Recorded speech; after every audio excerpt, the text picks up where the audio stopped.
Chapter 5. When next morning at 11 o'clock punctually, Raskolnikov went into the Department of the Investigation of Criminal Causes and sent his name in to Porfiry Petrovitch, he was surprised at being kept waiting so long. It was at least 10 minutes before he was summoned. He had expected that they would pounce upon him. But he stood in the waiting room, and people, who apparently had nothing to do with him, were continually passing to and fro before him. In the next room, which looked like an office, several clerks were sitting writing, and obviously they had no notion who or what Raskolnikov might be. He looked uneasily and suspiciously about him, to see whether there was not some guard, some mysterious watch being kept on him to prevent his escape. But there was nothing of the sort. He saw only the faces of clerks, absorbed in petty details, then other people. No one seemed to have any concern with him. He might go where he liked for them. The conviction grew stronger in him that if that enigmatic man of yesterday, that phantom sprung out of the earth, had seen everything, they would not have let him stand and wait like that. And would they have waited till he elected to appear at 11? Either the man had not yet given information, or simply he knew nothing, had seen nothing. And how could he have seen anything? And so all that had happened to him the day before was again a phantom exaggerated by his sick and overstrained imagination. This conjecture had begun to grow strong the day before, in the midst of all his alarm and despair. Thinking it all over now and preparing for a fresh conflict, he was suddenly aware that he was trembling. And he felt a rush of indignation at the thought that he was trembling with fear at facing that hateful Porfiry Petrovitch. What he dreaded above all was meeting that man again. He hated him with an intense, unmitigated hatred, and was afraid his hatred might betray him. His indignation was such that he ceased trembling at once. He made ready to go in with a cold and arrogant bearing, and vowed to himself to keep as silent as possible, to watch and listen, and for once at least to control his overstrained nerves. At that moment he was summoned to Porfiry Petrovitch. He found Porfiry Petrovitch alone in his study. His study was a room neither large nor small, furnished with a large writing table, that stood before a sofa, upholstered in checked material, a bureau, a bookcase in the corner and several chairs, all government furniture, of polished yellow wood. In the further wall there was a closed door. Beyond it there were no doubt other rooms.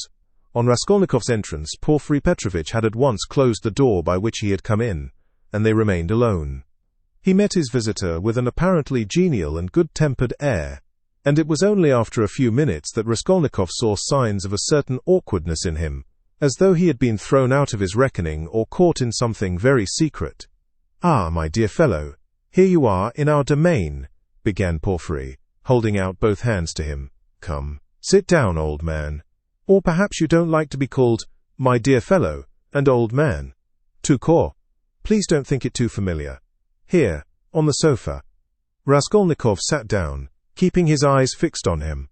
In our domain, the apologies for familiarity, the French phrase tout court, were all characteristic signs. He held out both hands to me, but he did not give me one. He drew it back in time, struck him suspiciously. Both were watching each other, but when their eyes met, quick as lightning they looked away. "I brought you this paper, about the watch. Here it is. Is it all right, or shall I copy it again?" "What? A paper?" Yes, don't be uneasy, it's all right," Porfiry Petrovitch said, as though in haste. And after he had said it, he took the paper and looked at it. "Yes, it's all right. Nothing more is needed," he declared with the same rapidity, and he laid the paper on the table. A minute later, when he was talking of something else, he took it from the table and put it on his bureau. "I believe you said yesterday you would like to question me formally about my acquaintance with the murdered woman." Raskolnikov was beginning again. Why did I put in "I believe" passed through his mind in a flash. Why am I so uneasy at having put in that "I believe" came in a second flash.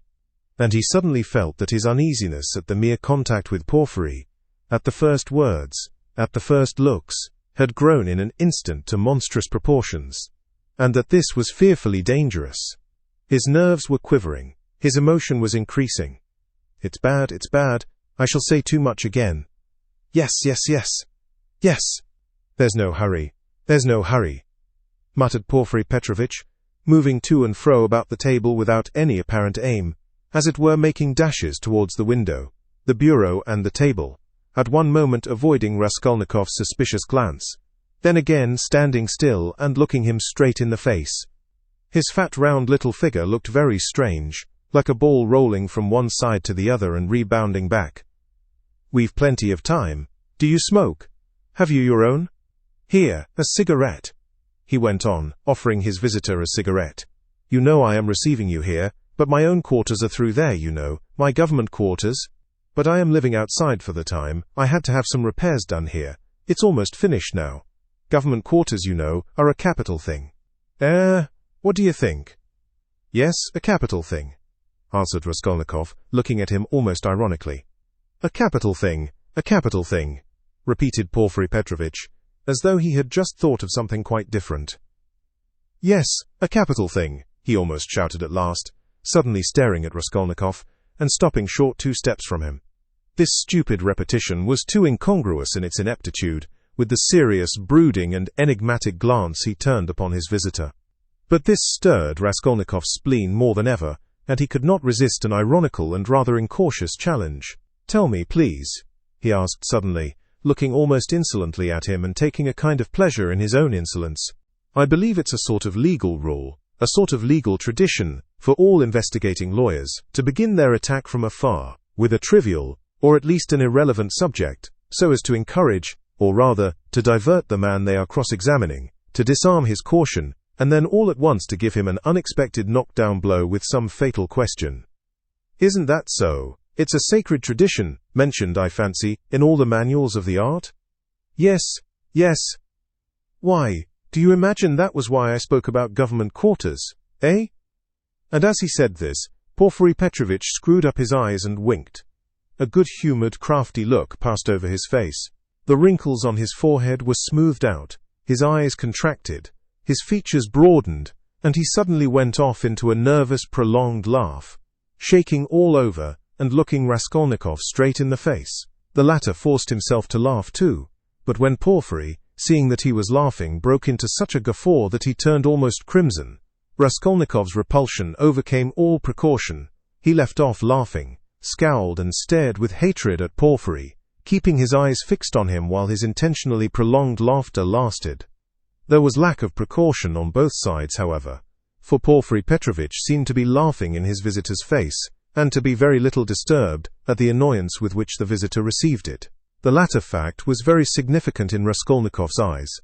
He saw that Porfiry Petrovitch had not been embarrassed just before either, but that he, Raskolnikov, had perhaps fallen into a trap, that there must be something, some motive here unknown to him, that perhaps everything was in readiness, and in another moment would break upon him.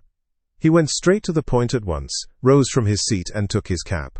"Porfiry Petrovitch," he began resolutely, though with considerable irritation. "Yesterday, you expressed a desire that I should come to you for some inquiries." He laid special stress on the word, inquiries. "I have come, and if you have anything to ask me, ask it, and if not, allow me to withdraw. I have no time to spare. I have to be at the funeral of that man who was run over, of whom you know also," he added, feeling angry at once at having made this addition, and more irritated at his anger. "I am sick of it all, do you hear, and have long been. It's partly what made me ill. In short," he shouted, feeling that the phrase about his illness was still more out of place, "in short, kindly examine me or let me go, at once, and if you must examine me, do so in the proper form. I will not allow you to do so otherwise, and so meanwhile, goodbye, as we have evidently nothing to keep us now." "Good heavens, what do you mean? What shall I question you about?" cackled Porfiry Petrovitch with a change of tone, instantly leaving off laughing. "Please don't disturb yourself."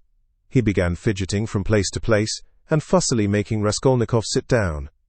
There's no hurry, it's all nonsense. Oh no, I'm very glad you've come to see me at last. I look upon you simply as a visitor. And as for my confounded laughter, please excuse it, Rodion Romanovitch." "Rodion Romanovitch, that is your name?" "It's my nerves, you tickled me so with your witty observation. I assure you, sometimes I shake with laughter, like an India rubber ball for half an hour at a time. I'm often afraid of an attack of paralysis. Do sit down, please do, or I shall think you are angry." Raskolnikov did not speak. He listened, watching him, still frowning angrily. He did sit down, but still held his cap. I must tell you one thing about myself, my dear Rodion Romanovich, Porfiry Petrovitch continued, moving about the room, and again avoiding his visitor's eyes. You see, I'm a bachelor, a man of no consequence and not used to society. Besides, I have nothing before me. I'm set, I'm running to seed and have you noticed, Rodion Romanovich, that in our Petersburg circles, if two clever men meet who are not intimate, but respect each other, like you and me, it takes them half an hour before they can find a subject for conversation. They are dumb. They sit opposite each other and feel awkward. Everyone has subjects of conversation, ladies for instance. People in high society always have their subjects of conversation, c'est de rigueur, but people of the middle sort like us, thinking people that is, are always tongue-tied and awkward. What is the reason of it? Whether it is the lack of public interest or whether it is we are so honest we don't want to deceive one another, I don't know. What do you think? Do put down your cap, it looks as if you were just going. It makes me uncomfortable. I am so delighted. Raskolnikov put down his cap and continued listening in silence, with a serious frowning face to the vague and empty chatter of Porfiry Petrovitch. Does he really want to distract my attention with his silly babble? I can't offer you coffee here, but why not spend 5 minutes with a friend? Porfiry pattered on. And you know all these official duties. Please don't mind my running up and down. Excuse it, my dear fellow. I am very much afraid of offending you, but exercise is absolutely indispensable for me. I'm always sitting and so glad to be moving about for 5 minutes. I suffer from my sedentary life. I always intend to join a gymnasium.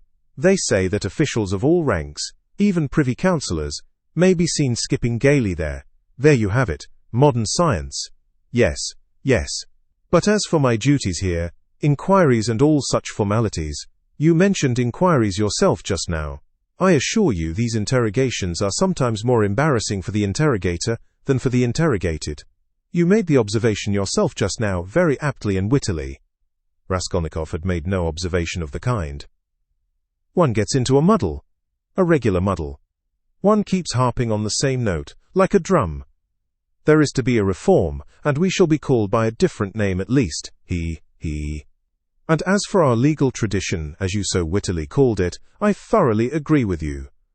Every prisoner on trial, even the rudest peasant, knows that they begin by disarming him with irrelevant questions, as you so happily put it, and then deal him a knockdown blow, your felicitous comparison, so you really imagined that I meant by government quarters. You are an ironical person. Come, I won't go on. Ah, by the way, yes, one word leads to another. You spoke of formality just now, apropos of the inquiry, you know, but what's the use of formality? In many cases it's nonsense. Sometimes one has a friendly chat and gets a good deal more out of it. One can always fall back on formality, allow me to assure you. And after all, what does it amount to? An examining lawyer cannot be bounded by formality at every step. The work of investigation is, so to speak, a free art in its own way, Porfiry Petrovitch took breath a moment. He had simply babbled on, uttering empty phrases, letting slip a few enigmatic words, and again reverting to incoherence. He was almost running about the room, moving his fat little legs quicker and quicker, looking at the ground with his right hand behind his back, while with his left making gesticulations that were extraordinarily incongruous with his words. Raskolnikov suddenly noticed that as he ran about the room, he seemed twice to stop for a moment near the door, as though he were listening. Is he expecting anything? You are certainly quite right about it. Porfiry began gaily, looking with extraordinary simplicity at Raskolnikov, which startled him and instantly put him on his guard. Certainly quite right in laughing so wittily at our legal forms. Some of these elaborate psychological methods are exceedingly ridiculous, and perhaps useless, if one adheres too closely to the forms. Yes, I am talking of forms again. Well, if I recognize, or more strictly speaking, if I suspect someone or other to be a criminal in any case entrusted to me, you're reading for the law, of course, Rodion Romanovich. Yes, I was. Well, then it is a precedent for you for the future. Though don't suppose I should venture to instruct you after the articles you publish about crime. No, I simply make bold to state it by way of fact. If I took this man or that for a criminal, why, I ask, should I worry him prematurely, even though I had evidence against him? In one case I may be bound, for instance, to arrest a man at once. But another may be in quite a different position, you know, so why shouldn't I let him walk about the town a bit? He. But I see you don't quite understand, so I'll give you a clearer example. If I put him in prison too soon, I may very likely give him, so to speak, moral support. He. You're laughing? Raskolnikov had no idea of laughing. He was sitting with compressed lips, his feverish eyes fixed on Porfiry Petrovitch's.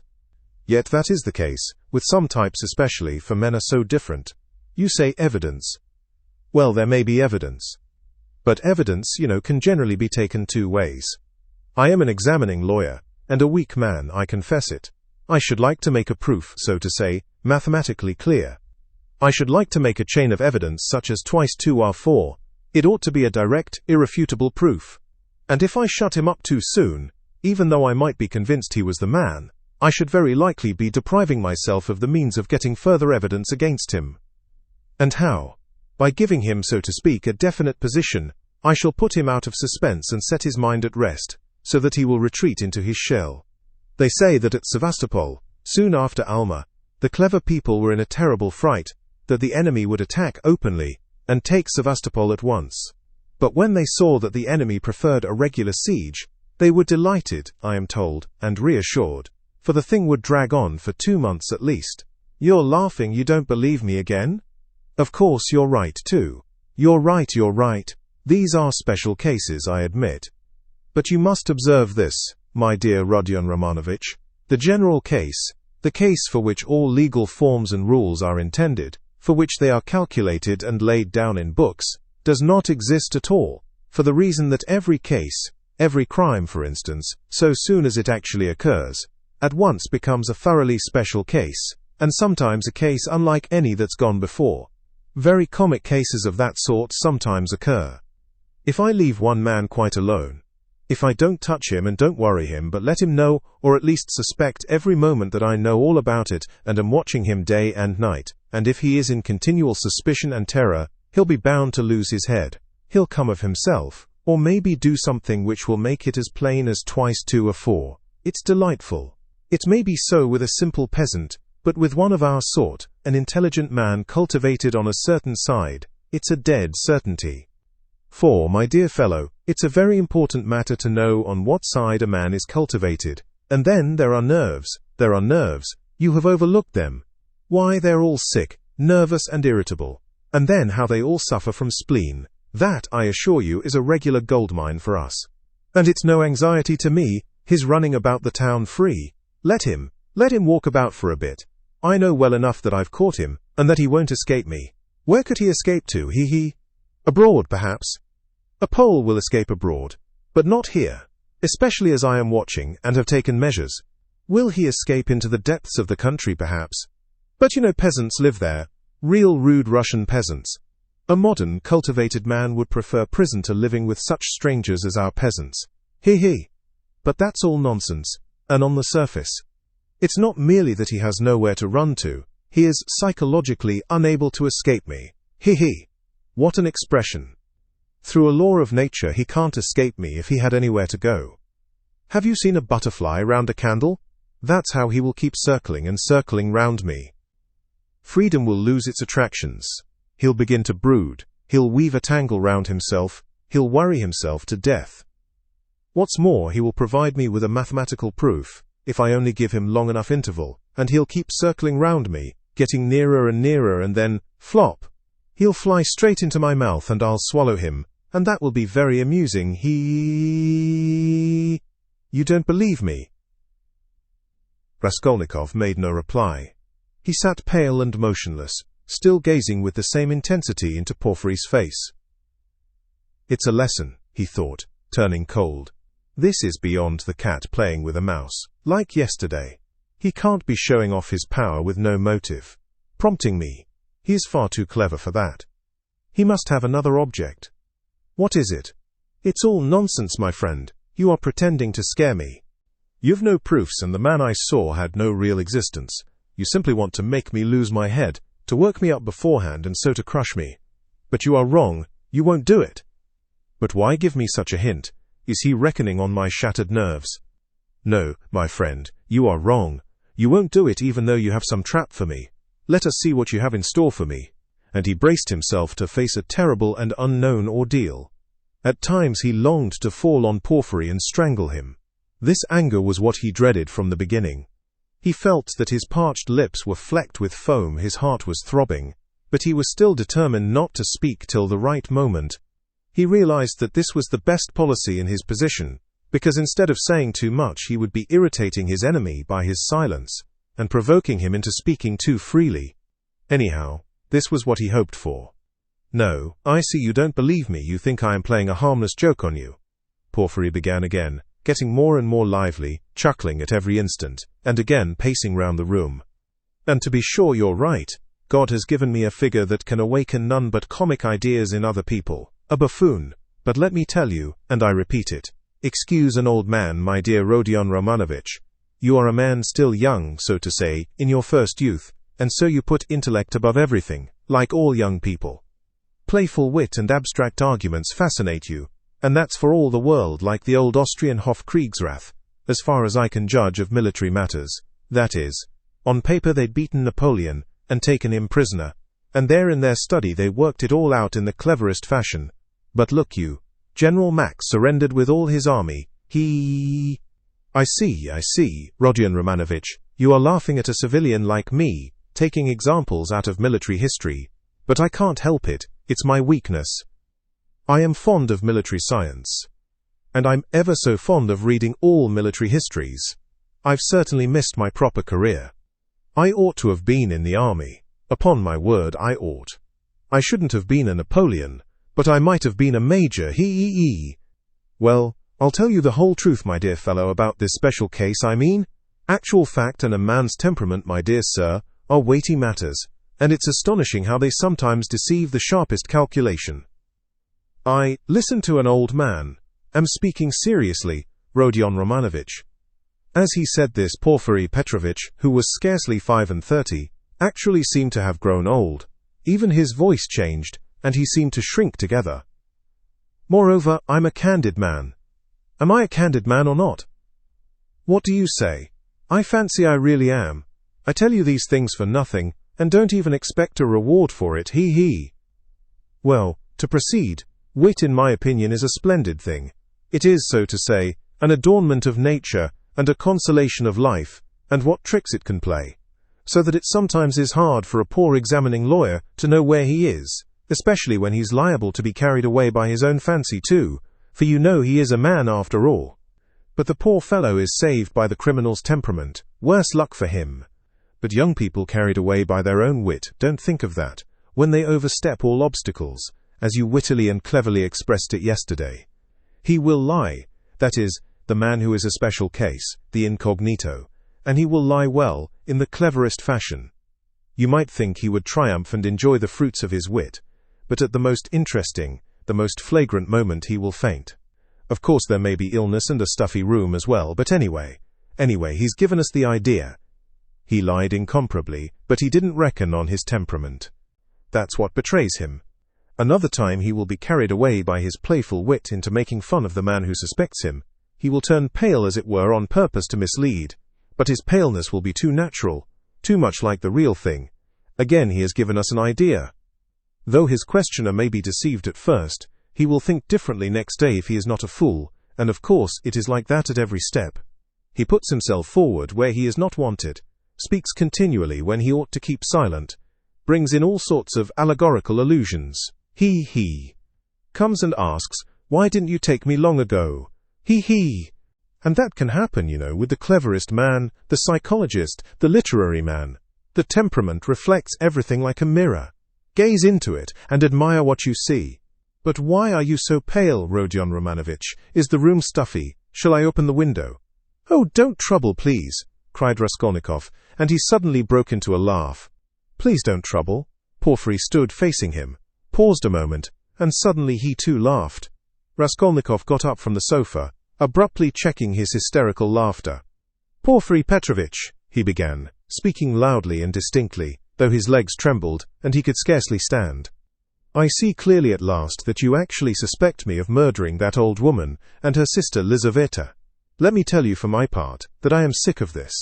If you find that you have a right to prosecute me legally, To arrest me, then prosecute me, arrest me. But I will not let myself be jeered at to my face and worried." His lips trembled, his eyes glowed with fury, and he could not restrain his voice. "I won't allow it!" he shouted, bringing his fist down on the table. "Do you hear that, Porfiry Petrovitch? I won't allow it." "Good heavens, what does it mean?" cried Porfiry Petrovitch, apparently quite frightened. "Rodion Romanovitch, my dear fellow, what is the matter with you?" "I won't allow it," Raskolnikov shouted again. "Hush, my dear man. They'll hear and come in. Just think, what could we say to them?" Porfiry Petrovitch whispered in horror, bringing his face close to Raskolnikov's. "I won't allow it, I won't allow it," Raskolnikov repeated mechanically, but he too spoke in a sudden whisper. Porfiry turned quickly and ran to open the window. "Some fresh air! And you must have some water, my dear fellow, you're ill!" And he was running to the door to call for some when he found a decanter of water in the corner. "Come, drink a little," he whispered, rushing up to him with the decanter. "It will be sure to do you good." Porfiry Petrovitch's alarm and sympathy were so natural that Raskolnikov was silent and began looking at him with wild curiosity. He did not take the water, however. "Rodion Romanovitch, my dear fellow, you'll drive yourself out of your mind, I assure you. Ach, ach, have some water, do drink a little." He forced him to take the glass. Raskolnikov raised it mechanically to his lips, but set it on the table again with disgust. "Yes, you've had a little attack. You'll bring back your illness again, my dear fellow," Porfiry Petrovitch cackled with friendly sympathy, though he still looked rather disconcerted. "Good heavens, you must take more care of yourself. Dmitri Prokofitch was here, came to see me yesterday. I know, I've a nasty, ironical temper, but what they made of it. Good heavens, he came yesterday after you'd been. We dined and he talked and talked away, and I could only throw up my hands in despair. Did he come from you? But do sit down, for mercy's sake, sit down." "No, not from me, but I knew he went to you and why he went," Raskolnikov answered sharply. "You knew." "I knew. What of it?" "Why this, Rodion Romanovitch, that I know more than that about you. I know about everything. I know how you went to take a flat at night when it was dark, and how you rang the bell and asked about the blood, so that the workmen and the porter did not know what to make of it. Yes, I understand your state of mind at that time, but you'll drive yourself mad like that, upon my word. You'll lose your head. You're full of generous indignation at the wrongs you've received, first from destiny and then from the police officers, and so you rush from one thing to another to force them to speak out and make an end of it all, because you are sick of all this suspicion and foolishness. That's so, isn't it? I have guessed how you feel, haven't I? Only in that way you'll lose your head, and Razumihin's too. He's too good a man for such a position, you must know that. You are ill and he is good, and your illness is infectious for him. I'll tell you about it when you are more yourself. But do sit down, for goodness sake. Please rest. You look shocking. Do sit down." Raskolnikov sat down. He no longer shivered. He was hot all over. In amazement he listened with strained attention to Porfiry Petrovitch, who still seemed frightened as he looked after him with friendly solicitude. But he did not believe a word he said, though he felt a strange inclination to believe. Porfiry's unexpected words about the flat had utterly overwhelmed him. "How can it be? He knows about the flat, then," he thought suddenly. "And he tells it me himself." Yes, in our legal practice there was a case almost exactly similar. A case of morbid psychology. Porfiry went on quickly.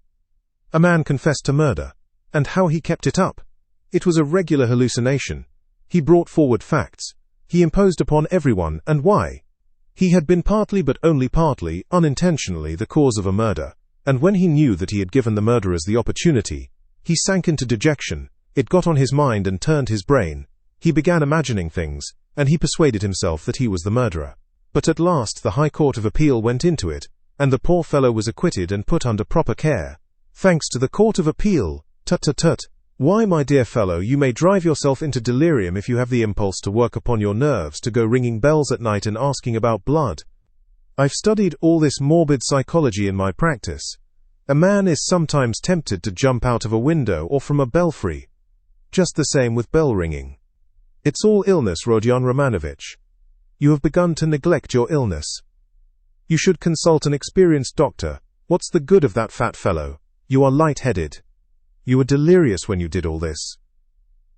For a moment Raskolnikov felt everything going round. Is it possible, flashed through his mind, that he is still lying? He can't be. He rejected that idea, feeling to what a degree of fury it might drive him, feeling that that fury might drive him mad. I was not delirious. I knew what I was doing, he cried, straining every faculty to penetrate Porfiry's game. I was quite myself, do you hear?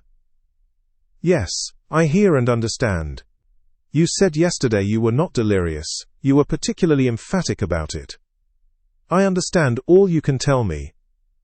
Ach! Listen, Rodion Romanovich, my dear fellow. If you were actually a criminal, or were somehow mixed up in this damnable business, would you insist that you were not delirious but in full possession of your faculties? And so emphatically and persistently. Would it be possible? Quite impossible to my thinking.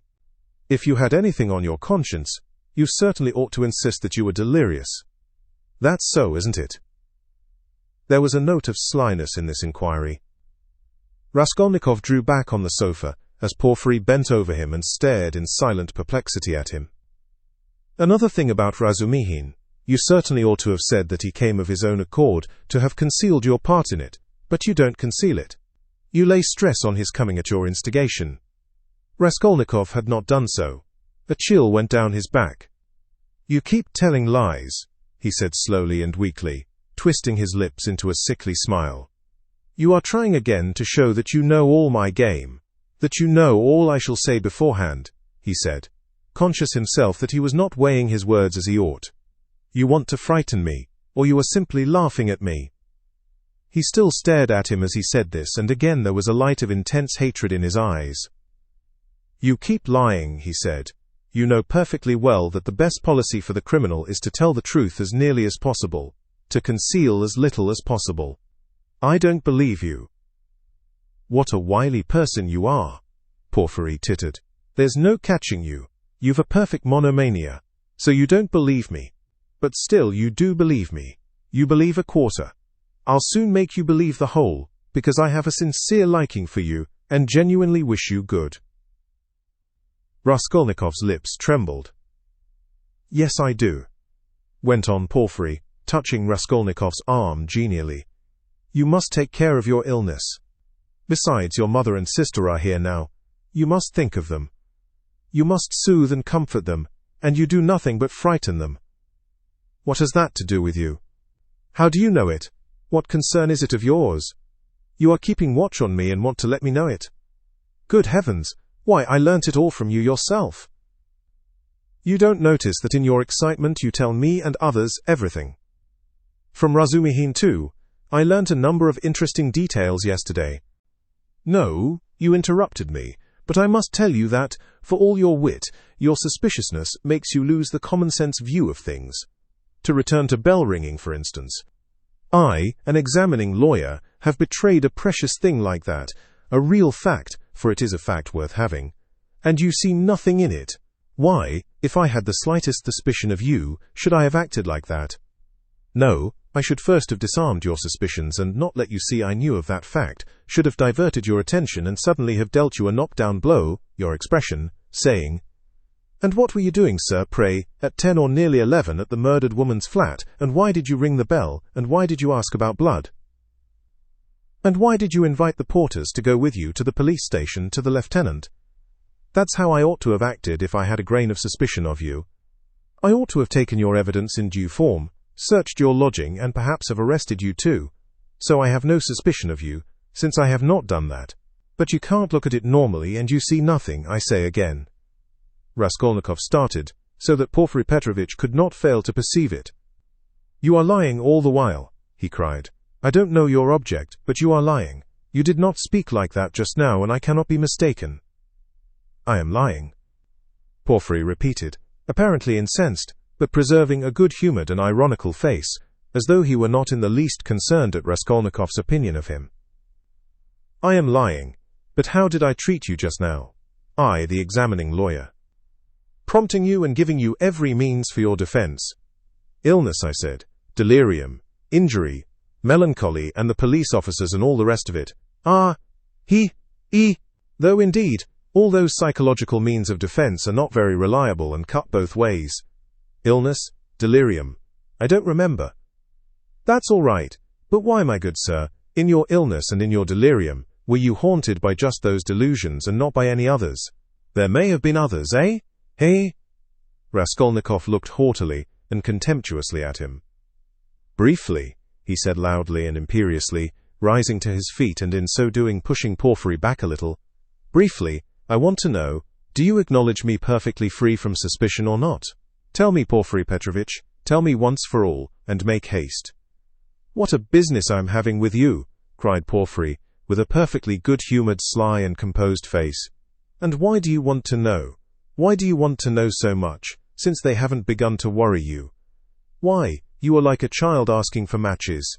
And why are you so uneasy? Why do you force yourself upon us, eh? He. I repeat, Raskolnikov cried furiously, that I can't put up with it. With what? Uncertainty? Interrupted Porfiry. Don't jeer at me. I won't have it. I tell you I won't have it. I can't, and I won't. Do you hear? Do you hear? He shouted, bringing his fist down on the table again. Hush! Hush! They'll overhear. I warn you seriously. Take care of yourself. I am not joking, Porfiry whispered, but this time there was not the look of old womanish good nature and alarm in his face. Now he was peremptory, stern, frowning, and for once laying aside all mystification, but this was only for an instant. Raskolnikov, bewildered, suddenly fell into actual frenzy, but strange to say, he again obeyed the command to speak quietly, though he was in a perfect paroxysm of fury. I will not allow myself to be tortured, he whispered, instantly recognizing with hatred that he could not help obeying the command, and driven to even greater fury by the thought.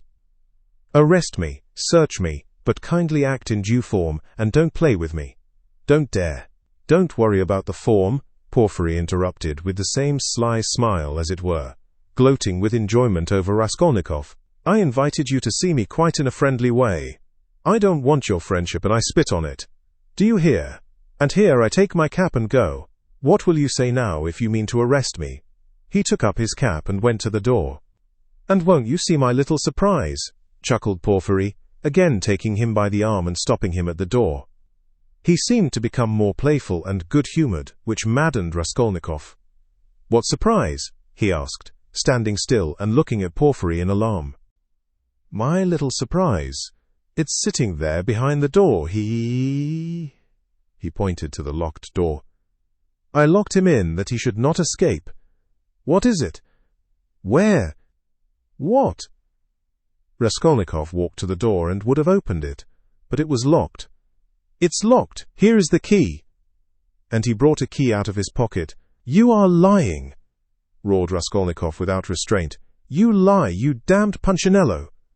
And he rushed at Porfiry, who retreated to the other door, not at all alarmed. I understand it all.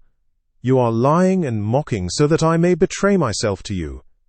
Why, you could not betray yourself any further, my dear Rodion Romanovitch. You are in a passion. Don't shout, I shall call the clerks.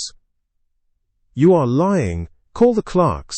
You knew I was ill and tried to work me into a frenzy to make me betray myself. That was your object. Produce your facts. I understand it all. You've no evidence. You have only wretched, rubbishly suspicions like Zametov's. You knew my character. You wanted to drive me to fury, and then to knock me down with priests and deputies. Are you waiting for them, eh? What are you waiting for? Where are they? Produce them. Why deputies, my good man? What things people will imagine. And to do so would not be acting in form, as you say. You don't know the business, my dear fellow. And there's no escaping form, as you see, Porfiry muttered, listening at the door through which a noise could be heard. Ah, they're coming, cried Raskolnikov. You've sent for them. You expected them. Well, produce them all. Your deputies, your witnesses, what you like. I am ready. But at this moment a strange incident occurred, something so unexpected that neither Raskolnikov nor Porfiry Petrovitch could have looked for such a conclusion to their interview. Chapter 6. When he remembered the scene afterwards, this is how Raskolnikov saw it. The noise behind the door increased, and suddenly the door was opened a little. What is it? cried Porfiry Petrovitch, annoyed. "Why, I gave orders." For an instant there was no answer, but it was evident that there were several persons at the door, and that they were apparently pushing somebody back. "What is it?" Porfiry Petrovitch repeated uneasily. "The prisoner, Nikolai, has been brought," someone answered. "He is not wanted." "Take him away. Let him wait. What's he doing here?" "How irregular!" cried Porfiry, rushing to the door. "But he—" began the same voice, and suddenly ceased. 2 seconds, not more, were spent in actual struggle, then someone gave a violent shove, and then a man, very pale, strode into the room. This man's appearance was at first sight very strange. He stared straight before him, as though seeing nothing. There was a determined gleam in his eyes. At the same time there was a deathly pallor in his face, as though he were being led to the scaffold. His white lips were faintly twitching. He was dressed like a workman, and was of medium height, very young, slim, his hair cut in round crop, with thin spare features. The man whom he had thrust back followed him into the room, and succeeded in seizing him by the shoulder. He was a warder, but Nikolai pulled his arm away. Several persons crowded inquisitively into the doorway. Some of them tried to get in. All this took place almost instantaneously. "Go away. It's too soon. Wait till you are sent for. Why have you brought him so soon?" Porfiry Petrovitch muttered, extremely annoyed, and as it were thrown out of his reckoning. But Nikolai suddenly knelt down. "What's the matter?" cried Porfiry, surprised. "I am guilty. Mine is the sin. I am the murderer," Nikolai articulated suddenly, rather breathless, but speaking fairly loudly. For 10 seconds there was silence, as though all had been struck dumb. Even the warder stepped back, mechanically retreated to the door, and stood immovable. "What is it?" cried Porfiry Petrovitch, recovering from his momentary stupefaction. "I am the murderer," repeated Nikolai, after a brief pause. "What? You— What? Whom did you kill?" Porfiry Petrovitch was obviously bewildered. Nikolai again was silent for a moment. "Alyona Ivanovna and her sister Lizaveta Ivanovna I killed with an axe. Darkness came over me," he added suddenly, and was again silent. He still remained on his knees. Porfiry Petrovitch stood for some moments as though meditating, but suddenly roused himself and waved back the uninvited spectators. They instantly vanished and closed the door.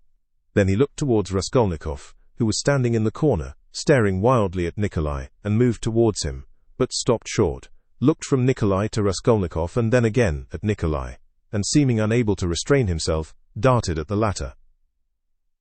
"You're in too great a hurry," he shouted at him almost angrily. "I didn't ask you what came over you. Speak, did you kill them?" "I am the murderer." "I want to give evidence," Nikolai pronounced. "Ach, what did you kill them with?" "An axe. I had it ready." "Ach, he is in a hurry. Alone?" Nikolai did not understand the question. "Did you do it alone?" "Yes, alone. And Mitka is not guilty and had no share in it." "Don't be in a hurry about Mitka." "Ah! How was it you ran downstairs like that at the time? The porters met you both." "It was to put them off the scent. I ran after Mitka," Nikolai replied hurriedly, as though he had prepared the answer. "I knew it," cried Porfiry with vexation. "It's not his own tale he is telling," he muttered, as though to himself, and suddenly his eyes rested on Raskolnikov again. He was apparently so taken up with Nikolai that for a moment he had forgotten Raskolnikov. He was a little taken aback. "My dear Rodion Romanovitch, excuse me," he flew up to him. "This won't do. I'm afraid you must go. It's no good your staying. I will— You see, what a surprise. Goodbye." And taking him by the arm, he showed him to the door. "I suppose you didn't expect it," said Raskolnikov, who, though he had not yet fully grasped the situation, had regained his courage. "You did not expect it either, my friend. See how your hand is trembling." You're trembling too, Porfiry Petrovitch." "Yes, I am." "I didn't expect it." They were already at the door. Porfiry was impatient for Raskolnikov to be gone. "And your little surprise, aren't you going to show it to me?" Raskolnikov said sarcastically. Why, his teeth are chattering as he asks, "You are an ironical person. Come till we meet." "I believe we can say goodbye." "That's in God's hands," muttered Porfiry, with an unnatural smile. As he walked through the office, Raskolnikov noticed that many people were looking at him. Among them he saw the two porters from the house, whom he had invited that night to the police station. They stood there waiting. But he was no sooner on the stairs than he heard the voice of Porfiry Petrovitch behind him. Turning round, he saw the latter running after him, out of breath. "One word, Rodion Romanovich. As to all the rest, it's in God's hands, but as a matter of form there are some questions I shall have to ask you. So we shall meet again, shan't we?" And Porfiry stood still, facing him with a smile. "Shan't we?" he added again. He seemed to want to say something more, but could not speak out. "You must forgive me, Porfiry Petrovitch, for what has just passed. I lost my temper," began Raskolnikov, who had so far regained his courage that he felt irresistibly inclined to display his coolness. "Don't mention it, Porfiry replied almost gleefully. "I myself, too. I have a wicked temper, I admit it. But we shall meet again. If it's God's will, we may see a great deal of one another. And we'll get to know each other through and through," added Raskolnikov. "Yes, know each other through and through," assented Porfiry Petrovitch, and he screwed up his eyes, looking earnestly at Raskolnikov. "Now you're going to a birthday party?" "To a funeral." "Of course, the funeral. Take care of yourself and get well." "I don't know what to wish you," said Raskolnikov, who had begun to descend the stairs, but looked back again. "I should like to wish you success, but your office is such a comical one." "Why comical?" Porfiry Petrovitch had turned to go, but he seemed to prick up his ears at this. "Why, how you must have been torturing and harassing that poor Nikolai psychologically, after your fashion, till he confessed. You must have been at him day and night, proving to him that he was the murderer, and now that he has confessed, you'll begin vivisecting him again. You are lying, you'll say. You are not the murderer. You can't be. It's not your own tale you are telling. You must admit it's a comical business." You noticed then that I said to Nikolai just now that it was not his own tale he was telling. How could I help noticing it? You are quick-witted. You notice everything. You've really a playful mind. And you always fasten on the comic side. They say that was the marked characteristic of Gogol among the writers. Yes, of Gogol. I shall look forward to meeting you. So shall I. Raskolnikov walked straight home. He was so muddled and bewildered that on getting home he sat for a quarter of an hour on the sofa, trying to collect his thoughts. He did not attempt to think about Nikolai. He was stupefied. He felt that his confession was something inexplicable, amazing, something beyond his understanding. But Nikolai's confession was an actual fact. The consequences of this fact were clear to him at once. Its falsehood could not fail to be discovered, and then they would be after him again. Till then, at least, he was free, and must do something for himself, for the danger was imminent. But how imminent? His position gradually became clear to him. Remembering, sketchily, the main outlines of his recent scene with Porfiry, he could not help shuddering again with horror. Of course, he did not yet know all Porfiry's aims, he could not see into all his calculations. But he had already partly shown his hand, and no one knew better than Raskolnikov how terrible Porfiry's lead had been for him. A little more, and he might have given himself away completely, circumstantially. Knowing his nervous temperament, and from the first glance seeing through him, Porfiry, though playing a bold game, was bound to win. There's no denying that Raskolnikov had compromised himself seriously, but no facts had come to light as yet. There was nothing positive. But was he taking a true view of the position? Wasn't he mistaken? What had Porfiry been trying to get at? Had he really some surprise prepared for him? And what was it? Had he really been expecting something or not? How would they have parted, if it had not been for the unexpected appearance of Nikolai? Porfiry had shown almost all his cards. Of course, he had risked something in showing them, and if he had really had anything up his sleeve, Raskolnikov reflected, he would have shown that too. What was that surprise? Was it a joke? Had it meant anything? Could it have concealed anything like a fact, a piece of positive evidence? His yesterday's visitor. What had become of him? Where was he today? If Porfiry really had any evidence, it must be connected with him. He sat on the sofa with his elbows on his knees and his face hidden in his hands. He was still shivering nervously. At last he got up, took his cap, thought a minute, and went to the door. He had a sort of presentiment that for today at least, he might consider himself out of danger. He had a sudden sense almost of joy. He wanted to make haste to Katerina Ivanovna's. He would be too late for the funeral, of course, but he would be in time for the memorial dinner, and there at once he would see Sonia. He stood still, thought a moment, and a suffering smile came for a moment onto his lips.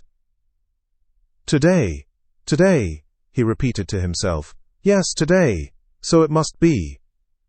But as he was about to open the door, it began opening of itself. He started and moved back. The door opened gently and slowly, and there suddenly appeared a figure, yesterday's visitor from underground. The man stood in the doorway, looked at Raskolnikov without speaking, and took a step forward into the room. He was exactly the same as yesterday, the same figure, the same dress, but there was a great change in his face. He looked dejected and sighed deeply. If he had only put his hand up to his cheek and leaned his head on one side, he would have looked exactly like a peasant woman. "What do you want?" asked Raskolnikov, numb with terror. The man was still silent, but suddenly he bowed down almost to the ground, touching it with his finger. "What is it?" cried Raskolnikov. "I have sinned," the man articulated softly. "How?" "By evil thoughts." They looked at one another. "I was vexed. When you came, perhaps in drink, and bade the porters go to the police station and asked about the blood. I was vexed that they let you go and took you for drunken. I was so vexed that I lost my sleep, and remembering the address, we came here yesterday and asked for you." "Who came?" Raskolnikov interrupted, instantly beginning to recollect. "I did. I've wronged you." "Then you come from that house?" "I was standing at the gate with them.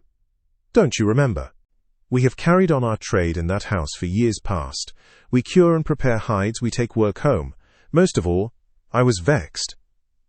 And the whole scene of the day before yesterday in the gateway came clearly before Raskolnikov's mind.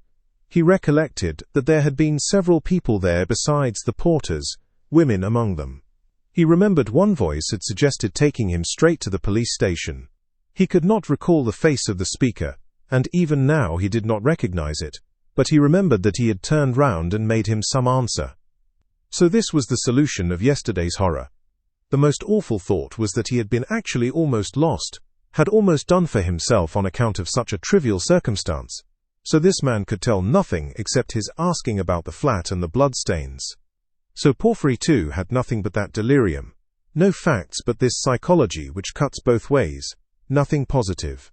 So if no more facts come to light, and they must not, then what can they do to him? How can they convict him even if they arrest him? And Porfiry then had only just heard about the flat, and had not known about it before. "Was it you who told Porfiry that I'd been there?" he cried, struck by a sudden idea. "What Porfiry? The head of the detective department?" "Yes. The porters did not go there, but I went. Today. I got there 2 minutes before you. And I heard it all. How he worried you." "Where? What? When?" "Why? In the next room. I was sitting there all the time." "What? Why then you were the surprise? But how could it happen?" "Upon my word. I saw that the porters did not want to do what I said," began the man. "For it's too late," said they, "and maybe he'll be angry that we did not come at the time. I was vexed and I lost my sleep, and I began making inquiries, and finding out yesterday where to go, I went today. The first time I went he wasn't there. When I came an hour later he couldn't see me. I went the third time, and they showed me in. I informed him of everything, just as it happened, and he began skipping about the room and punching himself on the chest. What do you scoundrels mean by it? If I'd known about it, I should have arrested him." Then he ran out, called somebody and began talking to him in the corner. Then he turned to me, scolding and questioning me. He scolded me a great deal, and I told him everything, and I told him that you didn't dare to say a word in answer to me yesterday, and that you didn't recognize me. And he fell to running about again and kept hitting himself on the chest, and getting angry and running about, and when you were announced he told me to go into the next room. Sit there a bit, he said. Don't move, whatever you may hear, and he set a chair there for me and locked me in. Perhaps, he said, I may call you. And when Nikolai had been brought, he let me out as soon as you were gone. I shall send for you again and question you, he said. And did he question Nikolai while you were there? He got rid of me as he did of you before he spoke to Nikolai. The man stood still, and again suddenly bowed down, touching the ground with his finger. Forgive me for my evil thoughts and my slander. May God forgive you, answered Raskolnikov. And as he said this, the man bowed down again, but not to the ground, turned slowly, and went out of the room. It all cuts both ways. Now it all cuts both ways, repeated Raskolnikov. And he went out more confident than ever. Now we'll make a fight for it, he said with a malicious smile, as he went down the stairs. His malice was aimed at himself. With shame and contempt, he recollected his cowardice. Part verses Chapter 1. The morning that followed the fateful interview with Dunya and her mother brought sobering influences to bear on Pyotr Petrovitch. Intensely unpleasant as it was, he was forced little by little to accept as a fact beyond recall what had seemed to him only the day before fantastic and incredible. The black snake of wounded vanity had been gnawing at his heart all night. When he got out of bed, Pyotr Petrovitch immediately looked in the looking-glass. He was afraid that he had jaundice. However, his health seemed unimpaired so far, and looking at his noble, clear-skinned countenance, which had grown fattish of late, Pyotr Petrovitch for an instant was positively comforted in the conviction that he would find another bride, and perhaps even a better one. But coming back to the sense of his present position, he turned aside and spat vigorously, which excited a sarcastic smile in Andrei Semyonovitch Lebeziatnikov, the young friend with whom he was staying.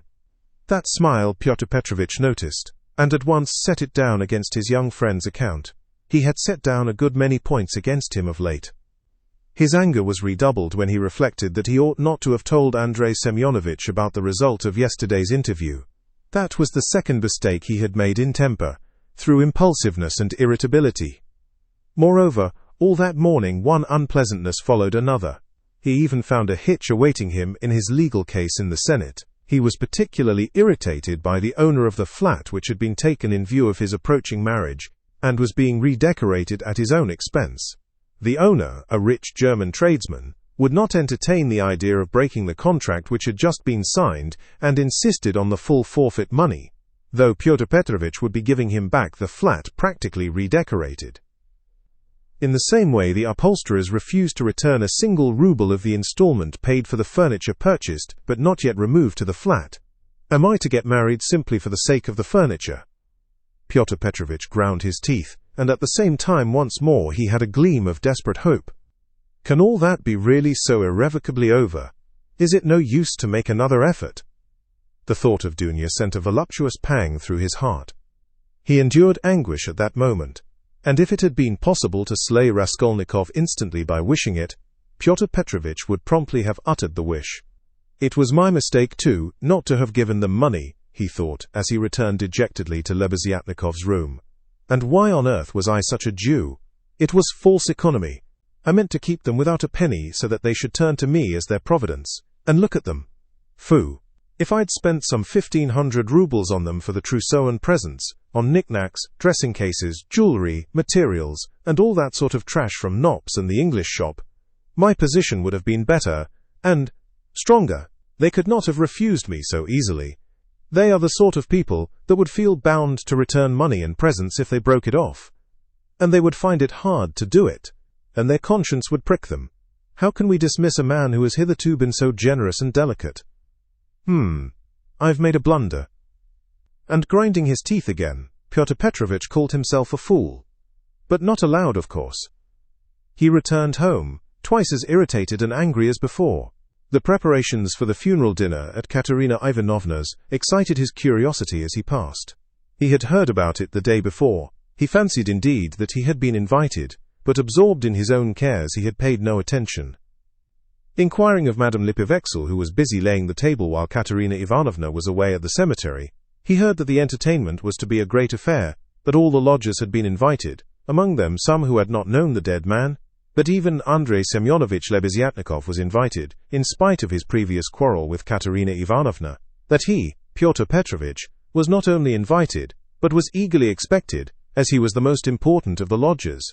Amalia Ivanovna herself had been invited with great ceremony, in spite of the recent unpleasantness, and so she was very busy with preparations, and was taking a positive pleasure in them. She was moreover dressed up to the nines, all in new black silk, and she was proud of it. All this suggested an idea to Pyotr Petrovitch, and he went into his room, or rather, Lebeziatnikov's, somewhat thoughtful. He had learnt that Raskolnikov was to be one of the guests. Andrei Semyonovich had been at home all the morning. The attitude of Pyotr Petrovitch to this gentleman was strange, though perhaps natural. Pyotr Petrovitch had despised and hated him from the day he came to stay with him, and at the same time he seemed somewhat afraid of him. He had not come to stay with him on his arrival in Petersburg simply from parsimony, though that had been perhaps his chief object.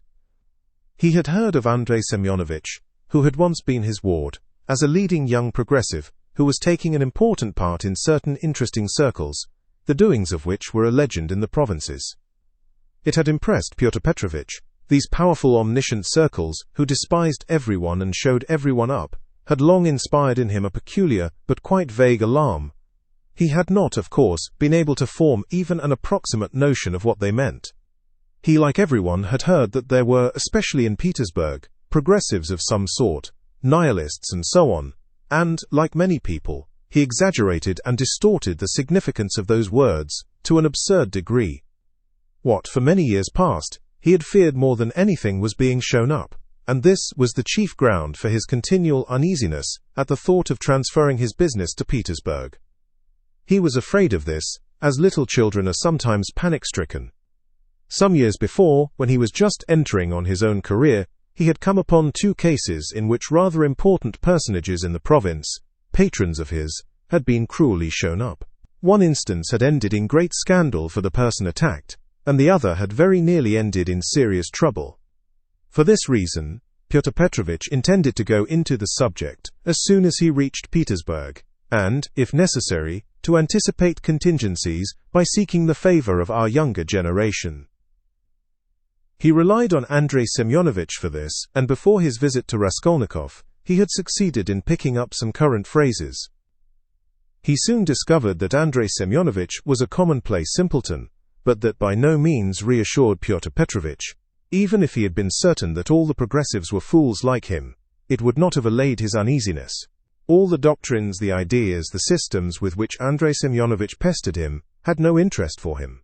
He had his own object. He simply wanted to find out at once what was happening here. Had these people any power or not? Had he anything to fear from them? Would they expose any enterprise of his? And what precisely was now the object of their attacks? Could he somehow make up to them and get round them if they really were powerful? Was this the thing to do, or not? Couldn't he gain something through them? In fact, hundreds of questions presented themselves. Andrei Semyonovich was an anemic, scrofulous little man, with strangely flaxen mutton-chop whiskers of which he was very proud. He was a clerk, and had almost always something wrong with his eyes. He was rather soft-hearted, but self-confident, and sometimes extremely conceited in speech, which had an absurd effect, incongruous with his little figure. He was one of the lodgers most respected by Amalia Ivanovna, for he did not get drunk, and paid regularly for his lodgings. Andrei Semyonovich really was rather stupid. He attached himself to the cause of progress and our younger generation from enthusiasm. He was one of the numerous and varied legion of dullards, of half-animate abortions, conceited, half-educated coxcombs, who attach themselves to the idea most in fashion only to vulgarize it, and who caricature every cause they serve, however sincerely. Though Lebeziatnikov was so good-natured, he too was beginning to dislike Pyotr Petrovitch. This happened on both sides unconsciously. However simple Andrei Semyonovich might be, he began to see that Pyotr Petrovitch was duping him and secretly despising him, and that he was not the right sort of man. He had tried expounding to him the system of Fourier and the Darwinian theory, but of late Pyotr Petrovitch began to listen too sarcastically, and even to be rude, The fact was he had begun instinctively to guess that Lebeziatnikov was not merely a commonplace simpleton, but perhaps a liar too, and that he had no connections of any consequence even in his own circle, but had simply picked things up third hand, and that very likely he did not even know much about his own work of propaganda, for he was in too great a muddle. A fine person he would be to show anyone up. It must be noted, by the way, that Pyotr Petrovitch had during those 10 days eagerly accepted the strangest praise from Andrei Semyonovitch. He had not protested, for instance, when Andrei Semyonovitch belauded him for being ready to contribute to the establishment of the new commune, or to abstain from christening his future children, or to acquiesce if Dunya were to take a lover a month after marriage, and so on. Pyotr Petrovitch so enjoyed hearing his own praises that he did not disdain even such virtues when they were attributed to him. Pyotr Petrovitch had had occasion that morning to realize some 5% bonds, and now he sat down to the table and counted over bundles of notes. Andrei Semyonovitch, who hardly ever had any money, walked about the room pretending to himself to look at all those banknotes with indifference and even contempt. Nothing would have convinced Pyotr Petrovitch that Andrei Semyonovitch could really look on the money unmoved. And the latter, on his side, kept thinking bitterly that Pyotr Petrovitch was capable of entertaining such an idea about him, and was, perhaps, glad of the opportunity of teasing his young friend by reminding him of his inferiority and the great difference between them. He found him incredibly inattentive and irritable, though he, Andrei Semyonovitch, began enlarging on his favorite subject, the foundation of a new special commune. The brief remarks that dropped from Pyotr Petrovitch, between the clicking of the beads on the reckoning frame, betrayed unmistakable and discourteous irony, but the humane Andrei Semyonovitch ascribed Pyotr Petrovitch's ill humor to his recent breach with Dunya, and he was burning with impatience to discourse on that theme. He had something progressive to say on the subject, which might console his worthy friend, and could not fail to promote his development. There is some sort of festivity being prepared at the widow's, isn't there? Pyotr Petrovitch asked suddenly, interrupting Andrei Semyonovitch at the most interesting passage. Why, don't you know? Why, I was telling you last night what I think about all such ceremonies. And she invited you too, I heard. You were talking to her yesterday. I should never have expected that beggarly fool would have spent on this feast all the money she got from that other fool, Raskolnikov. I was surprised just now as I came through at the preparations there, the wines. Several people are invited. It's beyond everything, continued Pyotr Petrovitch, who seemed to have some object in pursuing the conversation. What? You say I am asked too? When was that? I don't remember. But I shan't go. Why should I? I only said a word to her in passing yesterday, of the possibility of her obtaining a year's salary as a destitute widow of a government clerk. I suppose she has invited me on that account, hasn't she? He. I don't intend to go either, said Lebeziatnikov. I should think not, after giving her a thrashing. You might well hesitate, he? Who thrashed? Whom? Cried Lebeziatnikov, flustered and blushing. Why, you thrashed Katerina Ivanovna a month ago. I heard so yesterday. So that's what your convictions amount to. And the woman question, too, wasn't quite sound. He. And Pyotr Petrovitch, as though comforted, went back to clicking his beads. It's all slander and nonsense, cried Lebeziatnikov, who was always afraid of allusions to the subject. It was not like that at all. It was quite different. You've heard it wrong. It's a libel. I was simply defending myself. She rushed at me first with her nails. She pulled out all my whiskers. It's permissible for anyone, I should hope, to defend himself, and I never allow anyone to use violence to me on principle, for it's an act of despotism. What was I to do? I simply pushed her back. He. Luzhin went on, laughing maliciously. You keep on like that because you are out of humor yourself. But that's nonsense, and it has nothing whatever to do with the woman question. You don't understand. I used to think indeed that if women are equal to men in all respects, even in strength, as is maintained now, there ought to be equality in that too. Of course, I reflected afterwards that such a question ought not really to arise, for there ought not to be fighting, and in the future society fighting is unthinkable, and that it would be a queer thing to seek for equality in fighting. I am not so stupid, though of course there is fighting.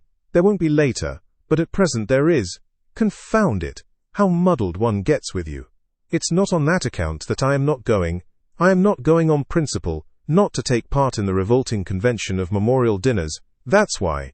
Though of course one might go to laugh at it. I am sorry there won't be any priests at it. I should certainly go if there were.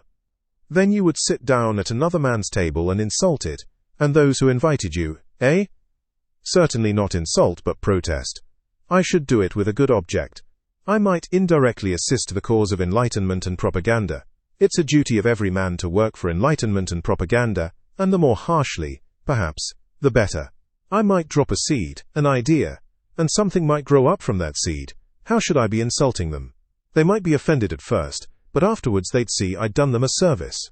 You know, Terebieva, who is in the community now, was blamed because when she left her family and devoted herself, she wrote to her father and mother that she wouldn't go on living conventionally, and was entering on a free marriage. And it was said that that was too harsh, that she might have spared them and have written more kindly. I think that's all nonsense, and there's no need of softness. On the contrary, what's wanted is protest. Varens had been married 7 years. She abandoned her 2 children. She told her husband straight out in a letter, I have realized that I cannot be happy with you. I can never forgive you that you have deceived me by concealing from me that there is another organization of society by means of the communities.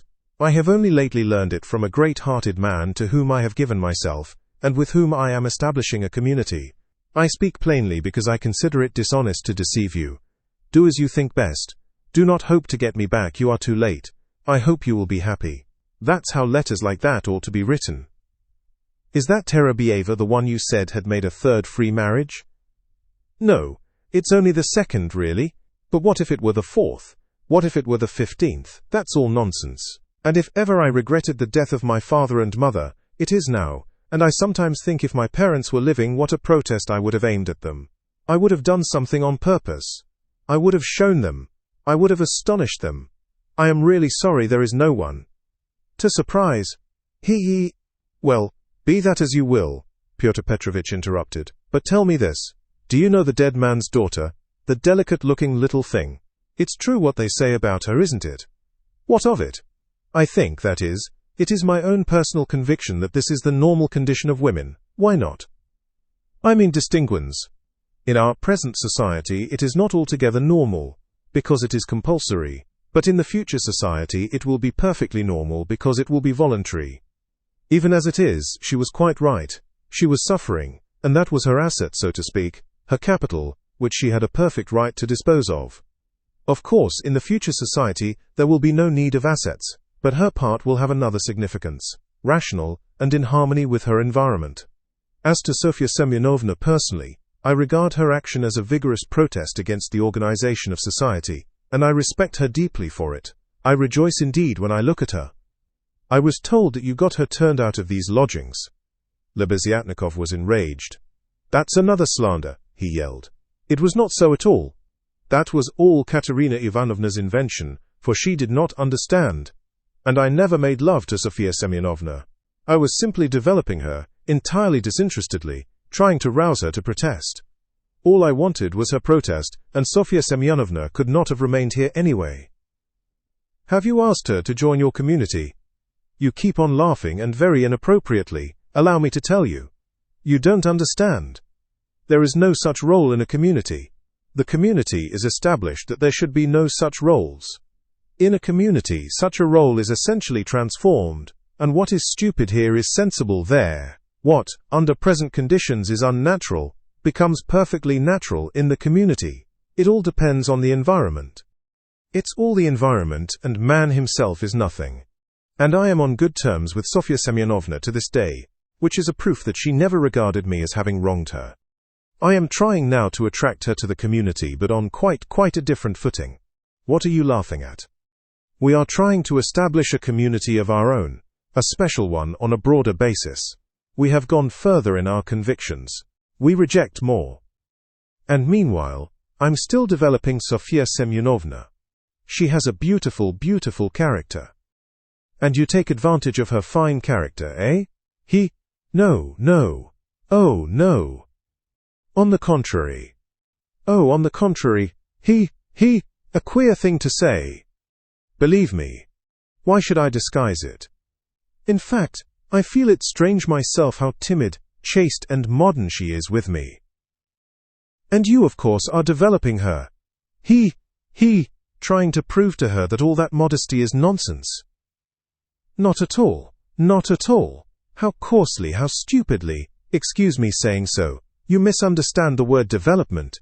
Good heavens, how crude you still are. We are striving for the freedom of women, and you have only one idea in your head. Setting aside the general question of chastity and feminine modesty as useless in themselves and indeed prejudices, I fully accept her chastity with me, because that's for her to decide.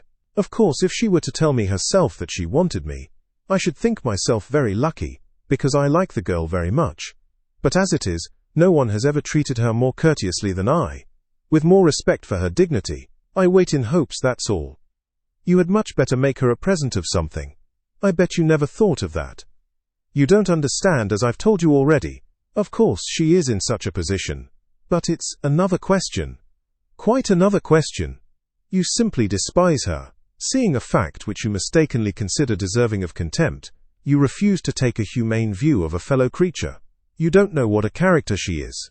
I am only sorry that of late she has quite given up reading and borrowing books. I used to lend them to her. I am sorry, too, that with all the energy and resolution in protesting, which she has already shown once, she has little self-reliance, little, so to say, independence, so as to break free from certain prejudices and certain foolish ideas. Yet she thoroughly understands some questions, for instance about kissing of hands. That is, that it's an insult to a woman for a man to kiss her hand, because it's a sign of inequality. We had a debate about it, and I described it to her. She listened attentively to an account of the workmen's associations in France too. Now I am explaining the question of coming into the room in the future society. And what's that, pray? We had a debate lately on the question. Has a member of the community the right to enter another member's room, whether man or woman, at any time? And we decided that he has. It might be at an inconvenient moment. Lebeziatnikov was really angry. You are always thinking of something unpleasant, he cried with aversion. Phew! How vexed I am that when I was expounding our system, I referred prematurely to the question of personal privacy. It's always a stumbling block to people like you. They turn it into ridicule before they understand it. And how proud they are of it too. Tfu! I've often maintained that that question should not be approached by a novice till he has a firm faith in the system. And tell me, please, what do you find so shameful even in cesspools?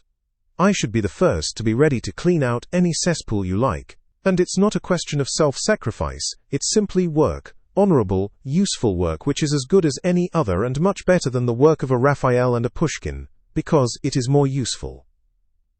And more honorable, What do you mean by more honorable? I don't understand such expressions to describe human activity. More honorable, nobler. All those are old-fashioned prejudices which I reject. Everything which is of use to mankind is honorable. I only understand one word, useful. You can snigger as much as you like, but that's so. Pyotr Petrovitch laughed heartily. He had finished counting the money and was putting it away. But some of the notes he left on the table. The cesspool question had already been a subject of dispute between them. What was absurd was that it made Lebeziatnikov really angry, while it amused Luzhin, and at that moment he particularly wanted to anger his young friend. "It's your ill luck yesterday that makes you so ill-humored and annoying," blurted out Lebeziatnikov, who, in spite of his independence and his protests, did not venture to oppose Pyotr Petrovitch, and still behaved to him with some of the respect habitual in earlier years. "You'd better tell me this," Pyotr Petrovitch interrupted with haughty displeasure. "Can you, or rather, be friendly enough with that young person to ask her to step in here for a minute? I think they've all come back from the cemetery. I heard the sound of steps. I want to see her, that young person." "What for?" Lebeziatnikov asked with surprise. "Oh, I want to. I am leaving here today or tomorrow, and therefore I wanted to speak to her about. However, you may be present during the interview. It's better you should be, indeed, for there's no knowing what you might imagine." "I shan't imagine anything. I only asked, and if you've anything to say to her, nothing is easier than to call her in." I'll go directly, and you may be sure I won't be in your way." 5 minutes later, Lebeziatnikov came in with Sonia. She came in very much surprised and overcome with shyness as usual. She was always shy in such circumstances, and was always afraid of new people. She had been as a child, and was even more so now. Pyotr Petrovitch met her politely and affably, but with a certain shade of bantering familiarity, which in his opinion was suitable for a man of his respectability and weight, in dealing with a creature so young and so interesting as she. He hastened to reassure her, and made her sit down facing him at the table. Sonia sat down, looked about her, at Lebeziatnikov, at the notes lying on the table, and then again at Pyotr Petrovitch, and her eyes remained riveted on him. Lebeziatnikov was moving to the door. Pyotr Petrovitch signed to Sonia to remain seated, and stopped Lebeziatnikov. "Is Raskolnikov in there? Has he come?" he asked him in a whisper. "Raskolnikov? Yes, why? Yes, he is there. I saw him just come in. Why?" "Well, I particularly beg you to remain here with us and not to leave me alone with this young woman. I only want a few words with her, but God knows what they may make of it. I shouldn't like Raskolnikov to repeat anything. You understand what I mean?" "I understand." Lebeziatnikov saw the point. "Yes, you are right. Of course, I am convinced personally that you have no reason to be uneasy. But, still, you are right. Certainly I'll stay. I'll stand here at the window and not be in your way. I think you are right." Pyotr Petrovitch returned to the sofa, sat down opposite Sonia, looked attentively at her, and assumed an extremely dignified, even severe expression, as much as to say, "Don't you make any mistake, madam." Sonia was overwhelmed with embarrassment. "In the first place, Sofya Semyonovna, will you make my excuses to your respected mamma? That's right, isn't it? Katerina Ivanovna stands in the place of a mother to you." Pyotr Petrovitch began with great dignity, though affably. It was evident that his intentions were friendly.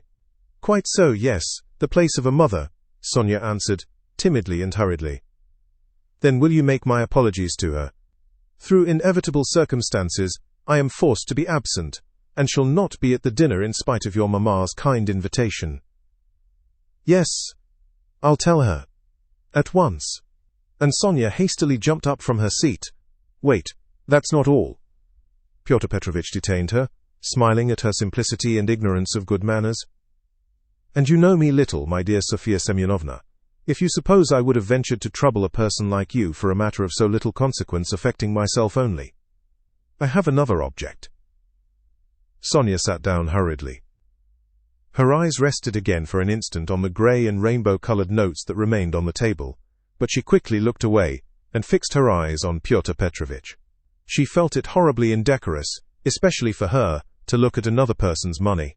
She stared at the gold eyeglass which Pyotr Petrovitch held in his left hand, and at the massive and extremely handsome ring with a yellow stone on his middle finger. But suddenly she looked away, and, not knowing where to turn, ended by staring Pyotr Petrovitch again straight in the face. After a pause of still greater dignity, he continued, "I chanced yesterday in passing to exchange a couple of words with Katerina Ivanovna, poor woman. That was sufficient to enable me to ascertain that she is in a position, preternatural if one may so express it." "Yes, preternatural," Sonia hurriedly assented. "Or it would be simpler and more comprehensible to say ill." "Yes, simpler and more yes, ill." "Quite so. So then, from a feeling of humanity and, so to speak, compassion, I should be glad to be of service to her in any way, foreseeing her unfortunate position. I believe the whole of this poverty-stricken family depends now entirely on you." "Allow me to ask," Sonia rose to her feet, "did you say something to her yesterday of the possibility of a pension, because she told me you had undertaken to get her one? Was that true?" "Not in the slightest, and indeed it's an absurdity. I merely hinted at her obtaining temporary assistance as the widow of an official who had died in the service, if only she has patronage. But apparently your late parent had not served his full term, and had not indeed been in the service at all of late. In fact, if there could be any hope, it would be very ephemeral, because there would be no claim for assistance in that case, far from it. And she is dreaming of a pension already, he. A go-ahead lady. Yes, she is. For she is credulous and good-hearted, and she believes everything from the goodness of her heart, and she is like that, yes. You must excuse her, said Sonia, and again she got up to go. But you haven't heard what I have to say. No, I haven't heard, muttered Sonia. Then sit down. She was terribly confused. She sat down again a third time. Seeing her position with her unfortunate little ones, I should be glad, as I have said before, so far as lies in my power, to be of service, that is, so far as is in my power, not more. One might, for instance, get up a subscription for her, or a lottery, something of the sort, such as is always arranged in such cases by friends, or even outsiders desirous of assisting people. It was of that I intended to speak to you. It might be done. Yes, God will repay you for it, faltered Sonia, gazing intently at Pyotr Petrovitch. It might be, but we will talk of it later. We might begin it today. We will talk it over this evening and lay the foundation, so to speak. Come to me, it's 7 o'clock. Mr. Lebeziatnikov, I hope, will assist us. But there is one circumstance of which I ought to warn you beforehand, and for which I venture to trouble you, Sofya Semyonovna, to come here. In my opinion, money cannot be, indeed it's unsafe to put it into Katerina Ivanovna's own hands. The dinner today is a proof of that. Though she has not, so to speak, a crust of bread for tomorrow and, well, boots or shoes or anything. She has bought today Jamaica rum, and even, I believe, Madeira and coffee. I saw it as I passed through. Tomorrow it will all fall upon you again. They won't have a crust of bread. It's absurd, really. And so, to my thinking, a subscription ought to be raised so that the unhappy widow should not know of the money, but only you, for instance. Am I right? I don't know. This is only today, once in her life. She was so anxious to do honor, to celebrate the memory. And she is very sensible. But just as you think, and I shall be very, they will all be, and God will reward. And the orphans. Sonia burst into tears. Very well then, keep it in mind. And now, will you accept for the benefit of your relation, the small sum that I am able to spare? From me personally. I am very anxious that my name should not be mentioned in connection with it. Here. Having, so to speak, anxieties of my own, I cannot do more. And Pyotr Petrovitch held out to Sonia a 10-ruble note, carefully unfolded.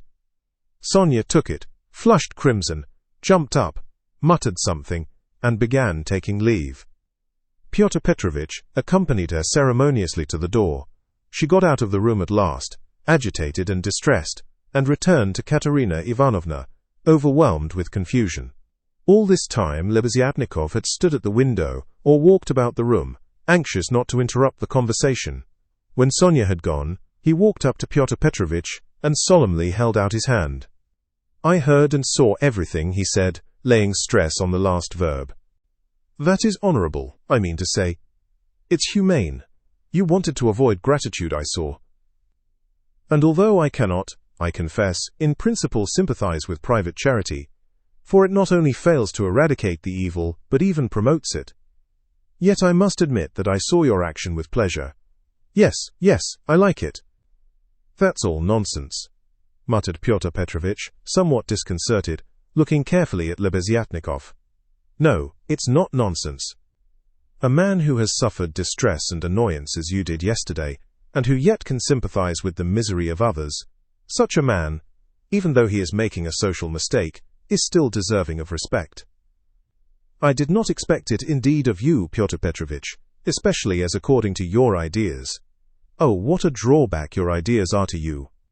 How distressed you are, for instance, by your ill luck yesterday, cried the simple-hearted Lebeziatnikov, who felt a return of affection for Pyotr Petrovitch. And what do you want with marriage? With legal marriage? My dear, noble Pyotr Petrovitch. Why do you cling to this legality of marriage? Well, you may beat me if you like, but I am glad, positively glad it hasn't come off, that you are free, that you are not quite lost for humanity. You see, I've spoken my mind.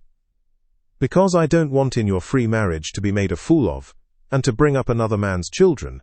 That's why I want legal marriage," Luzhin replied, in order to make some answer. He seemed preoccupied by something. "Children? You referred to children." Lebeziatnikov started off like a warhorse at the trumpet call. "Children are a social question, and a question of first importance, I agree. But the question of children has another solution. Some refuse to have children altogether, because they suggest the institution of the family. We'll speak of children later, but now as to the question of honor, I confess that's my weak point. That horrid military Pushkin expression is unthinkable in the dictionary of the future. What does it mean indeed? It's nonsense. There will be no deception in a free marriage. That is only the natural consequence of a legal marriage, so to say it's corrective, a protest, so that indeed it's not humiliating. And if I ever, to suppose an absurdity, were to be legally married, I should be positively glad of it. I should say to my wife, 'My dear, hitherto I have loved you, now I respect you, for you've shown you can protest.' You laugh. That's because you are incapable of getting away from prejudices. Confound it all. I understand now where the unpleasantness is of being deceived in a legal marriage, but it's simply a despicable consequence of a despicable position in which both are humiliated. When the deception is open, as in a free marriage, then it does not exist, it's unthinkable. Your wife will only prove how she respects you by considering you incapable of opposing her happiness and avenging yourself on her for her new husband. Damn it all. I sometimes dream if I were to be married, phew. I mean, if I were to marry, legally or not, it's just the same. I should present my wife with a lover if she had not found one for herself. 'My dear,' I should say, 'I love you. But even more than that, I desire you to respect me.' See? Am I not right?" Pyotr Petrovitch sniggered as he listened, but without much merriment. He hardly heard it indeed. He was preoccupied with something else, and even Lebeziatnikov at last noticed it. Pyotr Petrovitch seemed excited and rubbed his hands. Lebeziatnikov remembered all this and reflected upon it afterwards. Chapter 2. It would be difficult to explain exactly what could have originated the idea of that senseless dinner in Katerina Ivanovna's disordered brain. Nearly 10 of the 20 rubles given by Raskolnikov for Marmeladov's funeral were wasted upon it. Possibly Katerina Ivanovna felt obliged to honor the memory of the deceased suitably, that all the lodgers, and still more Amalia Ivanovna, might know that he was in no way their inferior, and perhaps very much their superior, and that no one had the right to turn up his nose at him. Perhaps the chief element was that peculiar poor man's pride, which compels many poor people to spend their last savings on some traditional social ceremony, simply in order to do like other people, and not to be looked down upon. It is very probable, too, that Katerina Ivanovna longed on this occasion, at the moment when she seemed to be abandoned by everyone, to show those wretched, contemptible lodgers that she knew how to do things, how to entertain, and that she had been brought up in a genteel, she might almost say aristocratic, colonel's family, and had not been meant for sweeping floors and washing the children's rags at night. Even the poorest and most broken-spirited people are sometimes liable to these paroxysms of pride and vanity, which take the form of an irresistible nervous craving. And Katerina Ivanovna was not broken-spirited. She might have been killed by circumstance, but her spirit could not have been broken. That is, she could not have been intimidated. Her will could not be crushed. Moreover, Sonia had said with good reason that her mind was unhinged. She could not be said to be insane, but for a year past she had been so harassed that her mind might well be overstrained. The later stages of consumption are apt, doctors tell us, to affect the intellect. There was no great variety of wines, nor was there Madeira, but wine there was. There was vodka, rum and Lisbon wine, all of the poorest quality but in sufficient quantity. Besides the traditional rice and honey, there were 3 or 4 dishes, one of which consisted of pancakes, all prepared in Amalia Ivanovna's kitchen. 2 samovars were boiling, that tea and punch might be offered after dinner. Katerina Ivanovna had herself seen to purchasing the provisions, with the help of one of the lodgers, an unfortunate little Pole, who had somehow been stranded at Madame Lipovexel's. He promptly put himself at Katerina Ivanovna's disposal, and had been all that morning and all the day before running about as fast as his legs could carry him, and very anxious that everyone should be aware of it. For every trifle he ran to Katerina Ivanovna, even hunting her out at the bazaar, at every instant called her punny. She was heartily sick of him before the end, though she had declared at first that she could not have got on without this serviceable and magnanimous man. It was one of Katerina Ivanovna's characteristics to paint everyone she met in the most glowing colors. Her praises were so exaggerated as sometimes to be embarrassing. She would invent various circumstances to the credit of her new acquaintance, and quite genuinely believe in their reality. Then all of a sudden she would be disillusioned, and would rudely and contemptuously repulse the person she had only a few hours before been literally adoring. She was naturally of a gay, lively and peace-loving disposition, but from continual failures and misfortunes, she had come to desire so keenly that all should live in peace and joy, and should not dare to break the peace, that the slightest jar, the smallest disaster, reduced her almost to frenzy, and she would pass in an instant from the brightest hopes and fancies to cursing her fate and raving, and knocking her head against the wall.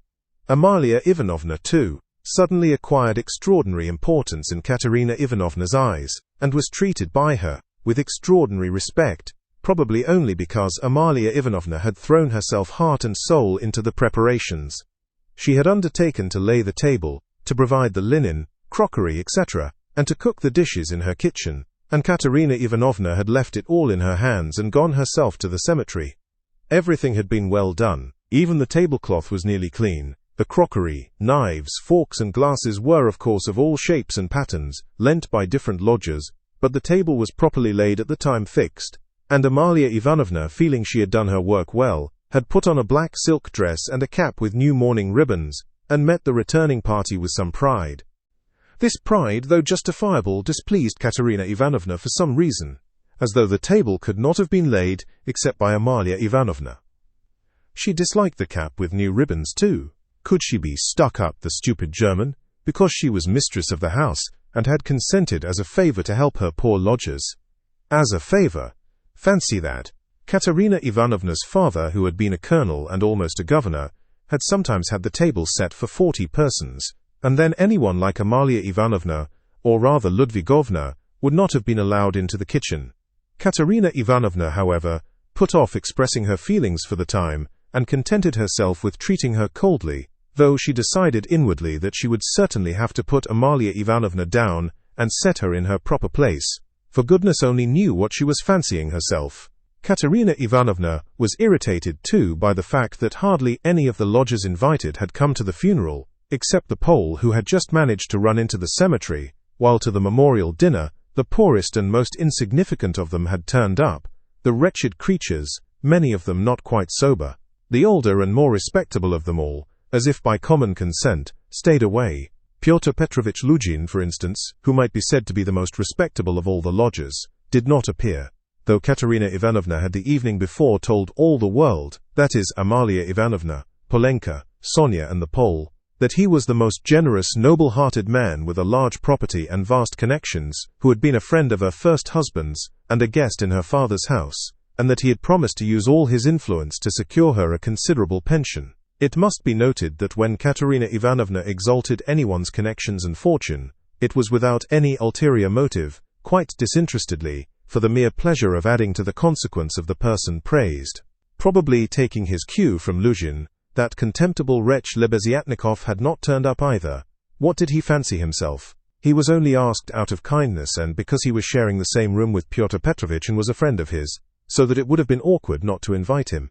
Among those who failed to appear were the genteel lady and her old maidish daughter, who had only been lodgers in the house for the last fortnight, but had several times complained of the noise and uproar in Katerina Ivanovna's room, especially when Marmeladov had come back drunk.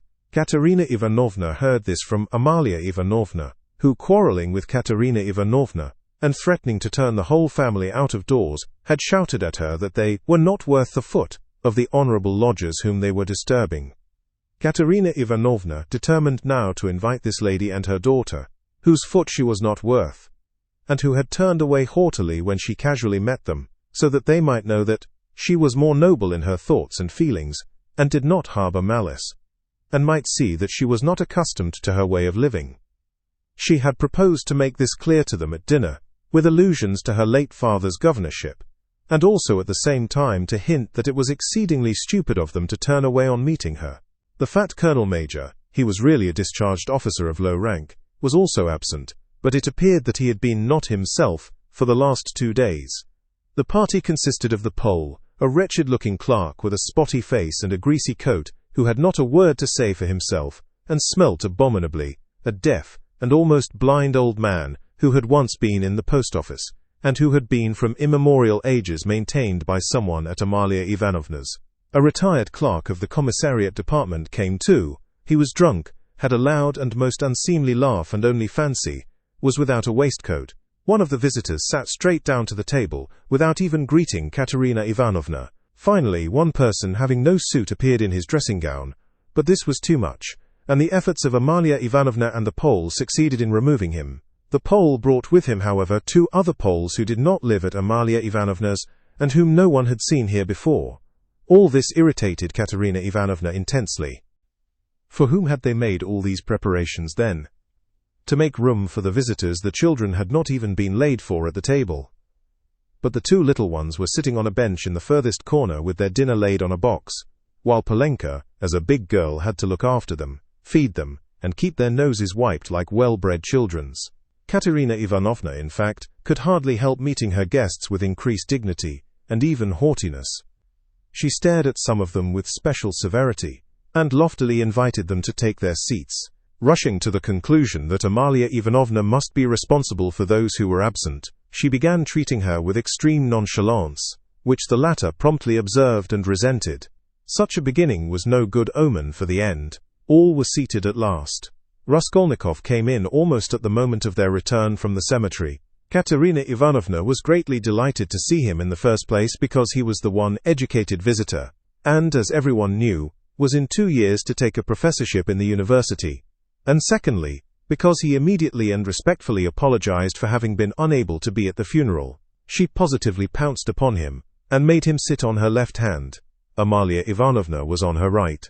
In spite of her continual anxiety that the dishes should be passed round correctly, and that everyone should taste them, in spite of the agonizing cough which interrupted her every minute, and seemed to have grown worse during the last few days, she hastened to pour out in a half-whisper to Raskolnikov all her suppressed feelings, and her just indignation at the failure of the dinner, interspersing her remarks with lively and uncontrollable laughter at the expense of her visitors, and especially of her landlady. "It's all that cuckoo's fault. You know whom I mean? Her. Katerina Ivanovna nodded towards the landlady. "Look at her, she's making round eyes. She feels that we are talking about her and can't understand. Pfoo, the owl. Ha ha. Cough, cough, cough. And what does she put on that cap for? Cough, cough, cough. Have you noticed that she wants everyone to consider that she is patronizing me and doing me an honor by being here? I asked her like a sensible woman to invite people, especially those who knew my late husband, and look at the set of fools she has brought. The sweeps. Look at that one with the spotty face, and those wretched Poles. Ha ha ha. Cough, cough, cough. Not one of them has ever poked his nose in here. I've never set eyes on them. What have they come here for, I ask you? There they sit in a row. Hey, Pan, she cried suddenly to one of them. Have you tasted the pancakes? Take some more. Have some beer. Won't you have some vodka? Look, he's jumped up and is making his bows. They must be quite starved, poor things. Never mind, let them eat. They don't make a noise anyway, though I'm really afraid for our landlady's silver spoons. Amalia Ivanovna, she addressed her suddenly, almost aloud.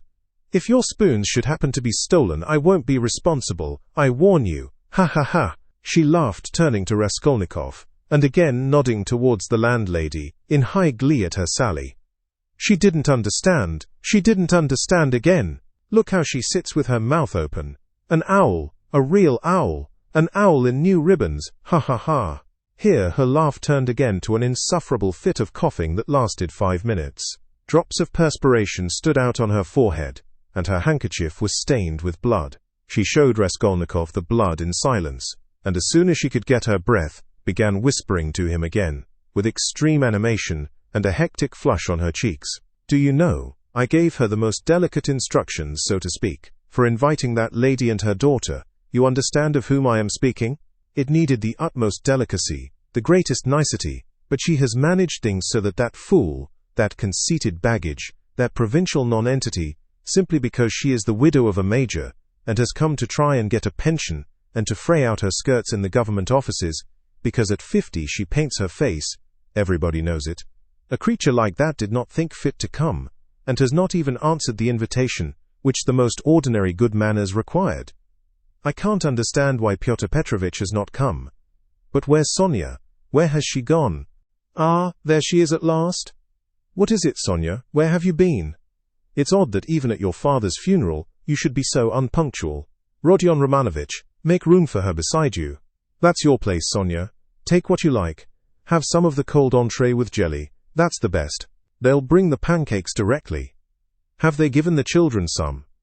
Polenka, have you got everything? Cough, cough, cough. That's all right. Be a good girl, Lida, and Kolya, don't fidget with your feet. Sit like a little gentleman. What are you saying, Sonia?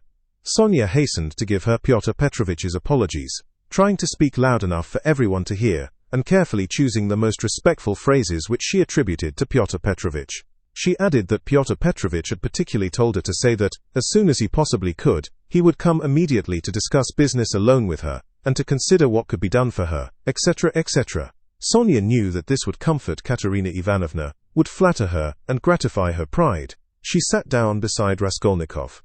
She made him a hurried bow, glancing curiously at him. But for the rest of the time she seemed to avoid looking at him, or speaking to him. She seemed absent-minded, though she kept looking at Katerina Ivanovna, trying to please her. Neither she nor Katerina Ivanovna had been able to get mourning. Sonia was wearing dark brown, and Katerina Ivanovna had on her only dress, a dark striped cotton one. The message from Pyotr Petrovitch was very successful. Listening to Sonia with dignity, Katerina Ivanovna inquired with equal dignity how Pyotr Petrovitch was, then at once whispered almost aloud to Raskolnikov that it certainly would have been strange for a man of Pyotr Petrovitch's position and standing to find himself in such extraordinary company, in spite of his devotion to her family, and his old friendship with her father. That's why I am so grateful to you, Rodion Romanovich, that you have not disdained my hospitality, even in such surroundings, she added almost aloud. But I am sure that it was only your special affection for my poor husband that has made you keep your promise. Then once more with pride and dignity, she scanned her visitors, and suddenly inquired aloud across the table of the deaf man. Wouldn't he have some more meat, and had he been given some wine? The old man made no answer, and for a long while could not understand what he was asked. Though his neighbors amused themselves by poking and shaking him, he simply gazed about him with his mouth open, which only increased the general mirth. What an imbecile! Look, look, why was he brought? But as to Pyotr Petrovitch, I always had confidence in him, Katerina Ivanovna continued. And of course, he is not like... With an extremely stern face, she addressed Amalia Ivanovna so sharply and loudly that the latter was quite disconcerted. Not like your dressed-up draggletails, whom my father would not have taken as cooks into his kitchen, and my late husband would have done them honor if he had invited them in the goodness of his heart.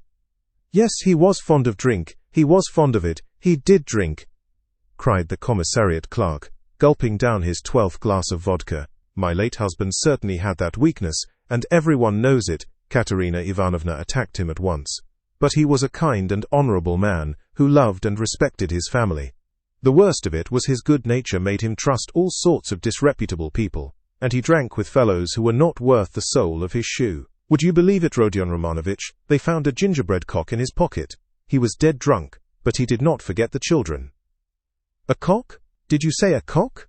Shouted the commissariat clerk. Katerina Ivanovna did not vouchsafe a reply. She sighed, lost in thought. No doubt you think, like everyone, that I was too severe with him, she went on, addressing Raskolnikov. But that's not so. He respected me. He respected me very much. He was a kind-hearted man. And how sorry I was for him sometimes.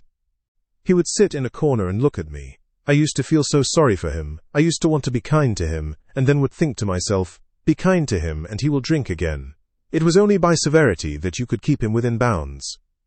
Yes, he used to get his hair pulled pretty often, roared the commissariat clerk again, swallowing another glass of vodka. Some fools would be the better for a good drubbing, as well as having their hair pulled. I am not talking of my late husband now, Katerina Ivanovna snapped at him. The flush on her cheeks grew more and more marked, her chest heaved. In another minute she would have been ready to make a scene. Many of the visitors were sniggering, evidently delighted. They began poking the commissariat clerk and whispering something to him. They were evidently trying to egg him on. "Allow me to ask, what are you alluding to?" began the clerk. "That is to say, about whom? Did you say just now? But I don't care. That's nonsense. Widow, I forgive you. Pass." And he took another drink of vodka. Raskolnikov sat in silence, listening with disgust. He only ate from politeness, just tasting the food that Katerina Ivanovna was continually putting on his plate, to avoid hurting her feelings. He watched Sonia intently, but Sonia became more and more anxious and distressed. She too foresaw that the dinner would not end peaceably, and saw with terror Katerina Ivanovna's growing irritation. She knew that she, Sonia, was the chief reason for the genteel lady's contemptuous treatment of Katerina Ivanovna's invitation. She had heard from Amalia Ivanovna that the mother was positively offended at the invitation, and had asked the question, how could she let her daughter sit down beside that young person? Sonia had a feeling that Katerina Ivanovna had already heard this, and an insult to Sonia meant more to Katerina Ivanovna than an insult to herself, her children, or her father. Sonia knew that Katerina Ivanovna would not be satisfied now, till she had shown those draggletails that they were both. To make matters worse, someone passed Sonia, from the other end of the table, a plate with 2 hearts pierced with an arrow, cut out of black bread. Katerina Ivanovna flushed crimson, and at once said aloud across the table that the man who sent it was a drunken ass. Amalia Ivanovna was foreseeing something amiss, and at the same time deeply wounded by Katerina Ivanovna's haughtiness, and to restore the good humor of the company, and raise herself in their esteem, she began, apropos of nothing, telling a story about an acquaintance of hers, Karl from the chemist's, who was driving one night in a cab, and that the cabman wanted him to kill, and Karl very much begged him not to kill, and wept and clasped hands, and frightened, and from fear pierced his heart. Though Katerina Ivanovna smiled, she observed at once that Amalia Ivanovna ought not to tell anecdotes in Russian. The latter was still more offended, and she retorted that her Vater aus Berlin was a very important man, and always went with his hands in pockets. Katerina Ivanovna could not restrain herself, and laughed so much that Amalia Ivanovna lost patience and could scarcely control herself. "Listen to the owl!" Katerina Ivanovna whispered at once, her good humor almost restored. She meant to say he kept his hands in his pockets, but she said he put his hands in people's pockets. Cough, cough. "And have you noticed, Rodion Romanovich, that all these Petersburg foreigners, the Germans especially, are all stupider than we?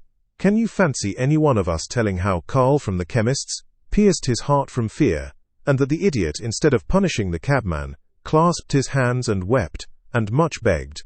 Ah, the fool! And you know she fancies it's very touching and does not suspect how stupid she is. To my thinking, that drunken commissariat clerk is a great deal cleverer. Anyway, one can see that he has addled his brains with drink. But you know, these foreigners are always so well behaved and serious. Look how she sits glaring. She is angry, ha-ha. Cough, cough, cough." Regaining her good humor, Katerina Ivanovna began at once telling Raskolnikov that when she had obtained her pension, she intended to open a school for the daughters of gentlemen in her native town T. This was the first time she had spoken to him of the project, and she launched out into the most alluring details. It suddenly appeared that Katerina Ivanovna had in her hands the very certificate of honor of which Marmeladov had spoken to Raskolnikov in the tavern. When he told him that Katerina Ivanovna, his wife, had danced the shawl dance before the governor and other great personages on leaving school. This certificate of honor was obviously intended now to prove Katerina Ivanovna's right to open a boarding school, but she had armed herself with it chiefly with the object of overwhelming those 2 stuck-up draggletails if they came to the dinner, and proving incontestably that Katerina Ivanovna was of the most noble, she might even say aristocratic family, a colonel's daughter, and was far superior to certain adventuresses who have been so much to the fore of late. The certificate of honor immediately passed into the hands of the drunken guests, and Katerina Ivanovna did not try to retain it, for it actually contained the statement en toutes lettres that her father was of the rank of a major, and also a companion of an order, so that she really was almost the daughter of a colonel. Warming up, Katerina Ivanovna proceeded to enlarge on the peaceful and happy life they would lead in T, on the gymnasium teachers whom she would engage to give lessons in her boarding school, one a most respectable old Frenchman, one Mangat, who had taught Katerina Ivanovna herself in old days and was still living in T, and would no doubt teach in her school on moderate terms. Next she spoke of Sonia, who would go with her to T, and help her in all her plans. At this someone at the further end of the table gave a sudden guffaw. Though Katerina Ivanovna tried to appear to be disdainfully unaware of it, she raised her voice and began at once speaking with conviction of Sonia's undoubted ability to assist her, of her gentleness, patience, devotion, generosity and good education. Tapping Sonia on the cheek and kissing her warmly twice, Sonia flushed crimson, and Katerina Ivanovna suddenly burst into tears, immediately observing that she was nervous and silly, that she was too much upset, that it was time to finish, and as the dinner was over, it was time to hand round the tea.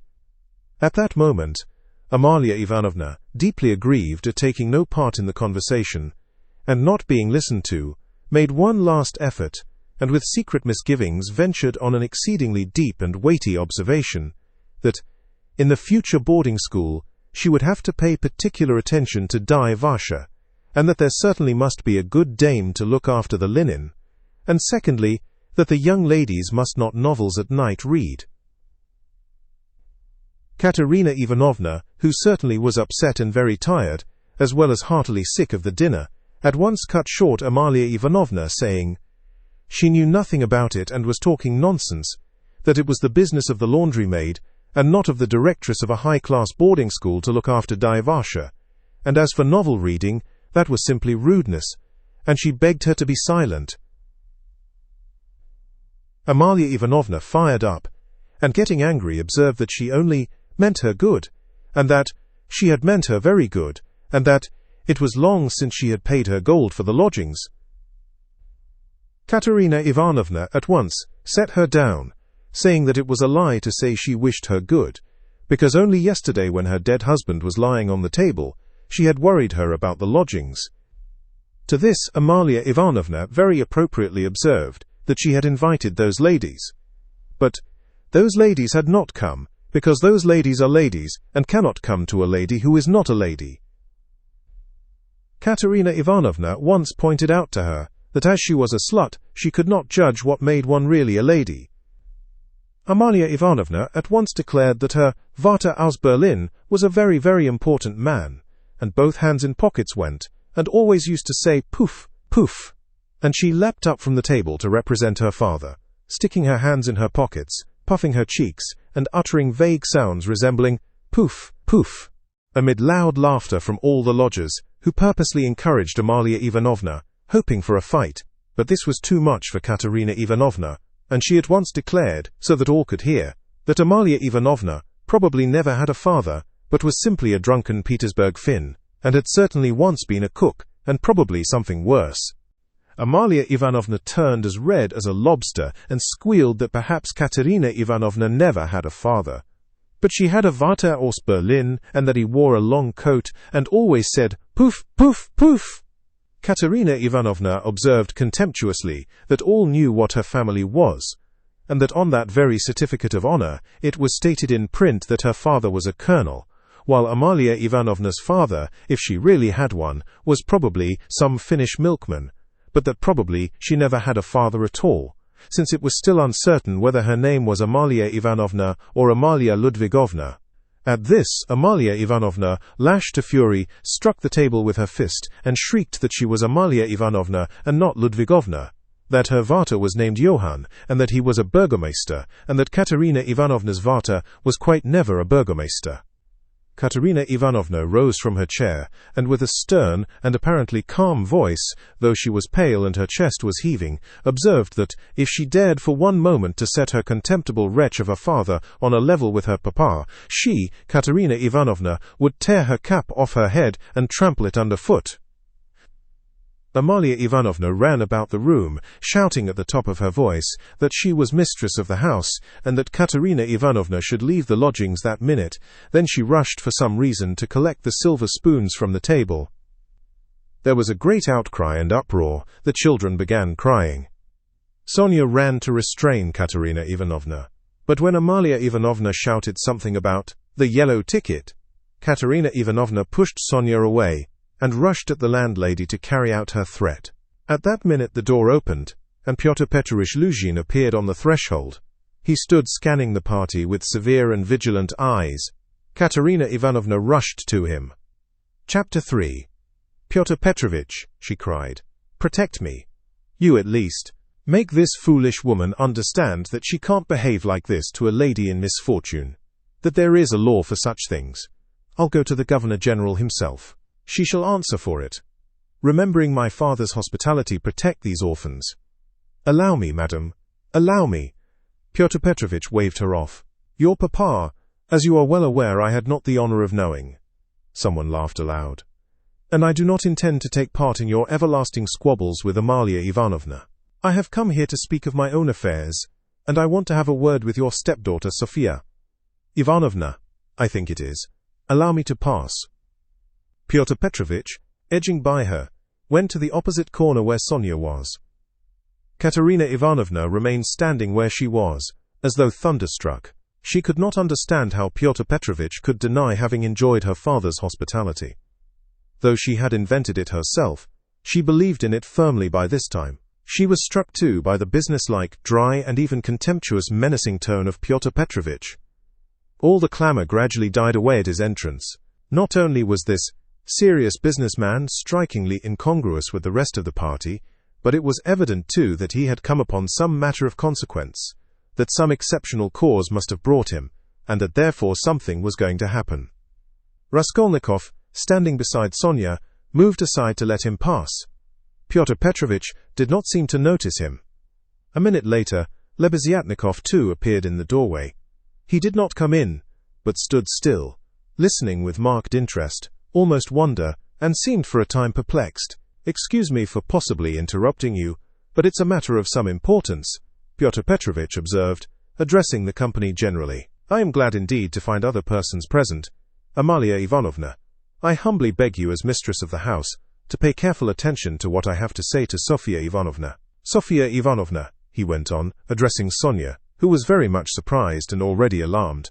"Immediately after your visit, I found that 100-ruble note was missing from my table, in the room of my friend Mr. Lebeziatnikov. If in any way whatever you know and will tell us where it is now, I assure you on my word of honor and call all present to witness that the matter shall end there. In the opposite case, I shall be compelled to have recourse to very serious measures, and then you must blame yourself." Complete silence reigned in the room. Even the crying children were still.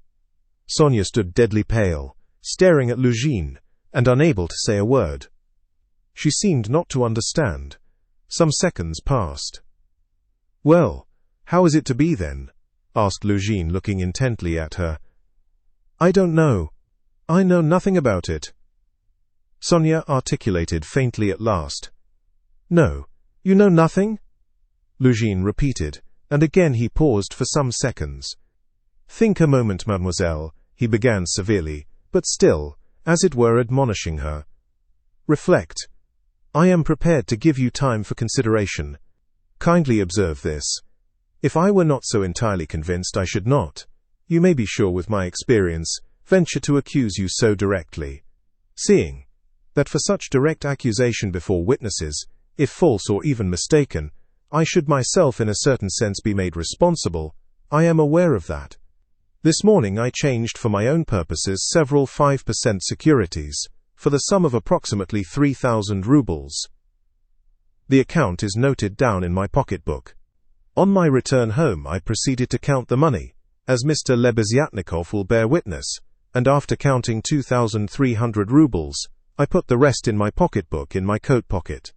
About 500 rubles remained on the table, and among them, 3 notes of 100 rubles each. At that moment you entered, at my invitation, and all the time you were present you were exceedingly embarrassed, so that 3 times you jumped up in the middle of the conversation and tried to make off. Mr. Lebeziatnikov can bear witness to this. You yourself, mademoiselle, probably will not refuse to confirm my statement that I invited you through Mr. Lebeziatnikov, solely in order to discuss with you the hopeless and destitute position of your relative, Katerina Ivanovna, whose dinner I was unable to attend, and the advisability of getting up something of the nature of a subscription, lottery or the like, for her benefit. You thanked me, and even shed tears. I describe all this as it took place, primarily to recall it to your mind, and secondly, to show you that not the slightest detail has escaped my recollection. Then I took a 10-ruble note from the table and handed it to you by way of first installment on my part, for the benefit of your relative. Mr. Lebeziatnikov saw all this.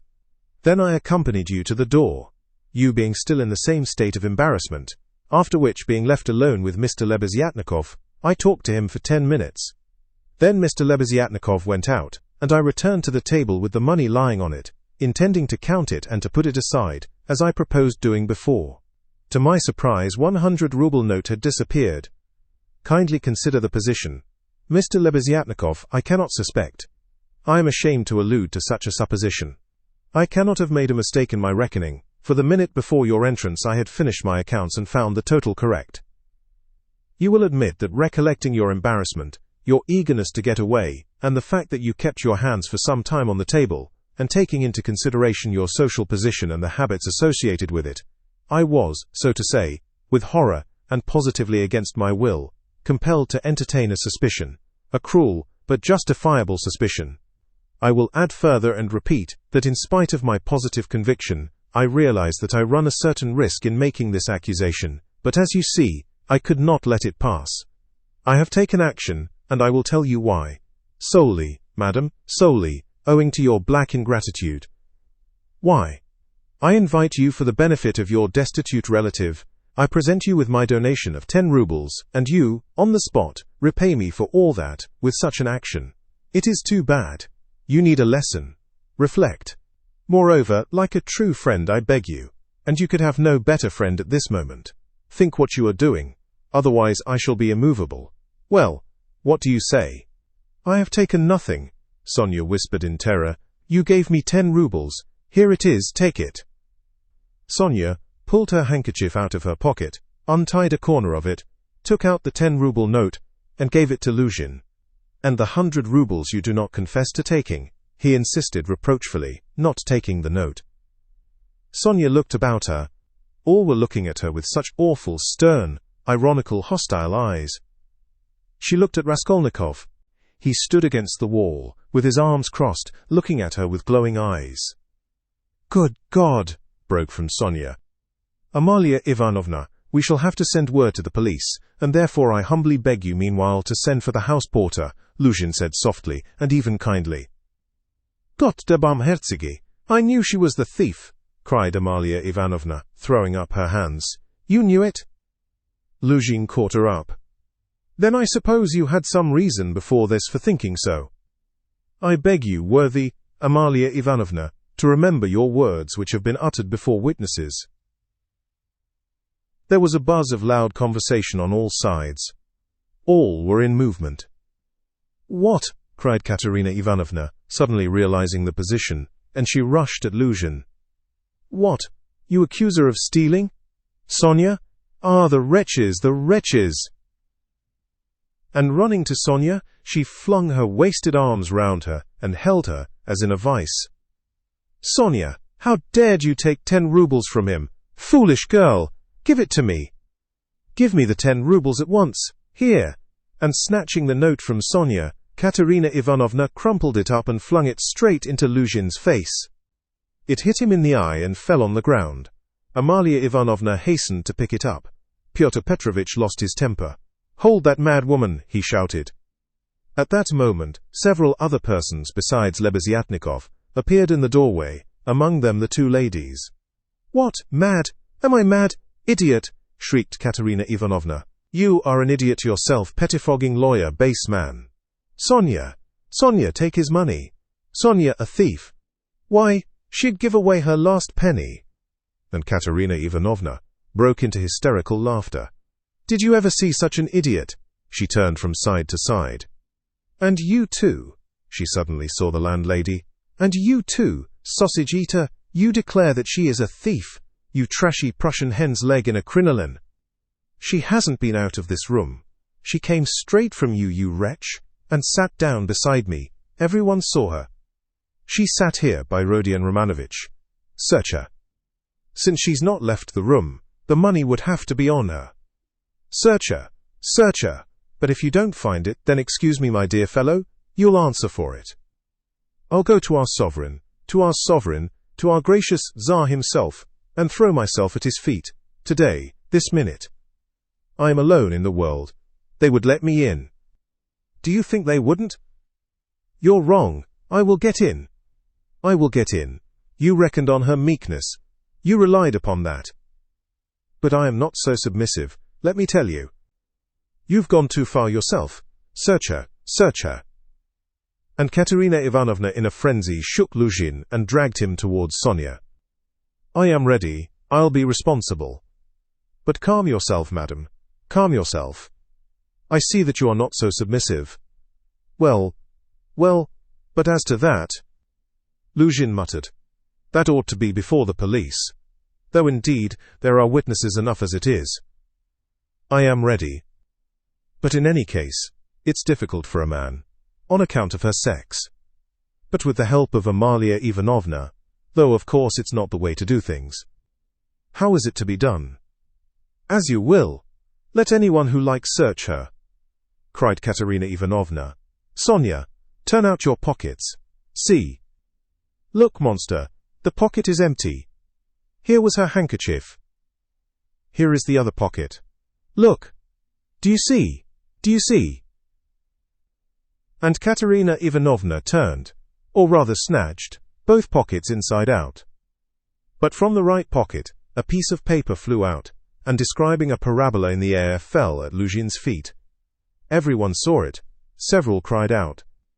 Pyotr Petrovitch stooped down, picked up the paper in 2 fingers, lifted it where all could see it, and opened it.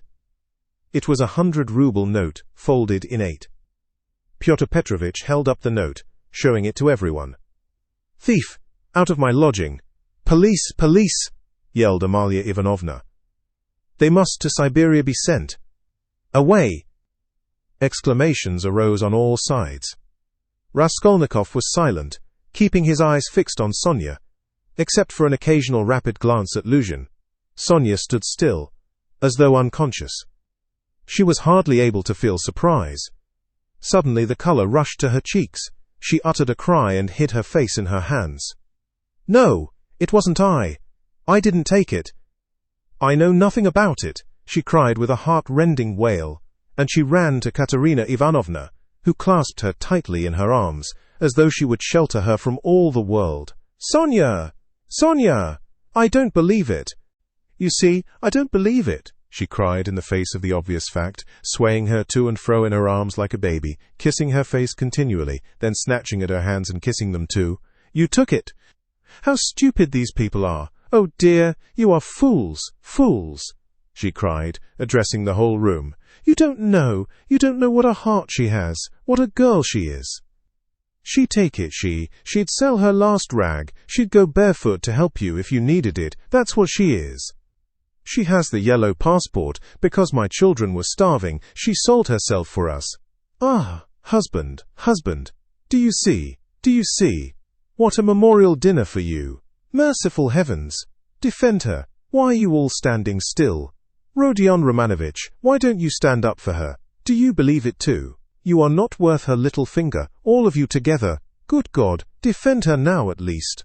The wail of the poor, consumptive, helpless woman seemed to produce a great effect on her audience. The agonized, wasted, consumptive face, the parched, blood-stained lips, the hoarse voice, the tears unrestrained as a child's, the trustful, childish and yet despairing prayer for help was so piteous that everyone seemed to feel for her. Pyotr Petrovitch at any rate was at once moved to compassion. Madam, this incident does not reflect upon you, he cried impressively. No one would take upon himself to accuse you of being an instigator or even an accomplice in it, especially as you have proved her guilt by turning out her pockets, showing that you had no previous idea of it. I am most ready to show compassion, if poverty, so to speak, drove Sofia Semyonovna to it. But why did you refuse to confess, mademoiselle? Were you afraid of the disgrace, The first step. You lost your head, perhaps. One can quite understand it. But how could you have lowered yourself to such an action? Gentlemen, he addressed the whole company. Gentlemen, compassionate and, so to say, commiserating these people, I am ready to overlook it even now in spite of the personal insult lavished upon me. And may this disgrace be a lesson to you for the future, he said, addressing Sonia. And I will carry the matter no further. Enough. Pyotr Petrovitch stole a glance at Raskolnikov. Their eyes met, and the fire in Raskolnikov seemed ready to reduce him to ashes. Meanwhile, Katerina Ivanovna apparently heard nothing. She was kissing and hugging Sonia like a madwoman. The children, too, were embracing Sonia on all sides, and Polenka, though she did not fully understand what was wrong, was drowned in tears and shaking with sobs, as she hid her pretty little face, swollen with weeping, on Sonia's shoulder. "How vile!" a loud voice cried suddenly in the doorway. Pyotr Petrovitch looked round quickly. "What vileness?" Lebeziatnikov repeated, staring him straight in the face. Pyotr Petrovitch gave a positive start. All noticed it, and recalled it afterwards. Lebeziatnikov strode into the room. "And you dared to call me as witness?" he said, going up to Pyotr Petrovitch. "What do you mean? What are you talking about?" muttered Luzhin. "I mean that you are a slanderer, that's what my words mean," Lebeziatnikov said hotly, looking sternly at him with his short-sighted eyes. He was extremely angry. Raskolnikov gazed intently at him, as though seizing and weighing each word. Again there was a silence. Pyotr Petrovitch, indeed, seemed almost dumbfounded for the first moment. "If you mean that for me," he began, stammering. "But what's the matter with you? Are you out of your mind?" "I'm in my mind, but you are a scoundrel." "Ah, how vile! I have heard everything. I kept waiting on purpose to understand it, for I must own even now it is not quite logical. What you have done it all for I can't understand." "Why, what have I done then? Give over talking in your nonsensical riddles, or maybe you are drunk.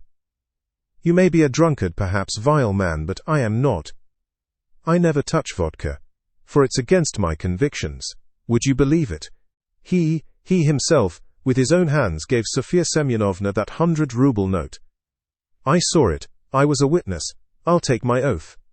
"He did it, he," repeated Lebeziatnikov, addressing all. "Are you crazy, milksop?" squealed Luzhin. "She is herself before you. She herself here declared just now before everyone that I gave her only 10 rubles. How could I have given it to her?" I saw it, Lebeziatnikov repeated. "And though it is against my principles, I am ready this very minute to take any oath you like before the court, for I saw how you slipped it in her pocket. Only like a fool I thought you did it out of kindness.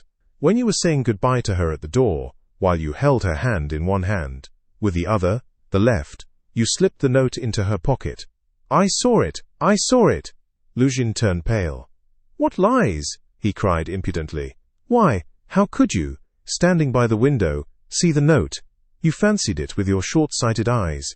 You are raving." "No, I didn't fancy it. And though I was standing some way off, I saw it all. And though it certainly would be hard to distinguish a note from the window, that's true, I knew for certain that it was a 100-ruble note, because, when you were going to give Sofia Semyonovna 10 rubles, you took up from the table a 100-ruble note.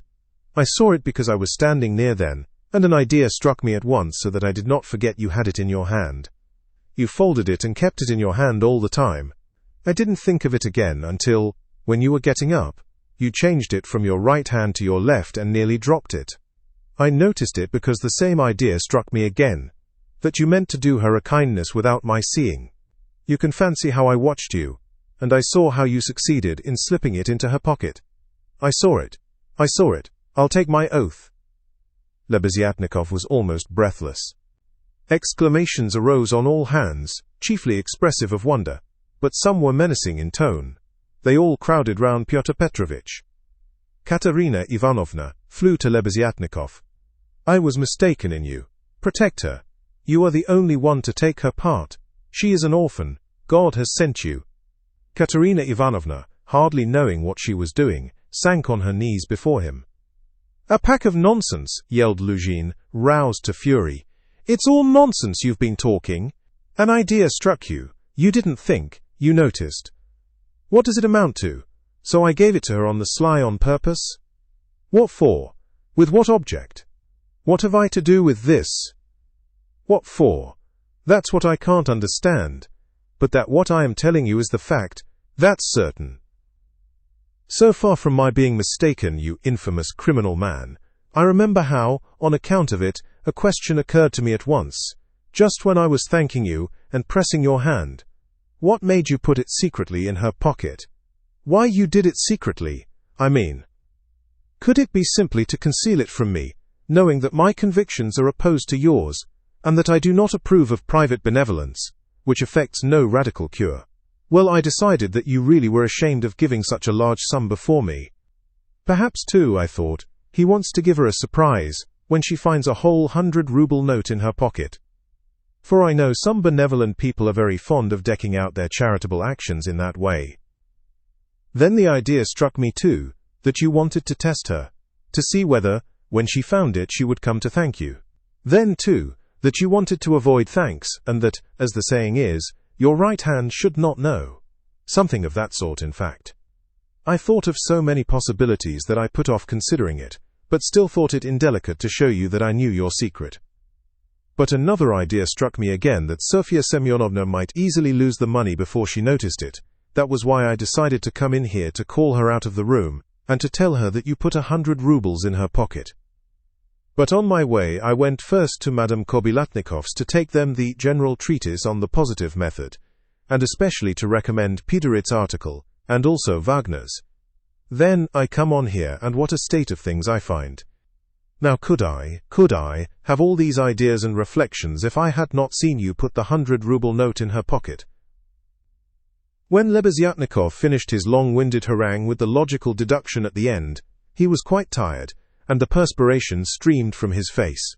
He could not, alas, even express himself correctly in Russian, though he knew no other language, so that he was quite exhausted, almost emaciated after this heroic exploit. But his speech produced a powerful effect. He had spoken with such vehemence, with such conviction, that everyone obviously believed him. Pyotr Petrovitch felt that things were going badly with him. "What is it to do with me, if silly ideas did occur to you?" he shouted. "That's no evidence. You may have dreamt it, that's all. And I tell you, you are lying, sir. You are lying and slandering from some spite against me, simply from pique, because I did not agree with your free-thinking, godless social propositions." But this retort did not benefit Pyotr Petrovitch. Murmurs of disapproval were heard on all sides. "Ah, that's your line now, is it?" cried Lebeziatnikov. "That's nonsense. Call the police and I'll take my oath. There's only one thing I can't understand. What made him risk such a contemptible action? Oh, pitiful, despicable man. I can explain why he risked such an action, and if necessary, I too will swear to it," Raskolnikov said at last in a firm voice, and he stepped forward. He appeared to be firm and composed. Everyone felt clearly, from the very look of him, that he really knew about it, and that the mystery would be solved. "Now I can explain it all to myself," said Raskolnikov, addressing Lebeziatnikov.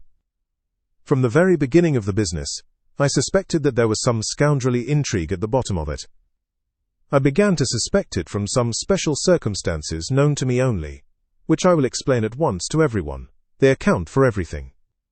Your valuable evidence has finally made everything clear to me. I beg all to listen. This gentleman," he pointed to Luzhin, "was recently engaged to be married to a young lady, my sister, Avdotia Romanovna Raskolnikov. But coming to Petersburg, he quarreled with me, the day before yesterday, at our first meeting, and I drove him out of my room. I have 2 witnesses to prove it. He is a very spiteful man. The day before yesterday, I did not know that he was staying here, in your room, and that consequently, on the very day we quarreled, the day before yesterday, he saw me give Katerina Ivanovna some money for the funeral, as a friend of the late Mr. Marmeladov. He at once wrote a note to my mother, and informed her that I had given away all my money, not to Katerina Ivanovna, but to Sofia Semyonovna, and referred in a most contemptible way to the character of Sofia Semyonovna, that is, hinted at the character of my attitude to Sofia Semyonovna. All this, you understand, was with the object of dividing me from my mother and sister, by insinuating that I was squandering on unworthy objects the money which they had sent me, and which was all they had. Yesterday evening, before my mother and sister, and in his presence, I declared that I had given the money to Katerina Ivanovna for the funeral and not to Sofia Semyonovna, and that I had no acquaintance with Sofia Semyonovna, and had never seen her before indeed.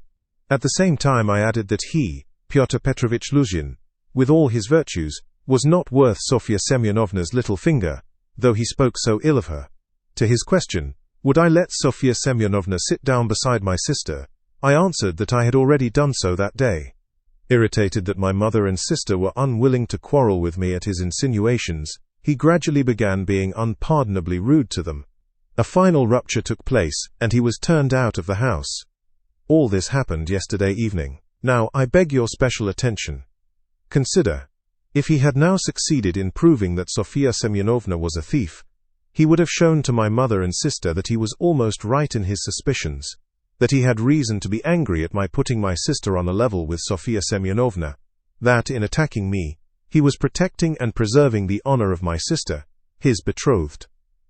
In fact, he might even, through all this, have been able to estrange me from my family, and no doubt he hoped to be restored to favor with them, to say nothing of revenging himself on me personally, for he has grounds for supposing that the honor and happiness of Sofia Semyonovna are very precious to me. That was what he was working for. That's how I understand it, that's the whole reason for it, and there can be no other. It was like this, or somewhat like this, that Raskolnikov wound up his speech, which was followed very attentively, though often interrupted by exclamations from his audience. But in spite of interruptions he spoke clearly, calmly, exactly, firmly. His decisive voice, his tone of conviction and his stern face made a great impression on everyone. Yes, that's it, Lebeziatnikov assented gleefully. That must be it, for he asked me, as soon as Sofia Semyonovna came into our room, whether you were here, whether I had seen you among Katerina Ivanovna's guests. He called me aside to the window and asked me in secret. It was essential for him that you should be here. That's it. Luzhin smiled contemptuously and did not speak. But he was very pale. He seemed to be deliberating on some means of escape. Perhaps he would have been glad to give up everything and get away, but at the moment this was scarcely possible. It would have implied admitting the truth of the accusations brought against him. Moreover, the company, which had already been excited by drink, was now too much stirred to allow it. The commissariat clerk, though indeed he had not grasped the whole position, was shouting louder than anyone, and was making some suggestions very unpleasant to Luzhin. But not all those present were drunk. Lodgers came in from all the rooms. The three Poles were tremendously excited, and were continually shouting at him, "The pan is a lajdak," and muttering threats in Polish. Sonia had been listening with strained attention, though she too seemed unable to grasp it all. She seemed as though she had just returned to consciousness. She did not take her eyes off Raskolnikov, feeling that all her safety lay in him. Katerina Ivanovna breathed hard and painfully, and seemed fearfully exhausted.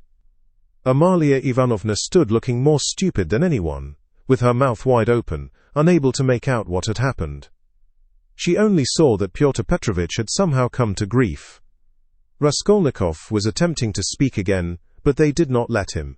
Everyone was crowding round Luzhin with threats and shouts of abuse. But Pyotr Petrovich was not intimidated. Seeing that his accusation of Sonia had completely failed, he had recourse to insolence. "Allow me, gentlemen. Allow me. Don't squeeze, let me pass," he said, making his way through the crowd. "And no threats, if you please. I assure you it will be useless. You will gain nothing by it. On the contrary, you will have to answer, gentlemen, for violently obstructing the course of justice. The thief has been more than unmasked, and I shall prosecute. Our judges are not so blind and not so drunk, and will not believe the testimony of two notorious infidels, agitators and atheists, who accuse me from motives of personal revenge, which they are foolish enough to admit. Yes, allow me to pass. Don't let me find a trace of you in my room. Kindly leave at once, and everything is at an end between us. When I think of the trouble I've been taking, the way I've been expounding, all this fortnight. I told you myself today that I was going, when you tried to keep me. Now I will simply add that you are a fool. I advise you to see a doctor for your brains and your short sight. Let me pass, gentlemen."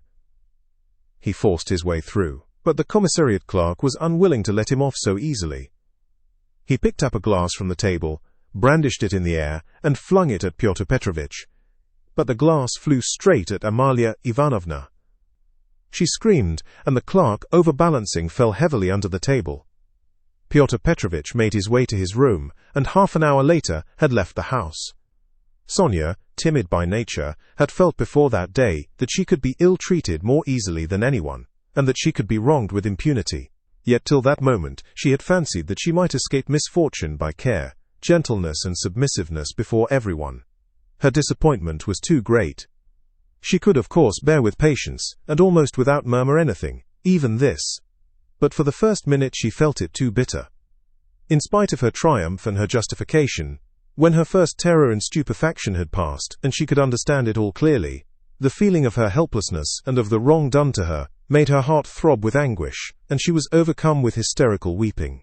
At last, unable to bear any more, she rushed out of the room and ran home, almost immediately after Luzhin's departure.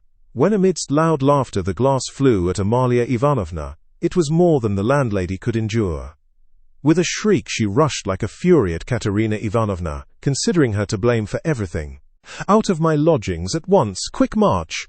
And with these words she began snatching up everything she could lay her hands on that belonged to Katerina Ivanovna, and throwing it on the floor. Katerina Ivanovna, pale, almost fainting and gasping for breath, jumped up from the bed where she had sunk in exhaustion, and darted at Amalia Ivanovna. But the battle was too unequal. The landlady waved her away like a feather. "What? As though that godless calumny was not enough. This vile creature attacks me. What? On the day of my husband's funeral, I am turned out of my lodging. After eating my bread and salt, she turns me into the street, with my orphans. Where am I to go?" wailed the poor woman, sobbing and gasping. "Good God!" she cried with flashing eyes, "is there no justice upon earth? Whom should you protect if not us orphans? We shall see. There is law and justice on earth, there is, I will find it. Wait a bit, godless creature. Polenka, stay with the children, I'll come back. Wait for me, if you have to wait in the street. We will see whether there is justice on earth." And throwing over her head that green shawl which Marmeladov had mentioned to Raskolnikov, Katerina Ivanovna squeezed her way through the disorderly and drunken crowd of lodgers who still filled the room, and wailing and tearful, she ran into the street, with a vague intention of going at once somewhere to find justice. Polenka, with the two little ones in her arms, crouched, terrified, on the trunk in the corner of the room where she waited, trembling for her mother to come back. Amalia Ivanovna raged about the room, shrieking, lamenting, and throwing everything she came across on the floor. The lodgers talked incoherently. Some commented to the best of their ability on what had happened. Others quarreled and swore at one another, while others struck up a song. "Now it's time for me to go," thought Raskolnikov. "Well, Sofia Semyonovna, we shall see what you'll say now." And he set off in the direction of Sonia's lodgings. Chapter 15. Raskolnikov had been a vigorous and active champion of Sonia against Luzhin, although he had such a load of horror and anguish in his own heart. But having gone through so much in the morning, he found a sort of relief in a change of sensations, apart from the strong personal feeling which impelled him to defend Sonia. He was agitated too, especially at some moments, by the thought of his approaching interview with Sonia. He had to tell her who had killed Lizaveta. He knew the terrible suffering it would be to him, and, as it were, brushed away the thought of it. So when he cried as he left Katerina Ivanovna's, "Well, Sofia Semyonovna, we shall see what you'll say now," he was still superficially excited, still vigorous and defiant from his triumph over Luzhin. But, strange to say, by the time he reached Sonia's lodging, he felt a sudden impotence and fear. He stood still in hesitation at the door, asking himself the strange question: must he tell her who killed Lizaveta?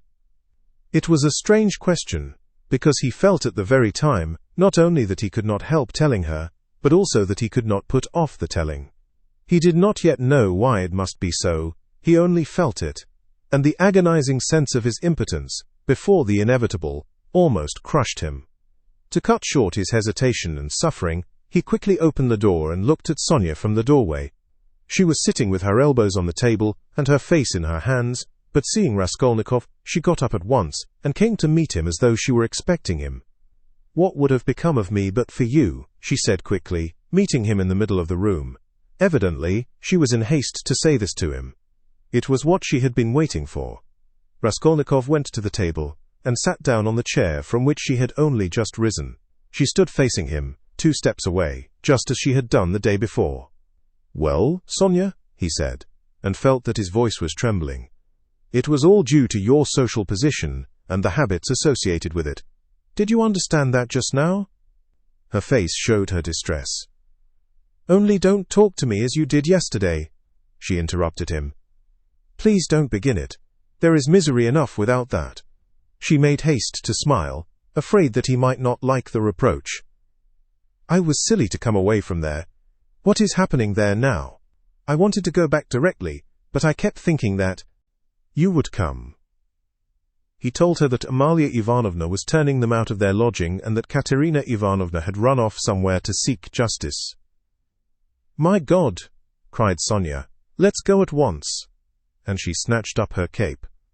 "It's everlastingly the same thing," said Raskolnikov irritably. "You've no thought except for them. Stay a little with me." "But Katerina Ivanovna—" "You won't lose Katerina Ivanovna. You may be sure she'll come to you herself since she has run out," he added peevishly. "If she doesn't find you here, you'll be blamed for it." Sonia sat down in painful suspense. Raskolnikov was silent, gazing at the floor and deliberating. "This time, Luzhin did not want to prosecute you," he began, not looking at Sonia. "But if he had wanted to, if it had suited his plans, he would have sent you to prison if it had not been for Lebeziatnikov and me." "Ah?" "Yes," she assented in a faint voice. "Yes," she repeated, preoccupied and distressed. "But I might easily not have been there. And it was quite an accident, Lebeziatnikov's turning up." Sonia was silent. "And if you'd gone to prison, what then? Do you remember what I said yesterday?" Again she did not answer. He waited. "I thought you would cry out again. Don't speak of it, leave off." Raskolnikov gave a laugh, but rather a forced one. "What, silence again?" he asked a minute later. "We must talk about something, you know. It would be interesting for me to know how you would decide a certain problem, as Lebeziatnikov would say." He was beginning to lose the thread. "No, really, I am serious. Imagine, Sonia, that you had known all Luzhin's intentions beforehand. Known, that is, for a fact, that they would be the ruin of Katerina Ivanovna and the children and yourself thrown in, since you don't count yourself for anything. Polenka too, for she'll go the same way. Well, if suddenly it all depended on your decision whether he or they should go on living, that is, whether Luzhin should go on living and doing wicked things, or Katerina Ivanovna should die. How would you decide which of them was to die, I ask you?" Sonia looked uneasily at him. There was something peculiar in this hesitating question, which seemed approaching something in a roundabout way. "I felt that you were going to ask some question like that," she said, looking inquisitively at him. "I dare say you did. But how is it to be answered?" "Why do you ask about what could not happen?" said Sonia reluctantly. "Then it would be better for Luzhin to go on living and doing wicked things. You haven't dared to decide even that." "But I can't know the divine providence. And why do you ask what can't be answered? What's the use of such foolish questions? How could it happen that it should depend on my decision? Who has made me a judge to decide who is to live and who is not to live? Oh, if the divine providence is to be mixed up in it, there is no doing anything," Raskolnikov grumbled morosely. "You'd better say straight out what you want." Sonia cried in distress. "You are leading up to something again. Can you have come simply to torture me?" She could not control herself and began crying bitterly. He looked at her in gloomy misery. 5 minutes passed. "Of course you're right, Sonia," he said softly at last. He was suddenly changed. His tone of assumed arrogance and helpless defiance was gone. Even his voice was suddenly weak. "I told you yesterday that I was not coming to ask forgiveness, and almost the first thing I've said is to ask forgiveness. I said that about Luzhin and Providence for my own sake. I was asking forgiveness, Sonia." He tried to smile, but there was something helpless and incomplete in his pale smile. He bowed his head and hid his face in his hands. And suddenly a strange, surprising sensation of a sort of bitter hatred for Sonia passed through his heart. As it were wondering and frightened of this sensation, he raised his head and looked intently at her. But he met her uneasy and painfully anxious eyes fixed on him. There was love in them. His hatred vanished like a phantom. It was not the real feeling he had taken the one feeling for the other. It only meant that that minute had come. He hid his face in his hands again, and bowed his head. Suddenly he turned pale, got up from his chair, looked at Sonia, and without uttering a word sat down mechanically on her bed. His sensations that moment were terribly like the moment when he had stood over the old woman with the axe in his hand, and felt that he must not lose another minute. "What's the matter?" asked Sonia, dreadfully frightened. He could not utter a word. This was not at all the way he had intended to tell, and he did not understand what was happening to him now. She went up to him softly, sat down on the bed beside him and waited, not taking her eyes off him. Her heart throbbed and sank. It was unendurable. He turned his deadly pale face to her. His lips worked, helplessly struggling to utter something. A pang of terror passed through Sonia's heart. "What's the matter?" she repeated, drawing a little away from him. "Nothing, Sonia, don't be frightened. It's nonsense." "It really is nonsense if you think of it," he muttered, like a man in delirium. "Why have I come to torture you?" he added suddenly, looking at her. "Why, really? I keep asking myself that question, Sonia." He had perhaps been asking himself that question a quarter of an hour before, but now he spoke helplessly, hardly knowing what he said, and feeling a continual tremor all over. "Oh, how you are suffering," she muttered in distress, looking intently at him. "It's all nonsense. Listen, Sonia." He suddenly smiled, a pale, helpless smile for 2 seconds. "You remember what I meant to tell you yesterday?" Sonia waited uneasily. "I said as I went away that perhaps I was saying goodbye forever, but that if I came today, I would tell you who killed Lizaveta." She began trembling all over. "Well, here I've come to tell you." "Then you really meant it yesterday?" she whispered with difficulty. "How do you know?" she asked quickly, as though suddenly regaining her reason. Sonia's face grew paler and paler, and she breathed painfully. "I know." She paused a minute. "Have they found him?" she asked timidly. "No." "Then how do you know about it?" she asked again, hardly audibly, and again after a minute's pause. He turned to her and looked very intently at her. "Guess," he said, with the same distorted, helpless smile. A shudder passed over her. "But why do you frighten me like this?" she said, smiling like a child. "I must be a great friend of his. Since I know," Raskolnikov went on, still gazing into her face, as though he could not turn his eyes away. "He did not mean to kill that Lizaveta. He killed her accidentally. He meant to kill the old woman when she was alone, and he went there. And then Lizaveta came in. He killed her too." Another awful moment passed. Both still gazed at one another. "You can't guess, then?" he asked suddenly, feeling as though he were flinging himself down from a steeple. "No," whispered Sonia. "Take a good look." As soon as he had said this again, the same familiar sensation froze his heart. He looked at her, and all at once seemed to see in her face the face of Lizaveta. He remembered clearly the expression in Lizaveta's face, when he approached her with the axe, and she stepped back to the wall, putting out her hand, with childish terror in her face, looking as little children do when they begin to be frightened of something, looking intently and uneasily at what frightens them, shrinking back and holding out their little hands on the point of crying. Almost the same thing happened now to Sonia.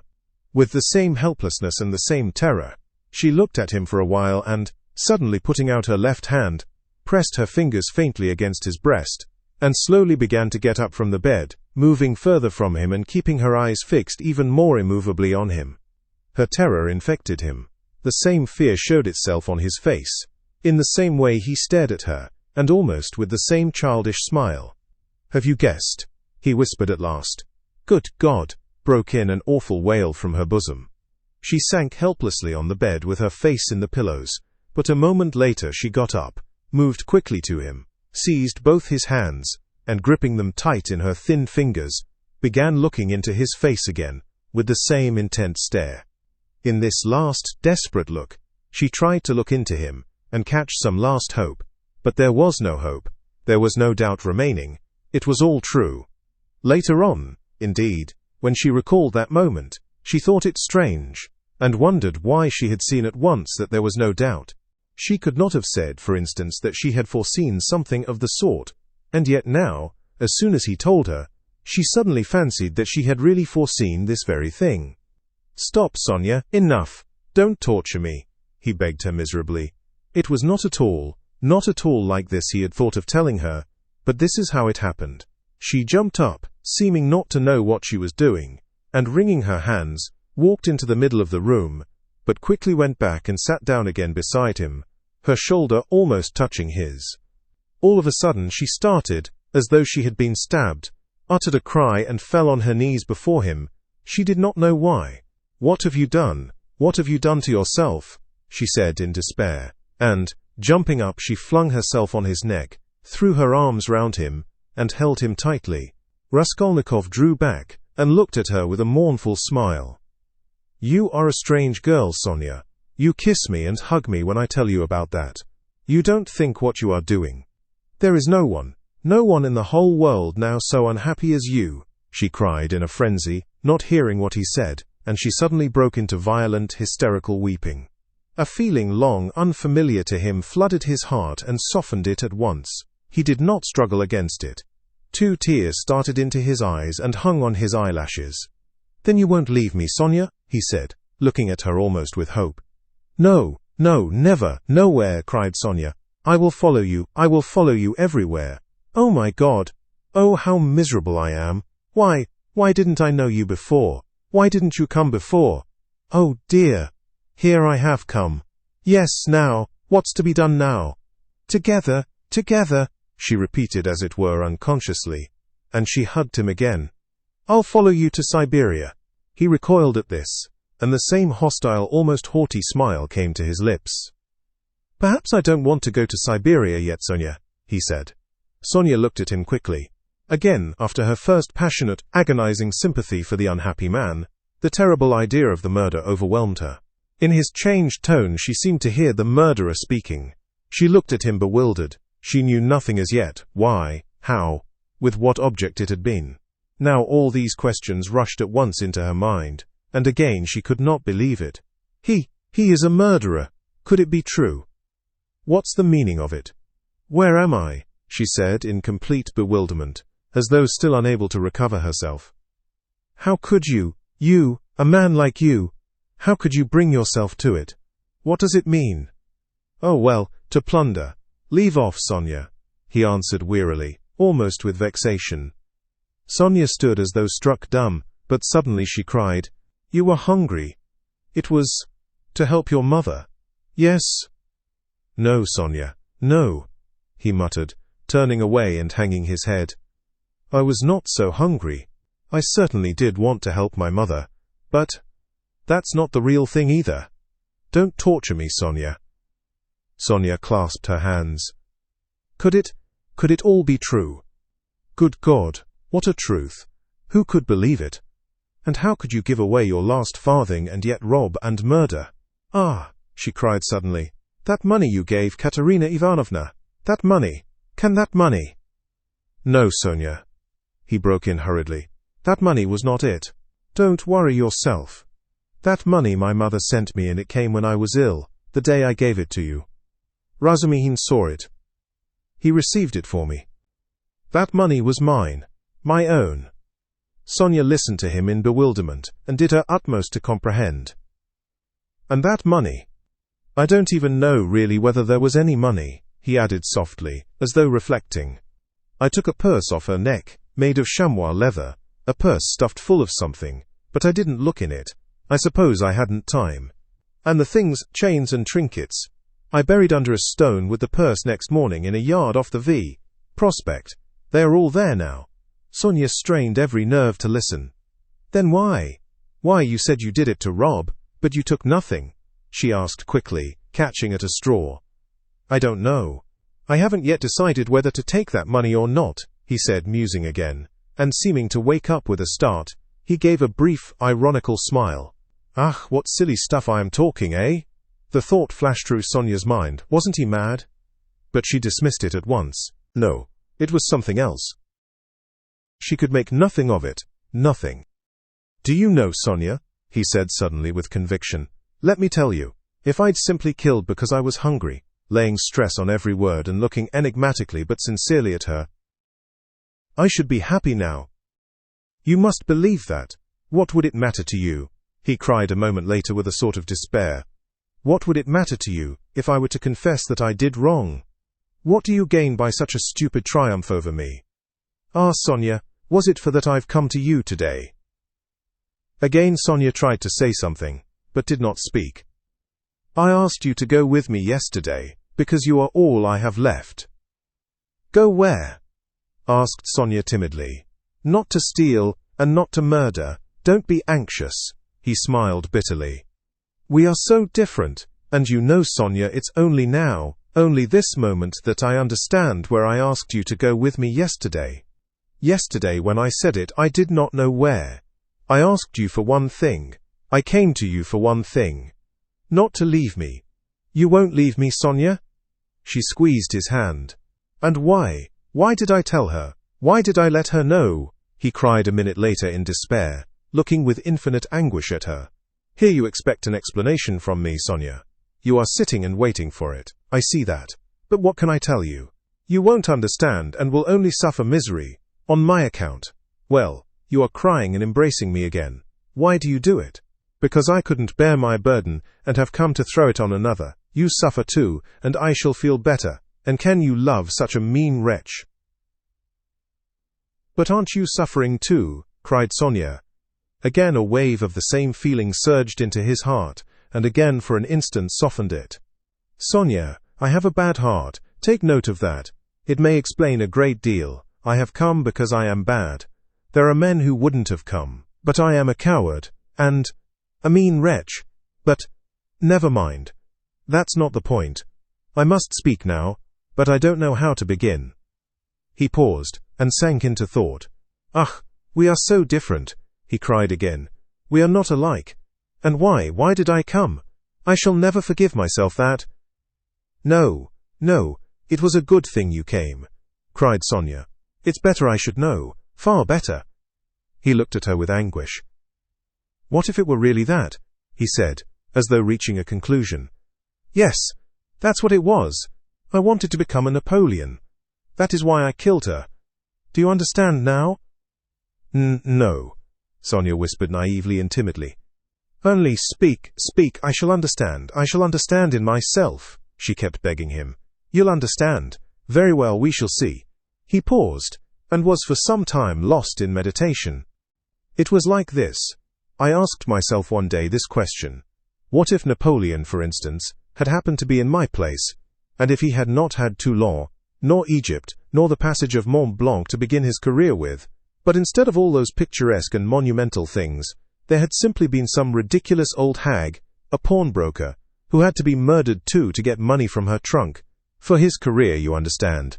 Well, would he have brought himself to that if there had been no other means? Wouldn't he have felt a pang at its being so far from monumental and sinful too? Well, I must tell you that I worried myself fearfully over that question, so that I was awfully ashamed when I guessed at last, all of a sudden somehow, that it would not have given him the least pang, that it would not even have struck him that it was not monumental, that he would not have seen that there was anything in it to pause over, and that, if he had had no other way, he would have strangled her in a minute without thinking about it. Well, I too left off thinking about it, murdered her, following his example, and that's exactly how it was. Do you think it funny? Yes, Sonia, the funniest thing of all is that perhaps that's just how it was. Sonia did not think it at all funny. You had better tell me straight out, without examples, she begged, still more timidly and scarcely audibly. He turned to her, looked sadly at her, and took her hands. You are right again, Sonia. Of course that's all nonsense. It's almost all talk. You see, you know of course that my mother has scarcely anything. My sister happened to have a good education and was condemned to drudge as a governess. All their hopes were centered on me. I was a student, but I couldn't keep myself at the university and was forced for a time to leave it. Even if I had lingered on like that, in 10 or 12 years, I might, with luck, hope to be some sort of teacher or clerk with a salary of 1,000 rubles. He repeated it as though it were a lesson. And by that time, my mother would be worn out with grief and anxiety, and I could not succeed in keeping her in comfort, while my sister might well have fared worse. And it's a hard thing to pass everything by all one's life, to turn one's back upon everything, to forget one's mother and decorously accept the insults inflicted on one's sister. Why should one, when one has buried them to burden oneself with others, wife and children, and to leave them again without a farthing? So I resolved to gain possession of the old woman's money, and to use it for my first years without worrying my mother, to keep myself at the university, and for a little while after leaving it, and to do this all on a broad, thorough scale, so as to build up a completely new career and enter upon a new life of independence. Well, that's all. Well, of course in killing the old woman I did wrong. Well, that's enough. He struggled to the end of his speech in exhaustion and let his head sink. Oh, that's not it, that's not it, Sonia cried in distress. How could one? No, that's not right, not right. You see yourself that it's not right. But I've spoken truly, it's the truth. As though that could be the truth. Good God. I've only killed a louse, Sonia, a useless, loathsome, harmful creature. A human being. A louse. I too know it wasn't a louse, he answered, looking strangely at her. But I am talking nonsense, Sonia, he added. I've been talking nonsense a long time. That's not it. You are right there. There were quite other causes for it. I haven't talked to anyone for so long, Sonia. My head aches dreadfully now. His eyes shone with feverish brilliance. He was almost delirious. An uneasy smile strayed on his lips. His terrible exhaustion could be seen through his excitement. Sonia saw how he was suffering. She too was growing dizzy. And he talked so strangely. It seemed somehow comprehensible. But yet...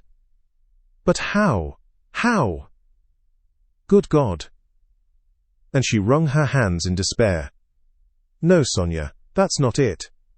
He began again suddenly, raising his head, as though a new and sudden train of thought had struck, and as it were roused him. That's not it.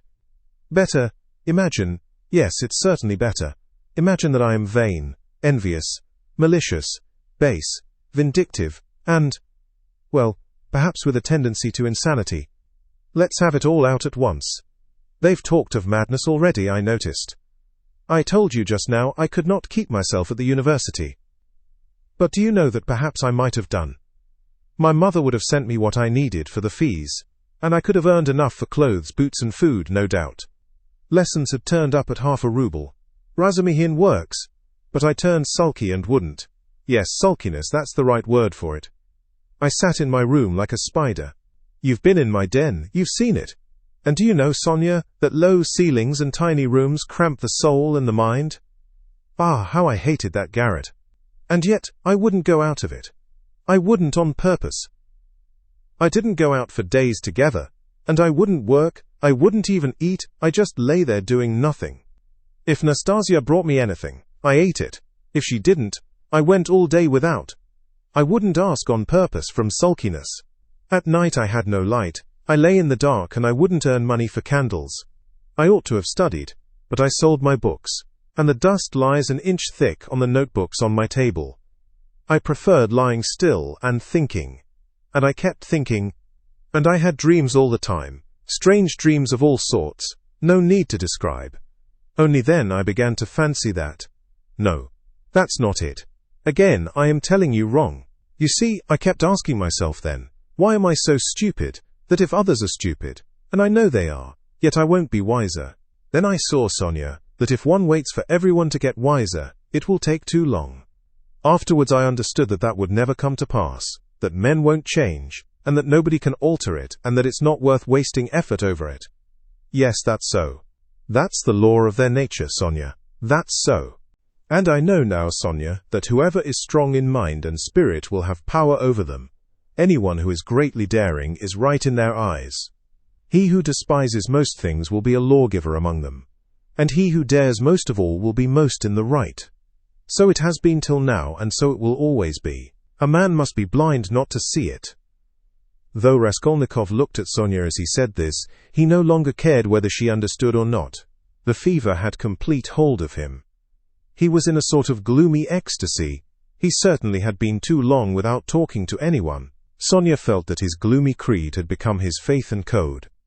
I divine then, Sonia, he went on eagerly, that power is only vouchsafed to the man who dares to stoop and pick it up. There is only one thing needful. One has only to dare. Then, for the first time in my life, an idea took shape in my mind which no one had ever thought of before me. No one. I saw clear as daylight how strange it is that not a single person living in this mad world has had the daring to go straight for it all and send it flying to the devil. I wanted to have the daring, and I killed her. I only wanted to have the daring, Sonia, that was the whole cause of it. Oh, hush, hush, cried Sonia, clasping her hands. You turned away from God, and God has smitten you, has given you over to the devil. Then, Sonia, when I used to lie there in the dark and all this became clear to me, was it a temptation of the devil, eh? Hush, don't laugh, blasphemer. You don't understand. You don't understand. Oh God, he won't understand. Hush, Sonia.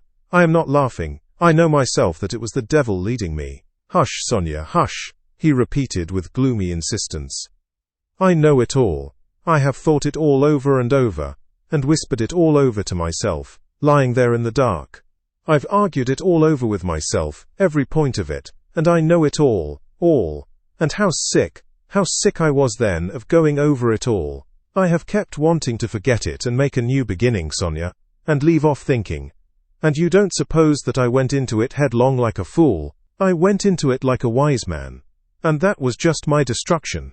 And you mustn't suppose that I didn't know, for instance, that if I began to question myself whether I had the right to gain power, I certainly hadn't the right, or that if I asked myself whether a human being is a louse, it proved that it wasn't so for me, though it might be for a man who would go straight to his goal without asking questions.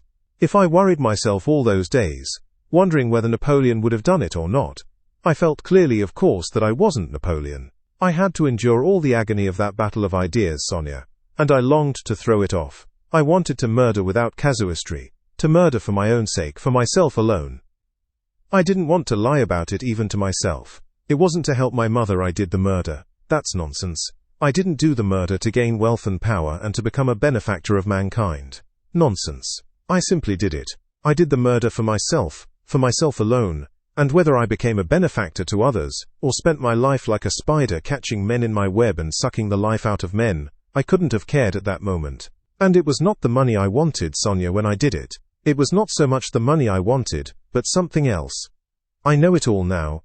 Understand me. Perhaps I should never have committed a murder again. I wanted to find out something else. It was something else led me on.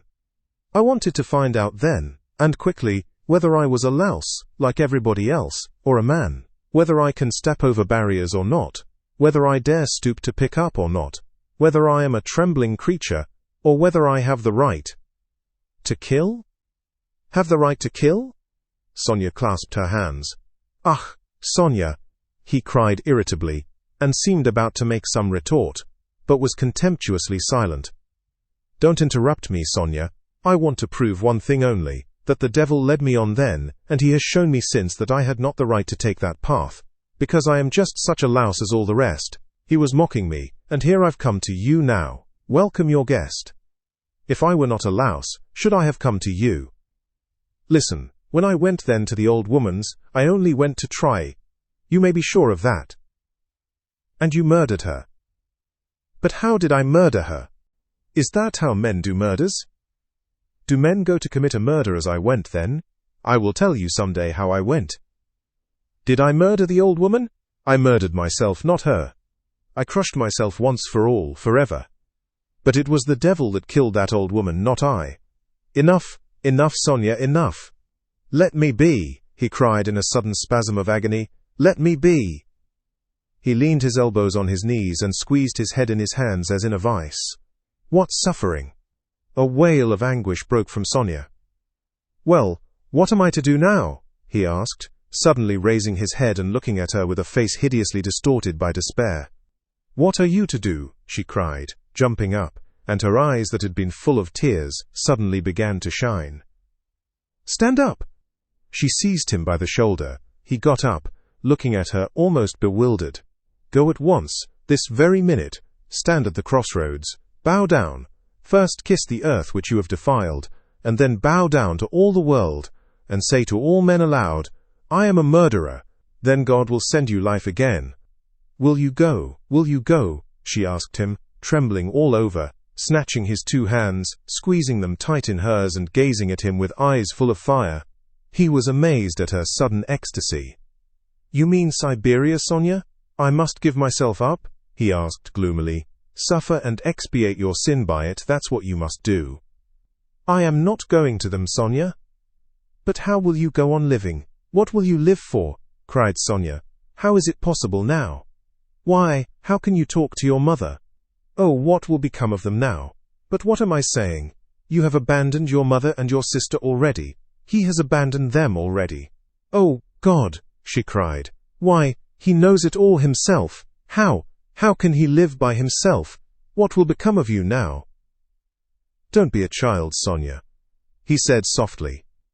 "What wrong have I done them? Why should I go to them? What should I say to them? That's only a phantom. They destroy men by millions themselves, and look on it as a virtue. They are knaves and scoundrels, Sonia. I am not going to them. And what should I say to them? That I murdered her, but did not dare to take the money and hid it under a stone," he added with a bitter smile. "Why, they would laugh at me, and would call me a fool for not getting it. A coward and a fool. They wouldn't understand, and they don't deserve to understand. Why should I go to them? I won't. Don't be a child, Sonia. It will be too much for you to bear, too much," she repeated, holding out her hands in despairing supplication. "Perhaps I've been unfair to myself," he observed gloomily, pondering. "Perhaps, after all, I am a man, and not a louse, and I've been in too great a hurry to condemn myself. I'll make another fight for it." A haughty smile appeared on his lips. "What a burden to bear, and your whole life, your whole life." "I shall get used to it," he said grimly and thoughtfully. "Listen," he began a minute later. "Stop crying, it's time to talk of the facts. I've come to tell you that the police are after me on my track." "Ach!" Sonia cried in terror. "Well, why do you cry out? You want me to go to Siberia, and now you are frightened. But let me tell you, I shall not give myself up. I shall make a struggle for it, and they won't do anything to me. They've no real evidence. Yesterday I was in great danger, and believed I was lost, but today things are going better. All the facts they know can be explained two ways, that's to say I can turn their accusations to my credit, do you understand? And I shall, for I've learnt my lesson. But they will certainly arrest me. If it had not been for something that happened, they would have done so today for certain. Perhaps even now they will arrest me today. But that's no matter, Sonia, they'll let me out again. For there isn't any real proof against me, and there won't be, I give you my word for it. And they can't convict a man on what they have against me. Enough. I only tell you that you may know. I will try to manage somehow to put it to my mother and sister, so that they won't be frightened. My sister's future is secure, however, now I believe, and my mother's must be too. Well, that's all. Be careful, though. Will you come and see me in prison when I am there?" "Oh, I will, I will." They sat side by side, both mournful and dejected, as though they had been cast up by the tempest alone on some deserted shore. He looked at Sonia, and felt how great was her love for him, and strange to say, he felt it suddenly burdensome and painful to be so loved. Yes, it was a strange and awful sensation. On his way to see Sonia, he had felt that all his hopes rested on her. He expected to be rid of at least part of his suffering, and now, when all her heart turned towards him, he suddenly felt that he was immeasurably unhappier than before. "Sonia," he said, "you'd better not come and see me when I'm in prison." Sonia did not answer, she was crying. Several minutes passed. "Have you a cross on you?" she asked, as though suddenly thinking of it. He did not at first understand the question. "No, of course not. Here, take this one, of cypress wood." "I have another, a copper one, that belonged to Lizaveta. I changed with Lizaveta. She gave me her cross, and I gave her my little icon. I will wear Lizaveta's now, and give you this. Take it, it's mine, you know," she begged him. "We will go to suffer together, and together we will bear our cross." "Give it me," said Raskolnikov. He did not want to hurt her feelings. But immediately he drew back the hand he held out for the cross. "Not now, Sonia. Better later," he added to comfort her. Yes, better," she repeated with conviction. "When you go to meet your suffering, then put it on. You will come to me, I'll put it on you, we will pray and go together." At that moment, someone knocked 3 times at the door. "Sofya Semyonovna, may I come in?" they heard in a very familiar and polite voice. Sonia rushed to the door in a fright. The flaxen head of Mr. Lebeziatnikov appeared at the door. Chapter 5. Lebeziatnikov looked perturbed. "I've come to you, Sofya Semyonovna," he began. "Excuse me. I thought I should find you," he said, addressing Raskolnikov suddenly. "That is, I didn't mean anything of that sort. But I just thought, Katerina Ivanovna has gone out of her mind," he blurted out suddenly, turning from Raskolnikov to Sonia. Sonia screamed. "At least it seems so. But we don't know what to do, you see. She came back. She seems to have been turned out somewhere, perhaps beaten. So it seems at least. She had run to your father's former chief. She didn't find him at home. He was dining at some other general's. Only fancy, she rushed off there to the other general's, and imagine, she was so persistent that she managed to get the chief to see her, had him fetched out from dinner, it seems. You can imagine what happened. She was turned out, of course, but according to her own story, she abused him and threw something at him. One may well believe it. How it is she wasn't taken up, I can't understand. Now she is telling everyone, including Amalia Ivanovna. But it's difficult to understand her. She is screaming and flinging herself about. Oh yes. She shouts that since everyone has abandoned her, she will take the children, and go into the street with a barrel organ, and the children will sing and dance, and she too, and collect money, and will go every day under the general's window, to let everyone see well-born children, whose father was an official, begging in the street. She keeps beating the children, and they are all crying. She is teaching Lida to sing My Village, the boy to dance, Polenka the same. She is tearing up all the clothes, and making them little caps like actors. She means to carry a tin basin, and make it tinkle instead of music. She won't listen to anything. Imagine the state of things. It's beyond anything. Lebeziatnikov would have gone on, but Sonia, who had heard him almost breathless, snatched up her cloak and hat, and ran out of the room, putting on her things as she went. Raskolnikov followed her, and Lebeziatnikov came after him. "She has certainly gone mad," he said to Raskolnikov, as they went out into the street. "I didn't want to frighten Sofya Semyonovna, so I said, it seemed like it, but there isn't a doubt of it. They say that in consumption the tubercles sometimes occur in the brain. It's a pity I know nothing of medicine. I did try to persuade her, but she wouldn't listen." "Did you talk to her about the tubercles?" "Not precisely of the tubercles. Besides, she wouldn't have understood. But what I say is, that if you convince a person logically that he has nothing to cry about, he'll stop crying. That's clear. Is it your conviction that he won't?" "Life would be too easy if it were so," answered Raskolnikov. Excuse me. Of course it would be rather difficult for Katerina Ivanovna to understand, but do you know that in Paris they have been conducting serious experiments as to the possibility of curing the insane, simply by logical argument? One professor there, a scientific man of standing, lately dead, believed in the possibility of such treatment. His idea was that there's nothing really wrong with the physical organism of the insane, and that insanity is, so to say, a logical mistake, an error of judgment, an incorrect view of things. He gradually showed the madman his error, and, would you believe it, they say he was successful. But as he made use of douches too, how far success was due to that treatment remains uncertain, so it seems at least. Raskolnikov had long ceased to listen. Reaching the house where he lived, he nodded to Lebeziatnikov, and went in at the gate. Lebeziatnikov woke up with a start, looked about him and hurried on. Raskolnikov went into his little room, and stood still in the middle of it. Why had he come back here? He looked at the yellow and tattered paper, at the dust, at his sofa. From the yard came a loud, continuous knocking. Someone seemed to be hammering. He went to the window, rose on tiptoe, and looked out into the yard for a long time with an air of absorbed attention. But the yard was empty, and he could not see who was hammering.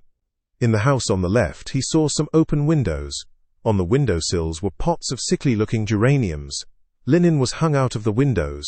He knew it all by heart. He turned away and sat down on the sofa. Never, never had he felt himself so fearfully alone. Yes, he felt once more that he would perhaps come to hate Sonia, now that he had made her more miserable. Why had he gone to her to beg for her tears? What need had he to poison her life? Oh, the meanness of it! "I will remain alone," he said resolutely, "and she shall not come to the prison."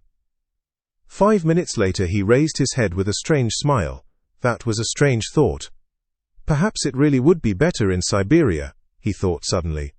He could not have said how long he sat there with vague thoughts surging through his mind. All at once the door opened and Dunya came in. At first she stood still and looked at him from the doorway, just as he had done at Sonia. Then she came in and sat down in the same place as yesterday, on the chair facing him. He looked silently and almost vacantly at her. "Don't be angry, brother, I've only come for 1 minute," said Dunya. Her face looked thoughtful, but not stern. Her eyes were bright and soft. He saw that she too had come to him with love. "Brother, now I know all. Dmitri Prokofitch has explained and told me everything. They are worrying and persecuting you through a stupid and contemptible suspicion. Dmitri Prokofitch told me that there is no danger, and that you are wrong in looking upon it with such horror. I don't think so, and I fully understand how indignant you must be, and that indignation may have a permanent effect on you. That's what I am afraid of. As for your cutting yourself off from us, I don't judge you, I don't venture to judge you, and forgive me for having blamed you for it. I feel that I too, if I had so great a trouble, should keep away from everyone. I shall tell Mother nothing of this, but I shall talk about you continually, and shall tell her from you that you will come very soon. Don't worry about her, I will set her mind at rest, but don't you try her too much. Come once at least, remember that she is your mother. And now I have come simply to say," Dunya began to get up, "that if you should need me, or should need all my life or anything, call me, and I'll come. Goodbye." She turned abruptly and went towards the door. "Dunya!" Raskolnikov stopped her and went towards her. "That Razumihin, Dmitri Prokofitch, is a very good fellow." Dunya flushed slightly. "Well?" she asked, waiting a moment. "He is competent, hard-working, honest and capable of real love." "Goodbye, Dunya." Dunya flushed crimson. Then suddenly she took alarm. "But what does it mean, brother? Are we really parting forever that you give me such a parting message? Never mind, goodbye." He turned away and walked to the window. She stood a moment, looked at him uneasily, and went out troubled. No, he was not cold to her. There was an instant, the very last one, when he had longed to take her in his arms and say goodbye to her, and even to tell her, but he had not dared even to touch her hand. Afterwards, she may shudder when she remembers that I embraced her, and will feel that I stole her kiss. And would she stand that test? He went on a few minutes later to himself. No, she wouldn't. Girls like that can't stand things. They never do. And he thought of Sonia. There was a breath of fresh air from the window. The daylight was fading. He took up his cap and went out. He could not, of course, and would not consider how ill he was. But all this continual anxiety and agony of mind could not but affect him.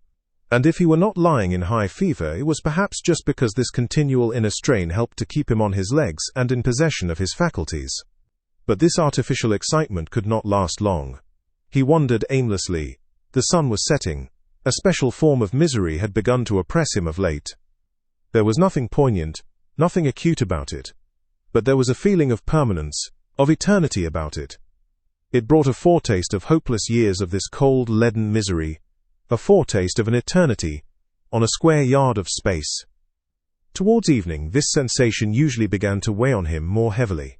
With this idiotic, purely physical weakness depending on the sunset or something, one can't help doing something stupid. "You'll go to Dunya, as well as to Sonia," he muttered bitterly. He heard his name called. He looked round. Lebeziatnikov rushed up to him. "Only fancy. I've been to your room looking for you. Only fancy. She's carried out her plan, and taken away the children. Sofya Semyonovna and I have had a job to find them. She is rapping on a frying pan and making the children dance. The children are crying. They keep stopping at the crossroads and in front of shops. There's a crowd of fools running after them. Come along." "And Sonia?" Raskolnikov asked anxiously, hurrying after Lebeziatnikov. "Simply frantic. That is, it's not Sofya Semyonovna's frantic, but Katerina Ivanovna, though Sofya Semyonovna's frantic too. But Katerina Ivanovna is absolutely frantic. I tell you, she is quite mad. They'll be taken to the police. You can fancy what an effect that will have. They are on the canal bank, near the bridge now, not far from Sofya Semyonovna's, quite close. On the canal bank near the bridge, and not 2 houses away from the one where Sonia lodged, there was a crowd of people, consisting principally of gutter children. The hoarse, broken voice of Katerina Ivanovna could be heard from the bridge, and it certainly was a strange spectacle, likely to attract a street crowd. Katerina Ivanovna, in her old dress with the green shawl, wearing a torn straw hat crushed in a hideous way on one side, was really frantic. She was exhausted and breathless. Her wasted, consumptive face looked more suffering than ever, and indeed, out of doors in the sunshine, a consumptive always looks worse than at home. But her excitement did not flag, and every moment her irritation grew more intense. She rushed at the children, shouted at them, coaxed them, told them before the crowd how to dance and what to sing, began explaining to them why it was necessary, and driven to desperation by their not understanding, beat them. Then she would make a rush at the crowd. If she noticed any decently dressed person stopping to look, she immediately appealed to him to see what these children, from a genteel, one may say aristocratic house, had been brought to. If she heard laughter or jeering in the crowd, she would rush at once at the scoffers and begin squabbling with them. Some people laughed, others shook their heads, but everyone felt curious at the sight of the mad woman with the frightened children.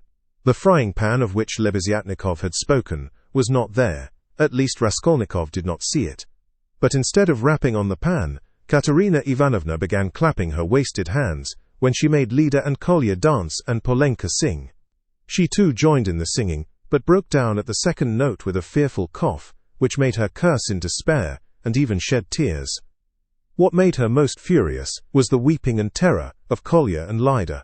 Some effort had been made to dress the children up as street singers are dressed.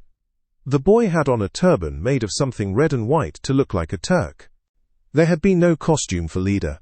She simply had a red knitted cap, or rather a nightcap that had belonged to Marmeladov, decorated with a broken piece of white ostrich feather, which had been Katerina Ivanovna's grandmother's, and had been preserved as a family possession. Polenka was in her everyday dress. She looked in timid perplexity at her mother, and kept at her side, hiding her tears. She dimly realized her mother's condition, and looked uneasily about her. She was terribly frightened, of the street and the crowd. Sonia followed Katerina Ivanovna, weeping and beseeching her to return home, but Katerina Ivanovna was not to be persuaded. "Leave off, Sonia, leave off," she shouted, speaking fast, panting and coughing. "You don't know what you ask. You are like a child. I've told you before that I am not coming back to that drunken German. Let everyone, let all Petersburg see the children begging in the streets, though their father was an honorable man who served all his life in truth and fidelity, and one may say died in the service." Katerina Ivanovna had by now invented this fantastic story and thoroughly believed it. "Let that wretch of a general see it. And you are silly, Sonia. What have we to eat? Tell me that. We have worried you enough. I won't go on so." "Ah, Rodion Romanovich, is that you?" she cried, seeing Raskolnikov and rushing up to him. "Explain to this silly girl, please, that nothing better could be done. Even organ grinders earn their living, and everyone will see at once that we are different, that we are an honorable and bereaved family reduced to beggary. And that general will lose his post, you'll see. We shall perform under his windows every day, and if the Tsar drives by, I'll fall on my knees, put the children before me, show them to him, and say, 'Defend us, Father. He is the father of the fatherless, he is merciful, he'll protect us, you'll see.' And that wretch of a general, 'Leader, tenez-vous droit, Kolya, you'll dance again. Why are you whimpering again? What are you afraid of, stupid? Goodness, what am I to do with them, Rodion Romanovich? If you only knew how stupid they are. What's one to do with such children?' And she, almost crying herself, which did not stop her uninterrupted, rapid flow of talk, pointed to the crying children. Raskolnikov tried to persuade her to go home, and even said, hoping to work on her vanity, that it was unseemly for her to be wandering about the streets like an organ grinder, as she was intending to become the principal of a boarding school. "A boarding school? Ha ha ha! A castle in the air!" cried Katerina Ivanovna, her laugh ending in a cough. "No, Rodion Romanovich, that dream is over. All have forsaken us. And that general, you know, Rodion Romanovich, I threw an inkpot at him. It happened to be standing in the waiting room by the paper where you sign your name. I wrote my name, threw it at him, and ran away. Oh, the scoundrels, the scoundrels! But enough of them. Now I'll provide for the children myself. I won't bow down to anybody. She has had to bear enough for us," she pointed to Sonia. "Polenka, how much have you got? Show me." "What, only 2 farthings? Oh, the mean wretches. They give us nothing, only run after us, putting their tongues out. There, what is that blockhead laughing at?" She pointed to a man in the crowd. "It's all because Kolya here is so stupid. I have such a bother with him. What do you want, Polenka? Tell me in French. Parlez-moi français. Why, I've taught you, you know some phrases. Else how are you to show that you are of good family, well-brought-up children, and not at all like other organ grinders? We aren't going to have a Punch and Judy show in the street, but to sing a genteel song. Ah, yes. What are we to sing? You keep putting me out. But you see, we are standing here, Rodion Romanovich, to find something to sing and get money, something Kolya can dance to. For, as you can fancy, our performance is all impromptu. We must talk it over, and rehearse it all thoroughly, and then we shall go to Nevsky, where there are far more people of good society, and we shall be noticed at once. Leader knows my village only, nothing but my village, and everyone sings that. We must sing something far more genteel. Well, have you thought of anything, Polenka? If only you'd help your mother. My memory's quite gone, or I should have thought of something. We really can't sing en hussar. Ah, let us sing in French, cinq. I have taught it you, I have taught it you. And as it is in French, people will see at once that you are children of good family, and that will be much more touching.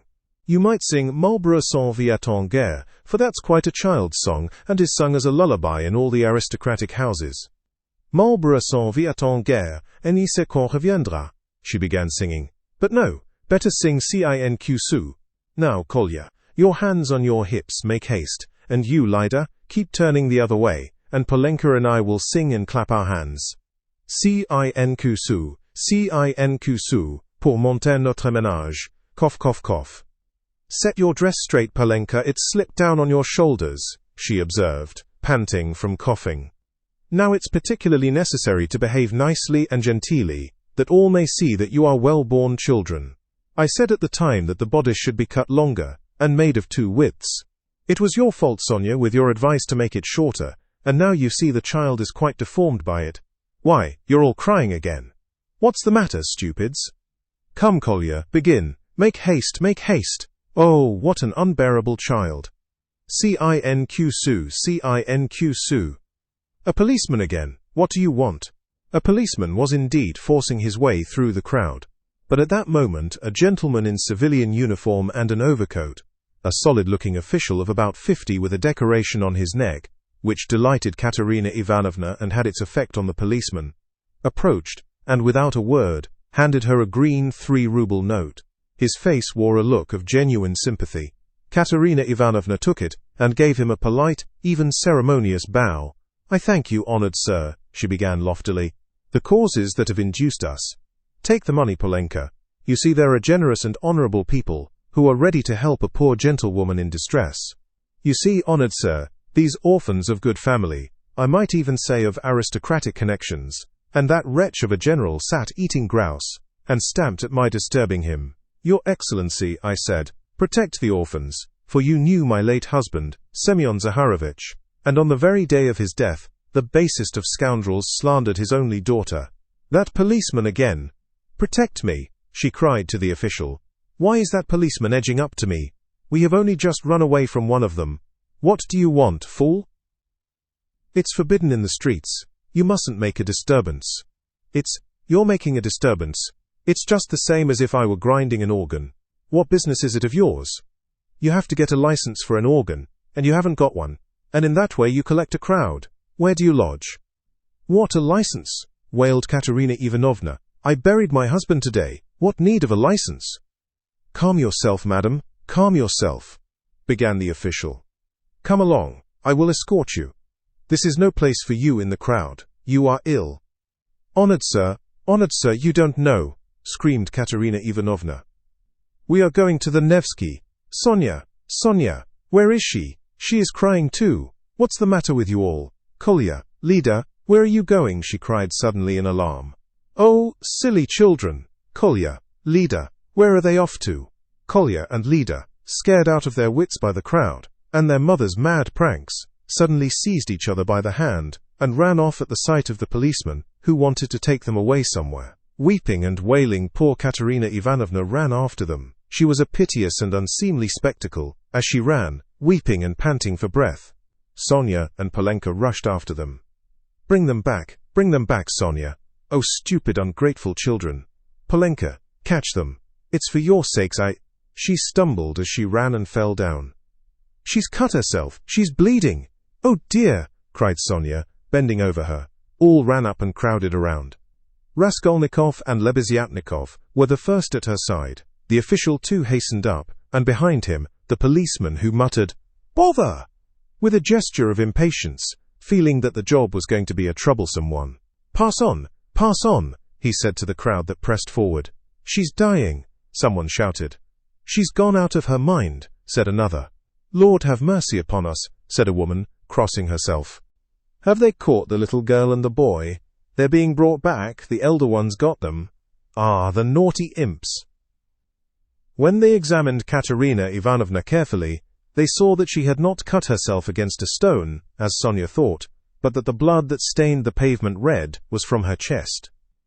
I've seen that before, muttered the official to Raskolnikov and Lebeziatnikov. That's consumption. The blood flows and chokes the patient. I saw the same thing with a relative of my own not long ago. Nearly a pint of blood, all in a minute. What's to be done, though? She is dying. This way, to my room, Sonia implored. I live here. See, that house. The second from here. Come to me, make haste. She turned from one to the other. Send for the doctor. Oh dear. Thanks to the official's efforts, this plan was adopted, the policeman even helping to carry Katerina Ivanovna. She was carried to Sonia's room, almost unconscious, and laid on the bed. The blood was still flowing, but she seemed to be coming to herself. Raskolnikov, Lebeziatnikov and the official accompanied Sonia into the room and were followed by the policeman, who first drove back the crowd which followed to the very door. Polenka came in holding Kolya and Lida, who were trembling and weeping. Several persons came in too from the Kapernaumovs' room. The landlord, a lame, one-eyed man of strange appearance with whiskers and hair that stood up like a brush, his wife, a woman with an everlastingly scared expression, and several open-mouthed children with wonder-struck faces. Among these, Svidrigailov suddenly made his appearance.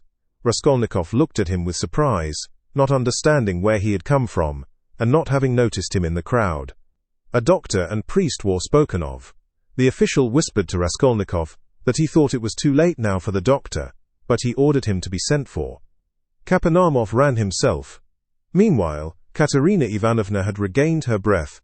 The bleeding ceased for a time. She looked with sick but intent and penetrating eyes at Sonia, who stood pale and trembling, wiping the sweat from her brow with a handkerchief. At last she asked to be raised. They sat her up on the bed, supporting her on both sides. "Where are the children?" she said in a faint voice. "You've brought them, Polenka? Oh, the sillies! Why did you run away? Och!"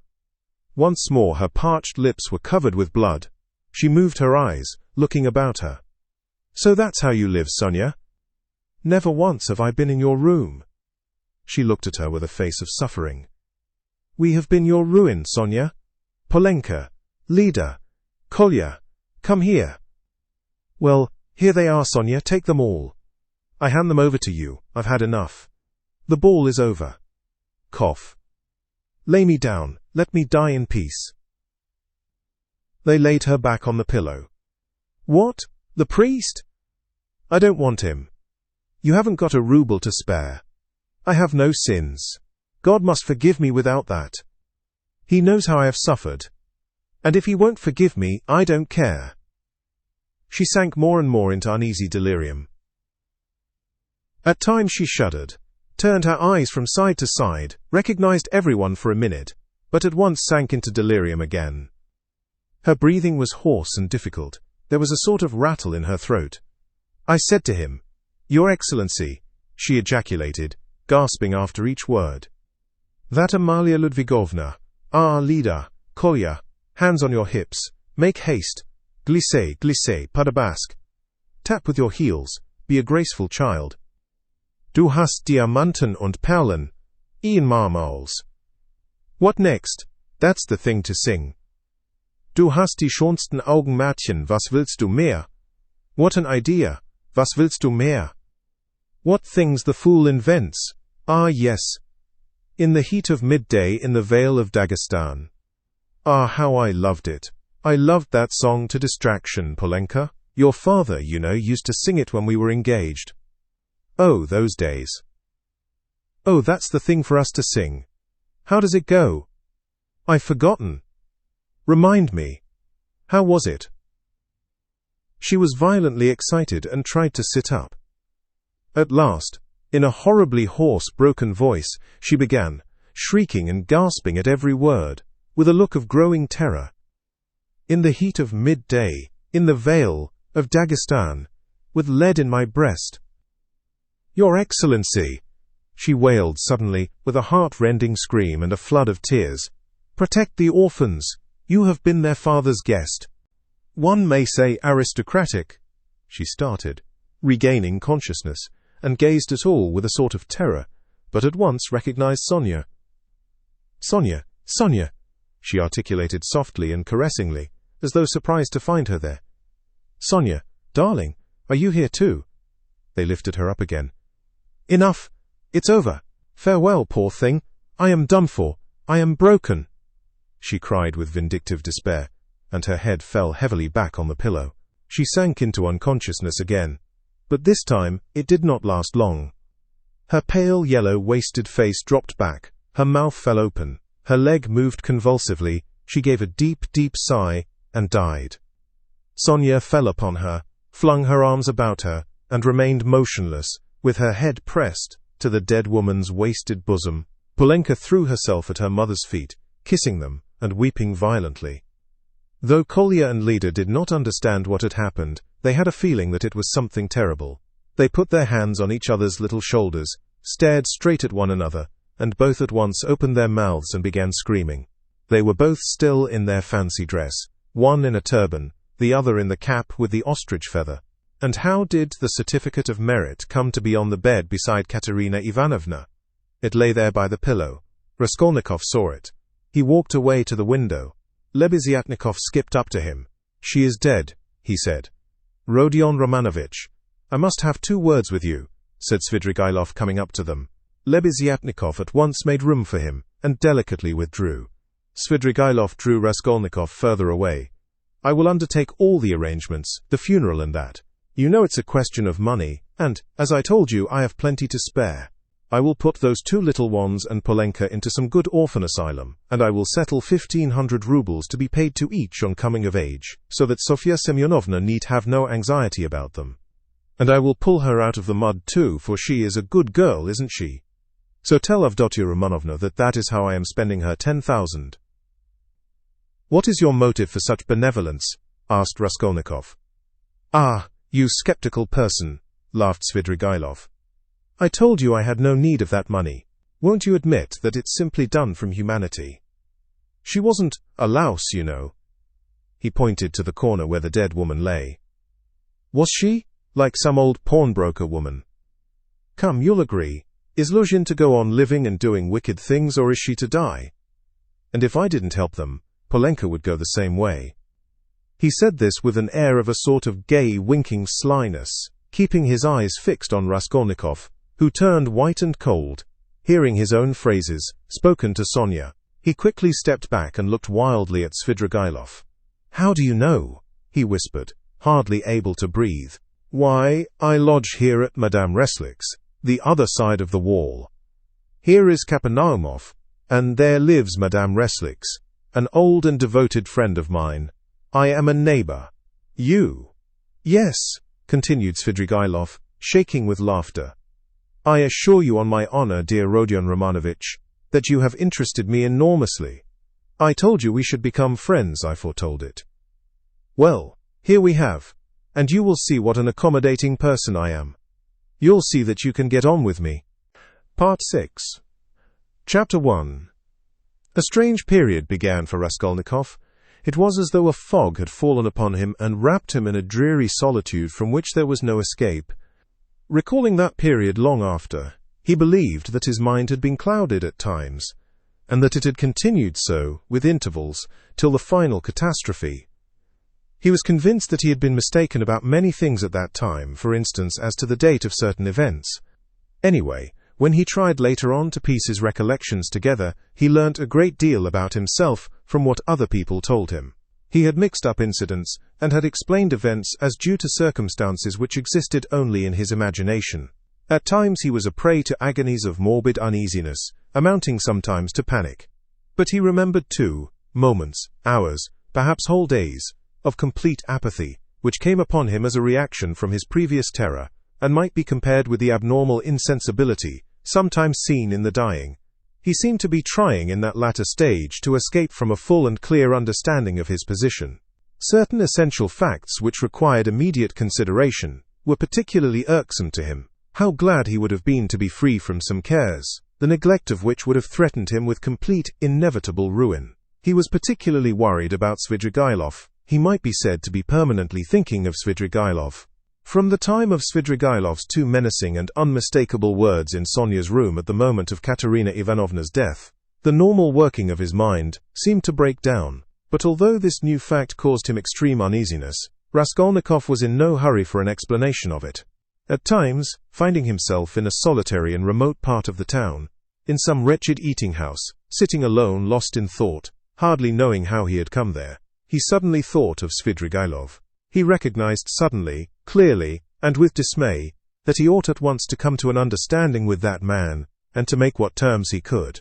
Walking outside the city gates one day, he positively fancied that they had fixed a meeting there, that he was waiting for Svidrigailov.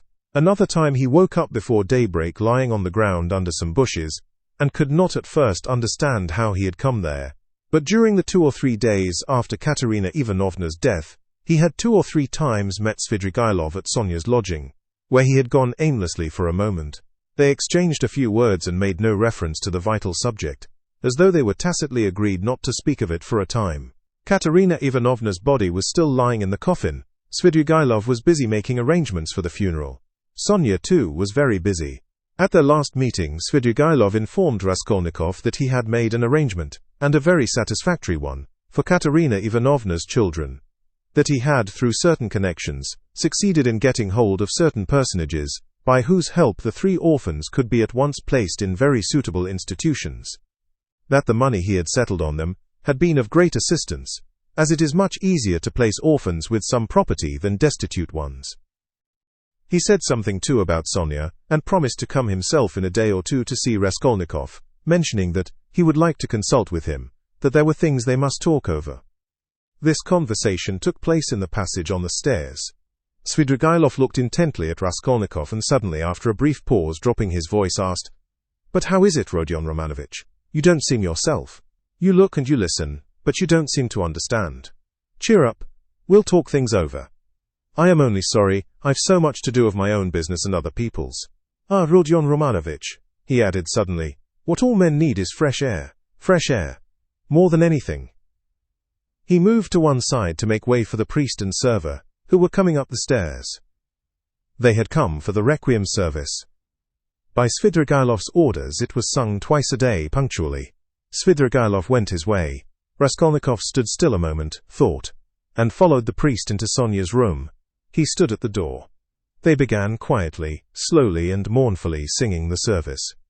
From his childhood, the thought of death, and the presence of death had something oppressive and mysteriously awful. And it was long since he had heard the requiem service. And there was something else here as well, too awful and disturbing. He looked at the children. They were all kneeling by the coffin. Polenka was weeping.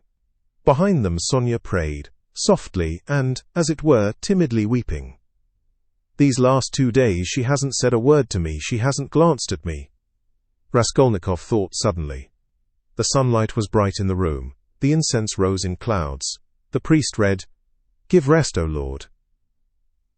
Raskolnikov stayed all through the service. As he blessed them and took his leave, the priest looked round strangely. After the service Raskolnikov went up to Sonia. She took both his hands and let her head sink on his shoulder. This slight friendly gesture bewildered Raskolnikov. It seemed strange to him that there was no trace of repugnance, no trace of disgust, no tremor in her hand. It was the furthest limit of self-abnegation, at least so he interpreted it. Sonia said nothing.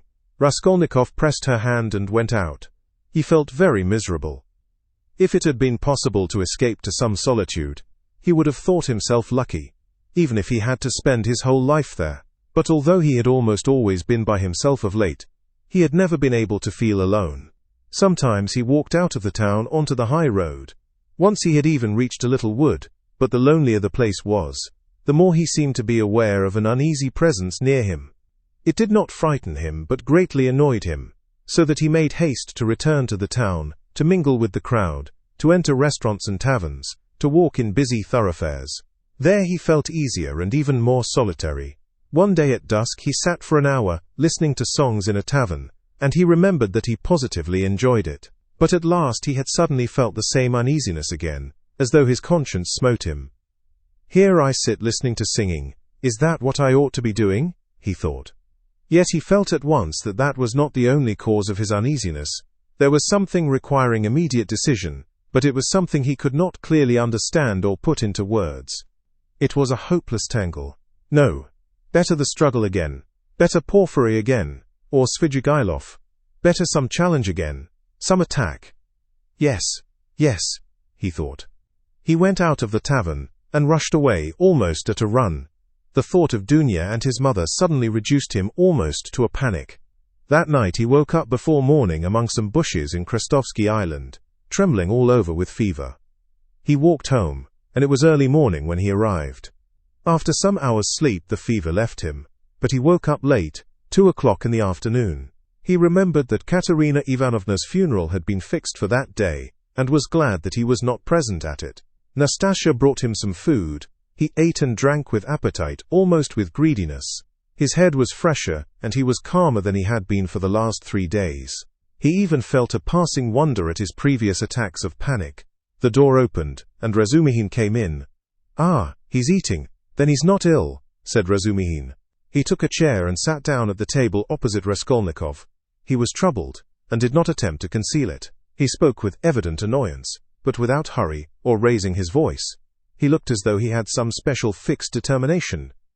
"Listen," he began resolutely. "As far as I am concerned, you may all go to hell, but from what I see, it's clear to me that I can't make head or tail of it. Please don't think I've come to ask you questions. I don't want to know, hang it. If you begin telling me your secrets, I dare say I shouldn't stay to listen. I should go away cursing. I have only come to find out once for all, whether it's a fact that you are mad. There is a conviction in the air that you are mad, or very nearly so. I admit I've been disposed to that opinion myself, judging from your stupid, repulsive and quite inexplicable actions, and from your recent behavior to your mother and sister. Only a monster or a madman could treat them as you have, so you must be mad. When did you see them last? Just now. Haven't you seen them since then? What have you been doing with yourself? Tell me, please. I've been to you 3 times already. Your mother has been seriously ill since yesterday. She had made up her mind to come to you. Avdotya Romanovna tried to prevent her. She wouldn't hear a word. If he is ill, if his mind is giving way, who can look after him like his mother, she said. We all came here together. We couldn't let her come alone all the way. We kept begging her to be calm. We came in. You weren't here. She sat down and stayed 10 minutes, while we stood waiting in silence.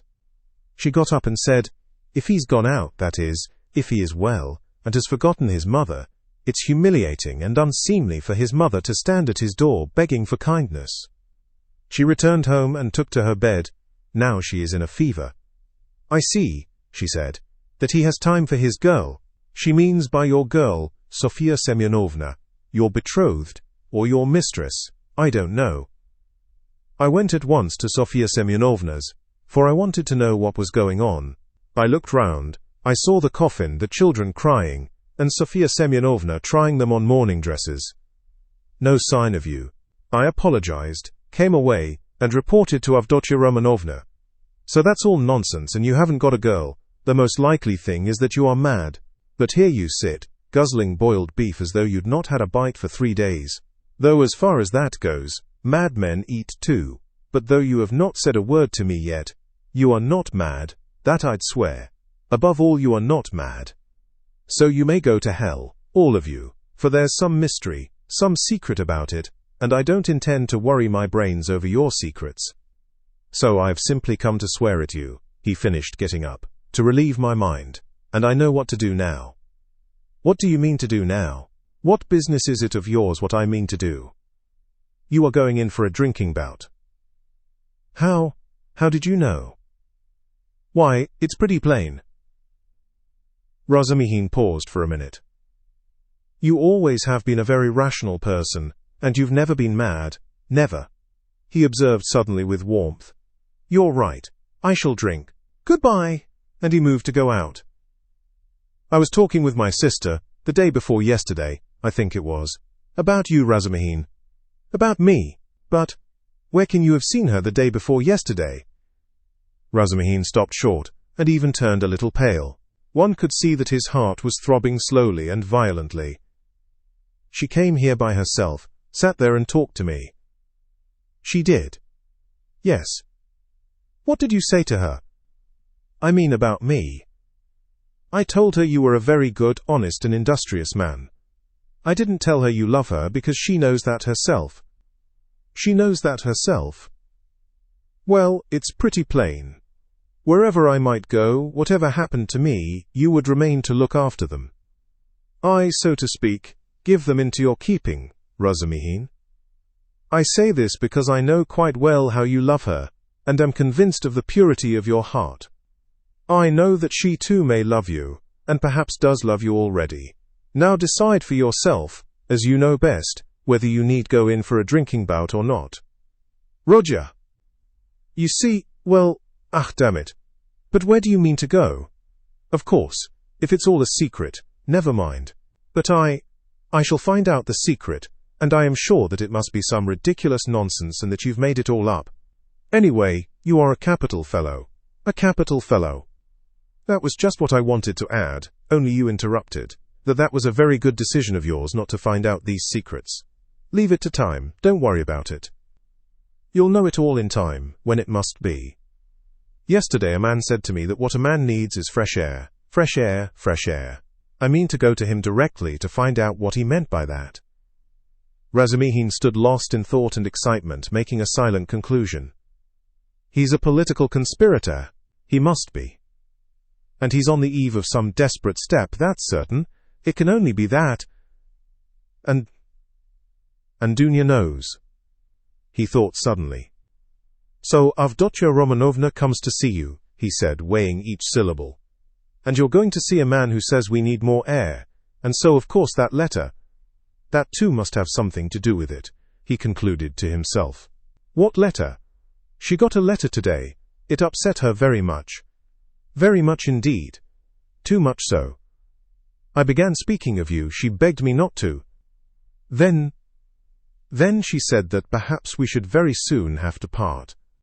Then she began warmly thanking me for something. Then she went to her room and locked herself in.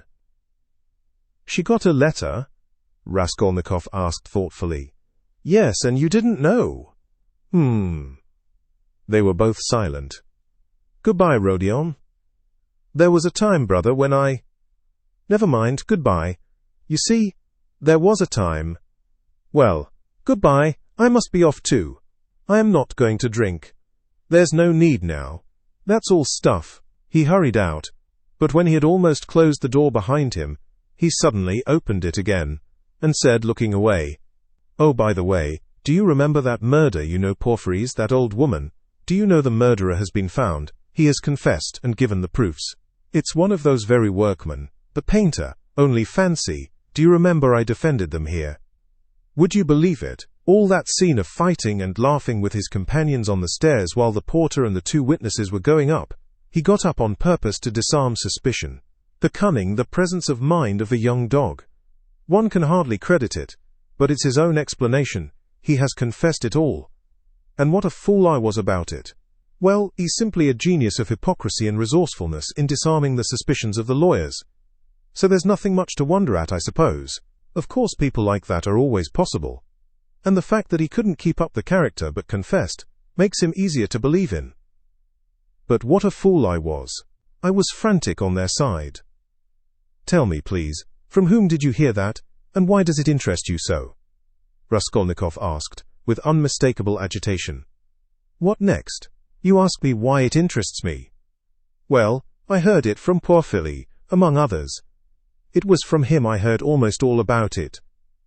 From Porphyry. From Porphyry. What did he say? Raskolnikov asked in dismay. He gave me a capital explanation of it, psychologically, after his fashion. He explained it? Explained it himself? Yes, goodbye. I'll tell you all about it another time, but now I'm busy. There was a time when I fancied. But no matter, another time. What need is there for me to drink now? You have made me drunk without wine. I am drunk, Roger. Goodbye, I'm going. I'll come again very soon. He went out. He's a political conspirator, there's not a doubt about it, Razumihin decided, as he slowly descended the stairs. And he's drawn his sister in. That's quite in keeping with Avdotya Romanovna's character. There are interviews between them. She hinted at it too. So many of her words and hints bear that meaning. And how else can all this tangle be explained? And I was almost thinking, good heavens, what I thought. Yes, I took leave of my senses and I wronged him. It was his doing, under the lamp in the corridor that day. Pfoo! What a crude, nasty, vile idea on my part. Nikolai is a brick for confessing, and how clear it all is now. His illness then, all his strange actions, before this in the university, how morose he used to be, how gloomy. But what's the meaning now of that letter? There's something in that too, perhaps. Whom was it from? I suspect. No, I must find out. He thought of Dunya, realizing all he had heard, and his heart throbbed, and he suddenly broke into a run. As soon as Razumihin went out, Raskolnikov got up, turned to the window, walked into one corner and then into another, as though forgetting the smallness of his room, and sat down again on the sofa. He felt, so to speak, renewed. Again the struggle, so a means of escape had come. Yes, a means of escape had come. It had been too stifling, too cramping. The burden had been too agonizing. A lethargy had come upon him at times. From the moment of the scene with Nikolai at Porphyry's, he had been suffocating, penned in without hope of escape. After Nikolai's confession, on that very day had come the scene with Sonia. His behavior and his last words had been utterly unlike anything he could have imagined beforehand. He had grown feebler, instantly and fundamentally, and he had agreed at the time with Sonia. He had agreed in his heart he could not go on living alone with such a thing on his mind. And Svidrigailov was a riddle. He worried him, that was true, but somehow not on the same point. He might still have a struggle to come with Svidrigailov. Svidrigailov, too, might be a means of escape. But Porfiry was a different matter. And so Porfiry himself had explained it to Razumihin, had explained it psychologically. He had begun bringing in his damn psychology again. Porfiry? But to think that Porfiry should for one moment believe that Nikolai was guilty, after what had passed between them before Nikolai's appearance, after that tete-a-tete interview, which could have only one explanation. During those days Raskolnikov had often recalled passages in that scene with Porfiry. He could not bear to let his mind rest on it. Such words, such gestures had passed between them. They had exchanged such glances, things had been said in such a tone and had reached such a pass that Nikolai, whom Porfiry had seen through at the first word, at the first gesture, could not have shaken his conviction. And to think that even Razumihin had begun to suspect. The scene in the corridor under the lamp had produced its effect then. He had rushed to Porfiry. But what had induced the latter to receive him like that? What had been his object in putting Razumihin off with Nikolai? He must have some plan. There was some design, but what was it? It was true that a long time had passed since that morning, too long a time, and no sight nor sound of Porfiry. Well, that was a bad sign. Raskolnikov took his cap and went out of the room, still pondering. It was the first time for a long while that he had felt clear in his mind, at least. I must settle Svidrigailov, he thought, and as soon as possible. He too seems to be waiting for me to come to him of my own accord. And at that moment there was such a rush of hate in his weary heart that he might have killed either of those two, Porfiry or Svidrigailov. At least he felt that he would be capable of doing it later, if not now. We shall see, he repeated to himself. But no sooner had he opened the door than he stumbled upon Porfiry himself in the passage. He was coming in to see him. Raskolnikov was dumbfounded for a minute, but only for 1 minute. Strange to say, he was not very much astonished at seeing Porfiry, and scarcely afraid of him. He was simply startled, but was quickly, instantly on his guard. Perhaps this will mean the end? But how could Porfiry have approached so quietly like a cat, so that he had heard nothing?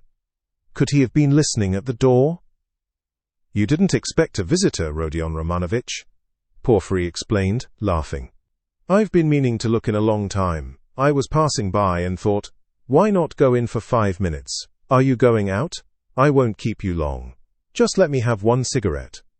Sit down, Porfiry Petrovitch, sit down.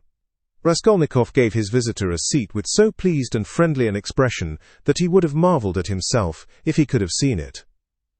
The last moment had come. The last drops had to be drained.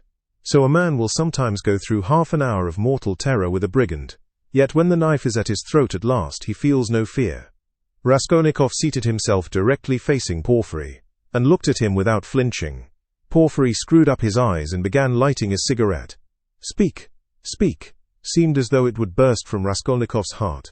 Come, why don't you speak? Chapter 2. Ah, these cigarettes, Porfiry Petrovitch ejaculated at last, having lighted one. They are pernicious, positively pernicious, and yet I can't give them up. I cough, I begin to have tickling in my throat, and a difficulty in breathing. You know I am a coward. I went lately to Dr. B. He always gives at least half an hour to each patient. He positively laughed looking at me.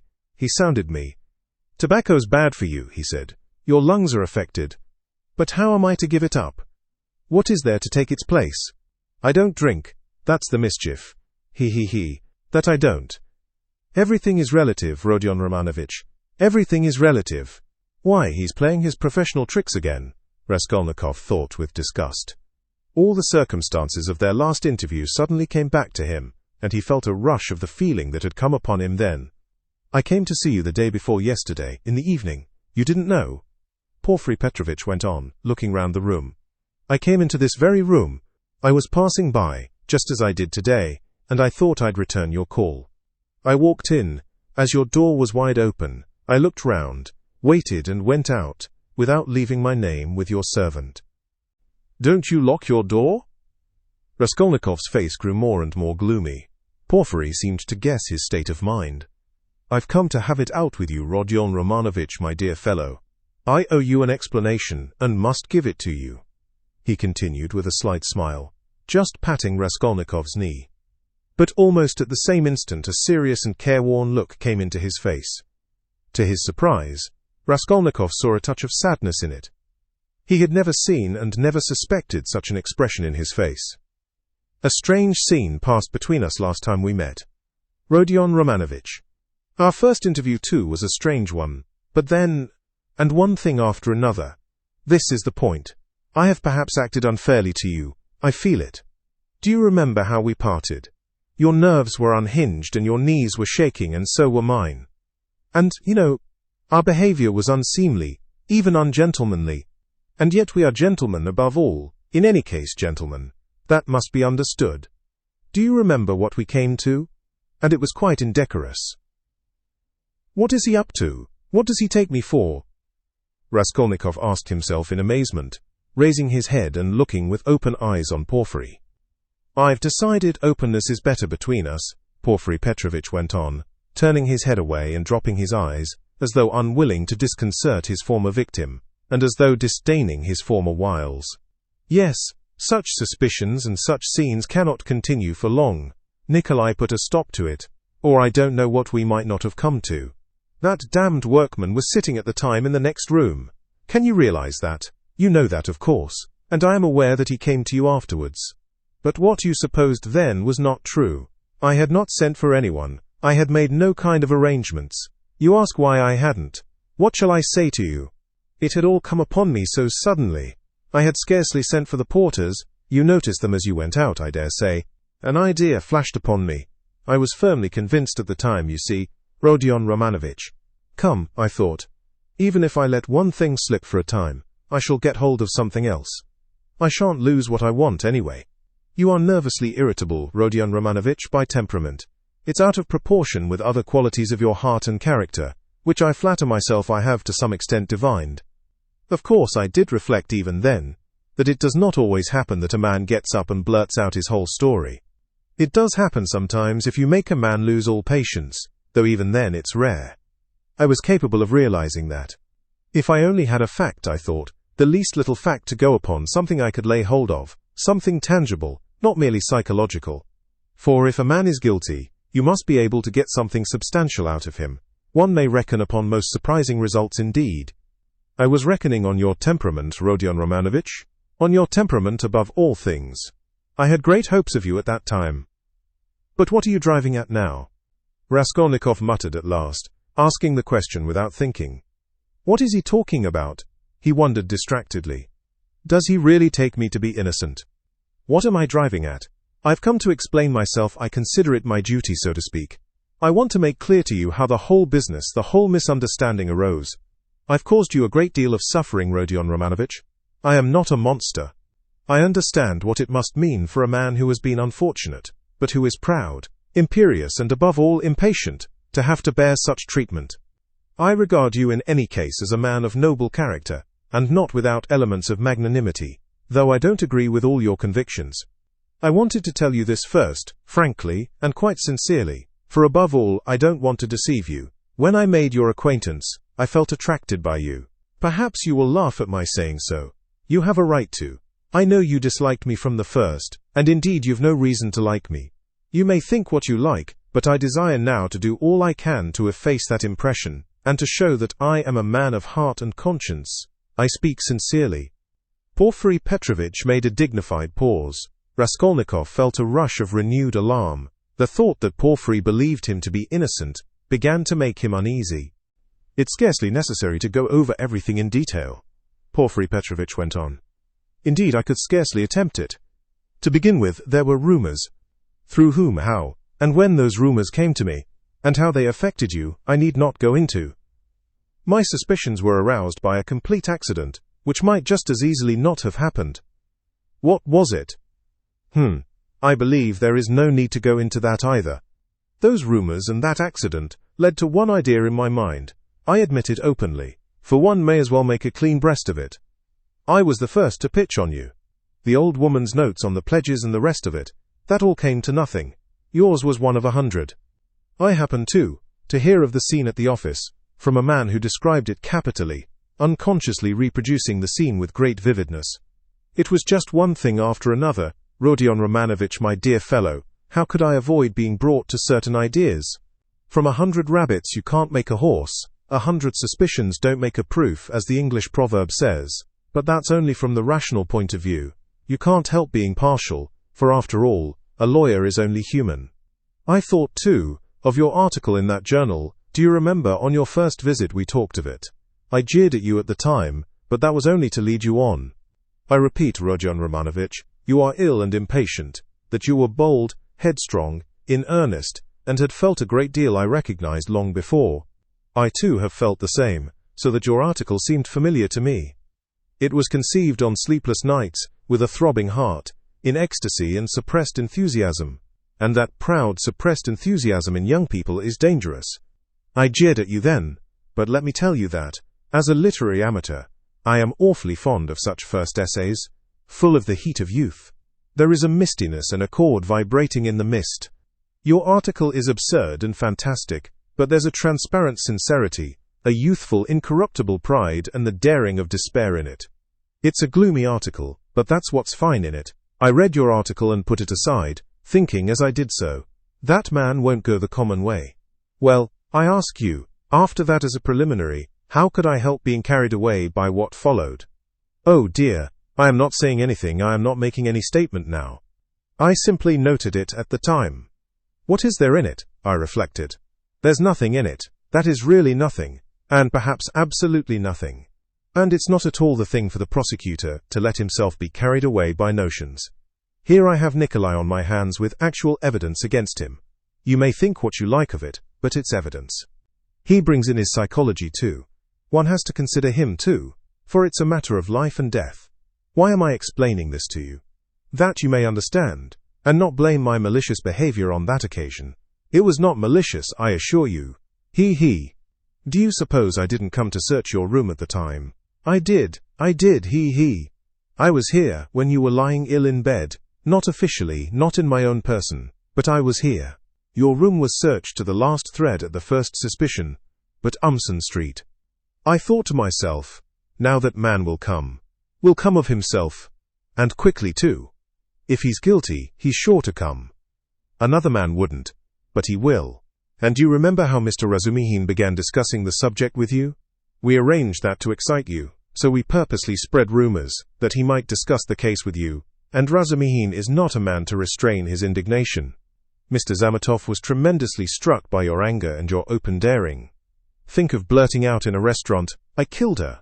It was too daring, too reckless. I thought so myself. If he is guilty, he will be a formidable opponent. That was what I thought at the time. I was expecting you. But you simply bowled Zametov over, and, well, you see, it all lies in this, that this damnable psychology can be taken two ways.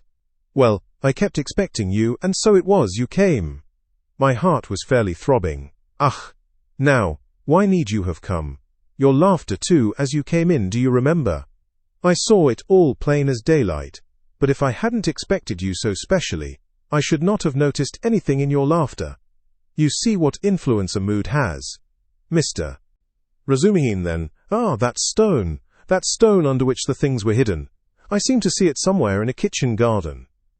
It was in a kitchen garden, you told Zametov, and afterwards you repeated that in my office? And when we began picking your article to pieces, how you explained it. One could take every word of yours in two senses, as though there were another meaning hidden. So in this way, Rodion Romanovich, I reached the furthest limit, and knocking my head against a post, I pulled myself up, asking myself what I was about.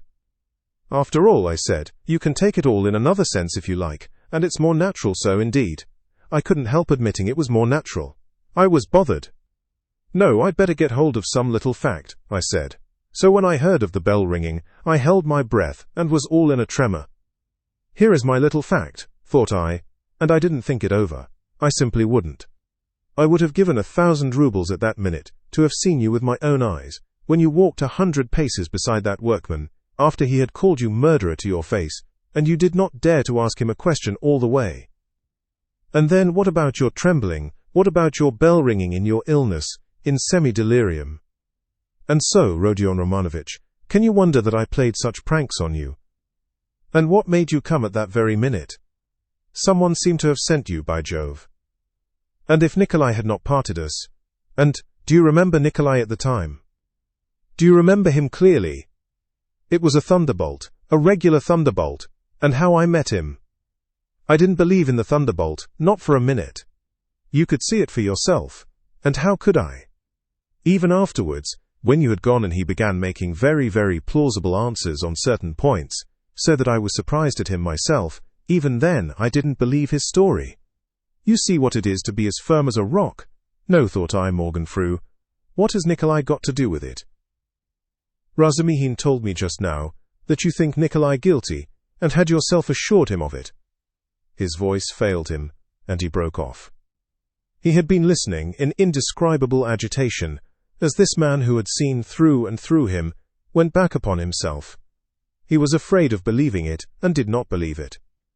In those still ambiguous words, he kept eagerly looking for something more definite and conclusive. "Mr. Razumihin!" cried Porfiry Petrovitch, seeming glad of a question from Raskolnikov, who had till then been silent. He. But I had to put Mr. Razumihin off. 2 is company, 3 is none. Mr. Razumihin is not the right man. Besides, he is an outsider. He came running to me with a pale face. But never mind him. Why bring him in? To return to Nikolai, would you like to know what sort of a type he is, how I understand him, that is? To begin with, he is still a child, and not exactly a coward, but something by way of an artist. Really, don't laugh at my describing him so. He is innocent and responsive to influence. He has a heart, and is a fantastic fellow. He sings and dances, he tells stories, they say, so that people come from other villages to hear him. He attends school too, and laughs till he cries. If you hold up a finger to him, he will drink himself senseless, not as a regular vice, but at times when people treat him like a child. And he stole too, then, without knowing it himself, for how can it be stealing if one picks it up? And do you know he is an old believer, or rather a dissenter? There have been wanderers in his family, and he was for 2 years in his village, under the spiritual guidance of a certain elder. I learnt all this from Nikolai, and from his fellow villagers, and what's more, he wanted to run into the wilderness. He was full of fervor, prayed at night, read the old books, the true ones, and read himself crazy. A religious sect. Translator's note. Petersburg had a great effect upon him, especially the women and the wine. He responds to everything, and he forgot the elder and all that. I learnt that an artist here took a fancy to him, and used to go and see him, and now this business came upon him. Well, he was frightened, he tried to hang himself. He ran away. How can one get over the idea that people have of Russian legal proceedings? The very word trial frightens some of them. Whose fault is it? We shall see what the new juries will do. God grant they do good. Well, in prison it seems, he remembered the venerable elder. The Bible, too, made its appearance again. Do you know, Rodion Romanovich, the force of the word suffering among some of these people? It's not a question of suffering for someone's benefit, but simply one must suffer. If they suffer at the hands of the authorities, so much the better. In my time there was a very meek and mild prisoner who spent a whole year in prison, always reading his Bible on the stove at night, and he read himself crazy, and so crazy, do you know, that one day, apropos of nothing, he seized a brick and flung it at the governor, though he had done him no harm. And the way he threw it too, aimed it a yard on one side on purpose, for fear of hurting him. Well, we know what happens to a prisoner who assaults an officer with a weapon. So, he took his suffering. So, I suspect now that Nikolai wants to take his suffering, or something of the sort. I know it for certain from facts indeed. Only he doesn't know that I know. What, you don't admit that there are such fantastic people among the peasants? Lots of them. The elder now has begun influencing him, especially since he tried to hang himself. But he'll come and tell me all himself. You think he'll hold out? Wait a bit. He'll take his words back. I am waiting from hour to hour for him to come and abjure his evidence. I have come to like that Nikolai and am studying him in detail. And what do you think? He answered me very plausibly on some points. He obviously had collected some evidence and prepared himself cleverly. But on other points he is simply at sea, knows nothing and doesn't even suspect that he doesn't know. No, Rodion Romanovich, Nikolai doesn't come in. This is a fantastic, gloomy business, a modern case. An incident of today when the heart of man is troubled, when the phrase is quoted that blood renews, when comfort is preached as the aim of life. Here we have bookish dreams, a heart unhinged by theories. Here we see resolution in the first stage, but resolution of a special kind. He resolved to do it like jumping over a precipice or from a bell tower, and his legs shook as he went to the crime. He forgot to shut the door after him, and murdered 2 people for a theory. He committed the murder, and couldn't take the money, and what he did manage to snatch up, he hid under a stone. It wasn't enough for him to suffer agony behind the door while they battered at the door and rung the bell. No, he had to go to the empty lodging, half delirious, to recall the bell ringing. He wanted to feel the cold shiver over again. Well, that we grant was through illness, but consider this. He is a murderer, but looks upon himself as an honest man, despises others, poses as injured innocence. No, that's not the work of a Nikolai, my dear Rodion Romanovich. All that had been said before had sounded so like a recantation that these words were too great a shock. Raskolnikov shuddered as though he had been stabbed. Then, who then is the murderer? He asked in a breathless voice, unable to restrain himself. Porfiry Petrovitch sank back in his chair, as though he were amazed at the question. Who is the murderer? He repeated, as though unable to believe his ears. Why, you, Rodion Romanovich, you are the murderer, he added almost in a whisper, in a voice of genuine conviction. Raskolnikov leapt from the sofa, stood up for a few seconds and sat down again without uttering a word. His face twitched convulsively.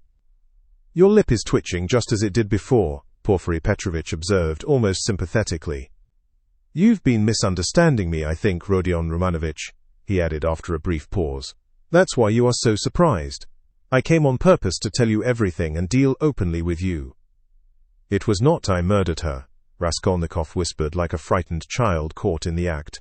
No, it was you Rodion Romanovich, and no one else, Porfiry whispered sternly with conviction. They were both silent, and the silence lasted strangely long, about 10 minutes. Raskolnikov put his elbow on the table and passed his fingers through his hair. Porfiry Petrovitch sat quietly waiting. Suddenly Raskolnikov looked scornfully at Porfiry. You're at your old tricks again, Porfiry Petrovitch. Your old method again. I wonder you don't get sick of it. Oh, stop that. What does that matter now? It would be a different matter if there were witnesses present, but we are whispering alone. You see yourself that I have not come to chase and capture you like a hare. Whether you confess it or not is nothing to me now. For myself, I am convinced without it. If so, what did you come for? Raskolnikov asked irritably. I ask you the same question again. If you consider me guilty, why don't you take me to prison? Oh, that's your question? I will answer you, point for point. In the first place, to arrest you so directly is not to my interest. How so? If you are convinced you ought. Ah, what if I am convinced? That's only my dream for the time. Why should I put you in safety? You know that's it, since you ask me to do it. If I confront you with that workman, for instance, and you say to him, were you drunk or not? Who saw me with you? I simply took you to be drunk, and you were drunk too. Well, what could I answer, especially as your story is a more likely one than his? For there's nothing but psychology to support his evidence. That's almost unseemly with his ugly mug. While you hit the mark exactly, for the rascal is an inveterate drunkard and notoriously so. And I have myself admitted candidly several times already that psychology can be taken in 2 ways, and that the second way is stronger, and looks far more probable, and that apart from that I have as yet nothing against you. And though I shall put you in prison, and indeed have come, quite contrary to etiquette, to inform you of it beforehand, yet I tell you frankly, also contrary to etiquette, that it won't be to my advantage. Well, secondly, I've come to you because— Yes, secondly, Raskolnikov was listening breathless. Because as I told you just now, I consider I owe you an explanation. I don't want you to look upon me as a monster. As I have a genuine liking for you, you may believe me or not. And in the third place, I've come to you with a direct and open proposition, that you should surrender and confess. It will be infinitely more to your advantage and to my advantage too, for my task will be done. Well, is this open on my part or not? Raskolnikov thought a minute. Listen, Porfiry Petrovitch. You said just now you have nothing but psychology to go on. Yet now you've gone on mathematics. Well, What if you are mistaken yourself now? No, Rodion Romanovich, I am not mistaken. I have a little fact even then. Providence sent it me. What little fact? I won't tell you what, Rodion Romanovich. And in any case, I haven't the right to put it off any longer. I must arrest you. So think it over. It makes no difference to me now, and so I speak only for your sake. Believe me, it will be better, Rodion Romanovich. Raskolnikov smiled malignantly. That's not simply ridiculous, it's positively shameless. Why, even if I were guilty, which I don't admit, what reason should I have to confess, when you tell me yourself that I shall be in greater safety in prison? Ah, Rodion Romanovich, don't put too much faith in words. Perhaps prison will not be altogether a restful place. That's only theory and my theory, and what authority am I for you? Perhaps, too, even now I am hiding something from you. I can't lay bare everything, he. And how can you ask what advantage? Don't you know how it would lessen your sentence? You would be confessing at a moment when another man has taken the crime on himself, and so has muddled the whole case. Consider that. I swear before God that I will so arrange that your confession shall come as a complete surprise. We will make a clean sweep of all these psychological points, of a suspicion against you, so that your crime will appear to have been something like an aberration, for in truth it was an aberration. I am an honest man, Rodion Romanovich, and will keep my word. Raskolnikov maintained a mournful silence and let his head sink dejectedly. He pondered a long while, and at last smiled again, but his smile was sad and gentle. No, he said, apparently abandoning all attempt to keep up appearances with Porfiry. It's not worth it. I don't care about lessening the sentence. That's just what I was afraid of, Porfiry cried warmly, and as it seemed, involuntarily. That's just what I feared, that you wouldn't care about the mitigation of sentence. Raskolnikov looked sadly and expressively at him. Ah, don't disdain life, Porfiry went on. You have a great deal of it still before you. How can you say you don't want a mitigation of sentence? You are an impatient fellow. A great deal of what lies before me. Of life. What sort of prophet are you? Do you know much about it? Seek and ye shall find. This may be God's means for bringing you to him. And it's not forever, the bondage. The time will be shortened, laughed Raskolnikov. Why? Is it the bourgeois disgrace you are afraid of? It may be that you are afraid of it without knowing it because you are young. But anyway, you shouldn't be afraid of giving yourself up and confessing. Ach, hang it. Raskolnikov whispered with loathing and contempt, as though he did not want to speak aloud. He got up again as though he meant to go away, but sat down again in evident despair. Hang it, if you like. You've lost faith, and you think that I am grossly flattering you. But how long has your life been? How much do you understand? You made up a theory, and then were ashamed that it broke down and turned out to be not at all original. It turned out something base, that's true, but you are not hopelessly base. By no means so base. At least you didn't deceive yourself for long. You went straight to the furthest point at one bound. How do I regard you? I regard you as one of those men who would stand and smile at their torturer while he cuts their entrails out, if only they have found faith or God. Find it, and you will live. You have long needed a change of air. Suffering, too, is a good thing. Suffer. Maybe Nikolai is right in wanting to suffer. I know you don't believe in it, but don't be overwise. Fling yourself straight into life without deliberation. Don't be afraid. The flood will bear you to the bank and set you safe on your feet again. What bank? How can I tell? I only believe that you have long life before you. I know that you take all my words now for a set speech prepared beforehand, but maybe you will remember them after. They may be of use some time. That's why I speak. It's as well that you only killed the old woman. If you'd invented another theory, you might perhaps have done something 1,000 times more hideous. You ought to thank God, perhaps. How do you know? Perhaps God is saving you for something. But keep a good heart and have less fear. Are you afraid of the great expiation before you? No. It would be shameful to be afraid of it. Since you have taken such a step, you must harden your heart. There is justice in it. You must fulfill the demands of justice. I know that you don't believe it, but indeed life will bring you through. You will live it down in time. What you need now is fresh air, fresh air, fresh air. Raskolnikov positively started. But who are you? What prophet are you? From the height of what majestic calm do you proclaim these words of wisdom? Who am I? I am a man with nothing to hope for, that's all. A man perhaps of feeling and sympathy, maybe of some knowledge too, but my day is over. But you are a different matter, there is life waiting for you. Though, who knows? Maybe your life too will pass off in smoke and come to nothing. Come, what does it matter that you will pass into another class of men? It's not comfort you regret with your heart. What of it that perhaps no one will see you for so long? It's not time, but yourself that will decide that. Be the sun and all will see you. The sun has before all to be the sun. Why are you smiling again? At my being such a shiller? I bet you're imagining that I am trying to get round you by flattery. Well, perhaps I am, he. Perhaps you'd better not believe my word. Perhaps you'd better never believe it altogether. I'm made that way, I confess it. But let me add, you can judge for yourself, I think, how far I am a base sort of man, and how far I am honest. When do you mean to arrest me? Well, I can let you walk about another day or two. Think it over, my dear fellow, and pray to God. It's more in your interest, believe me.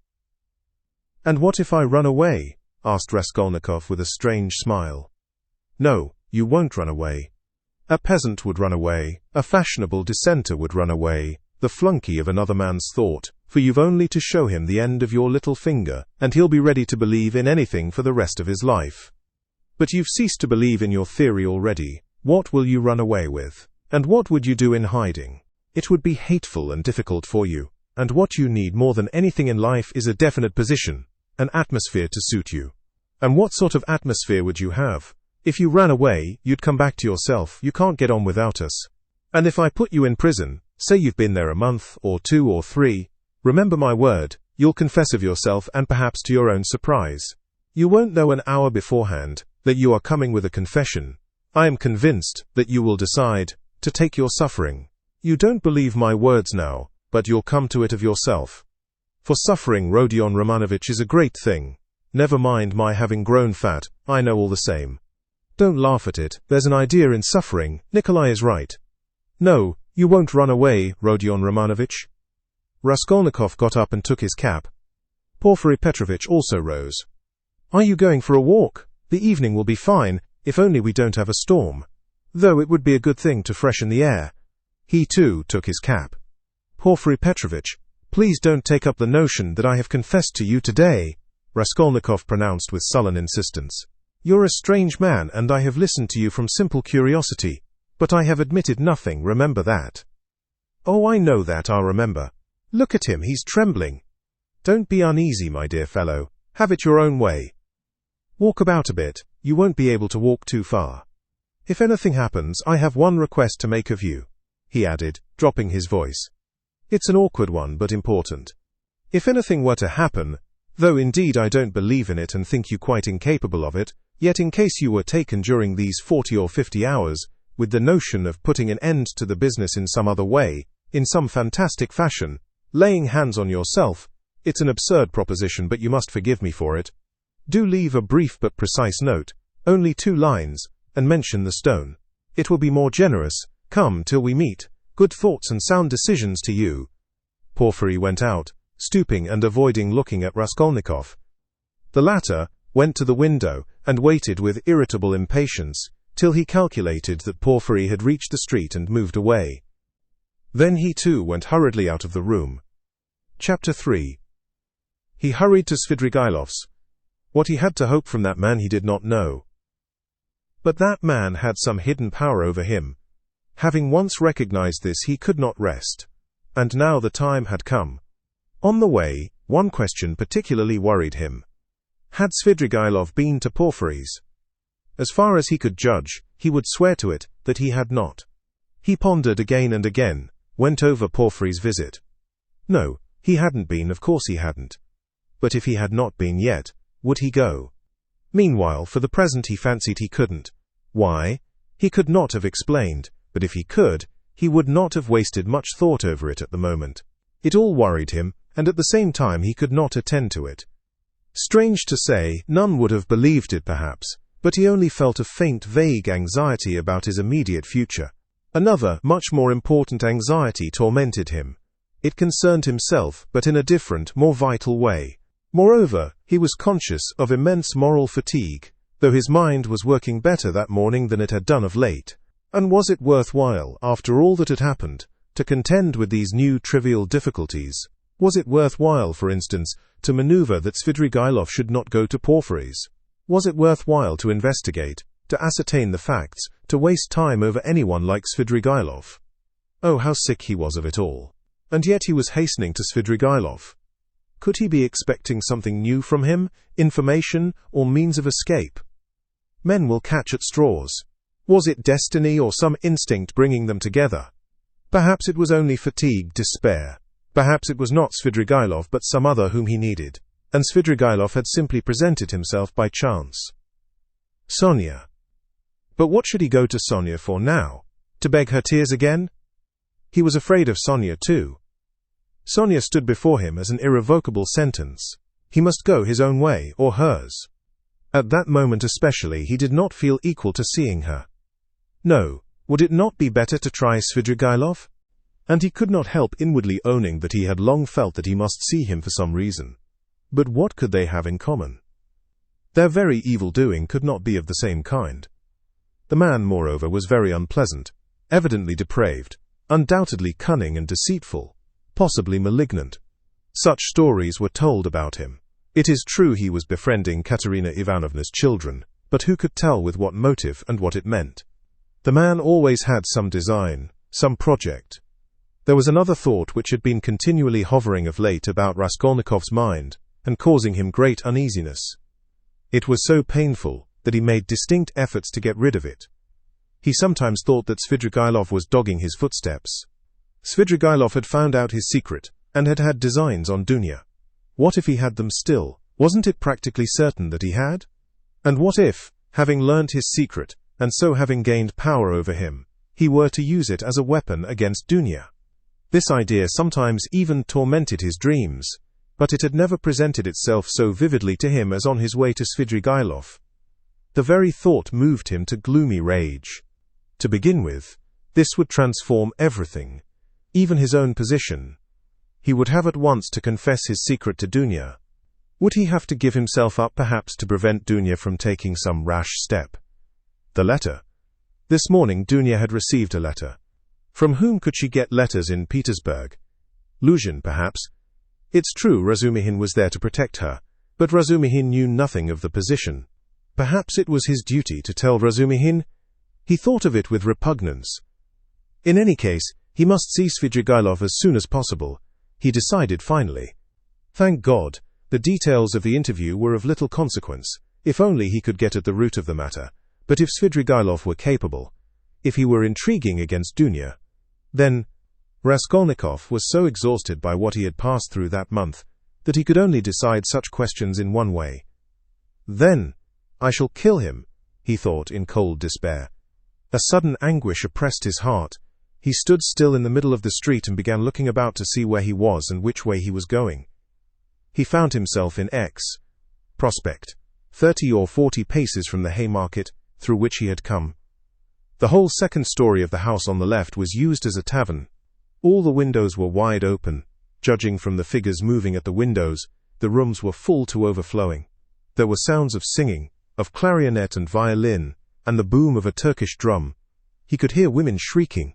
He was about to turn back, wondering why he had come to the X Prospect, when suddenly at one of the end windows he saw Svidrigailov's, sitting at a tea table right in the open window with a pipe in his mouth. Raskolnikov was dreadfully taken aback, almost terrified. Svidrigailov was silently watching and scrutinizing him, and, what struck Raskolnikov at once, seemed to be meaning to get up and slip away unobserved.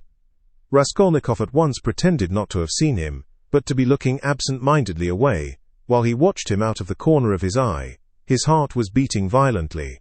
Yet it was evident that Svidrigailov did not want to be seen. He took the pipe out of his mouth and was on the point of concealing himself, but as he got up and moved back his chair, he seemed to have become suddenly aware that Raskolnikov had seen him, and was watching him. What had passed between them was much the same as what happened at their first meeting in Raskolnikov's room. A sly smile came into Svidrigailov's face, and grew broader and broader. Each knew that he was seen and watched by the other. At last Svidrigailov broke into a loud laugh. "Well, well, come in if you want me. I am here," he shouted from the window. Raskolnikov went up into the tavern. He found Svidrigailov in a tiny back room, adjoining the saloon, in which merchants, clerks, and numbers of people of all sorts were drinking tea at 20 little tables to the desperate bawling of a chorus of singers. The click of billiard balls could be heard in the distance. On the table before Svidrigailov stood an open bottle and a glass half full of champagne.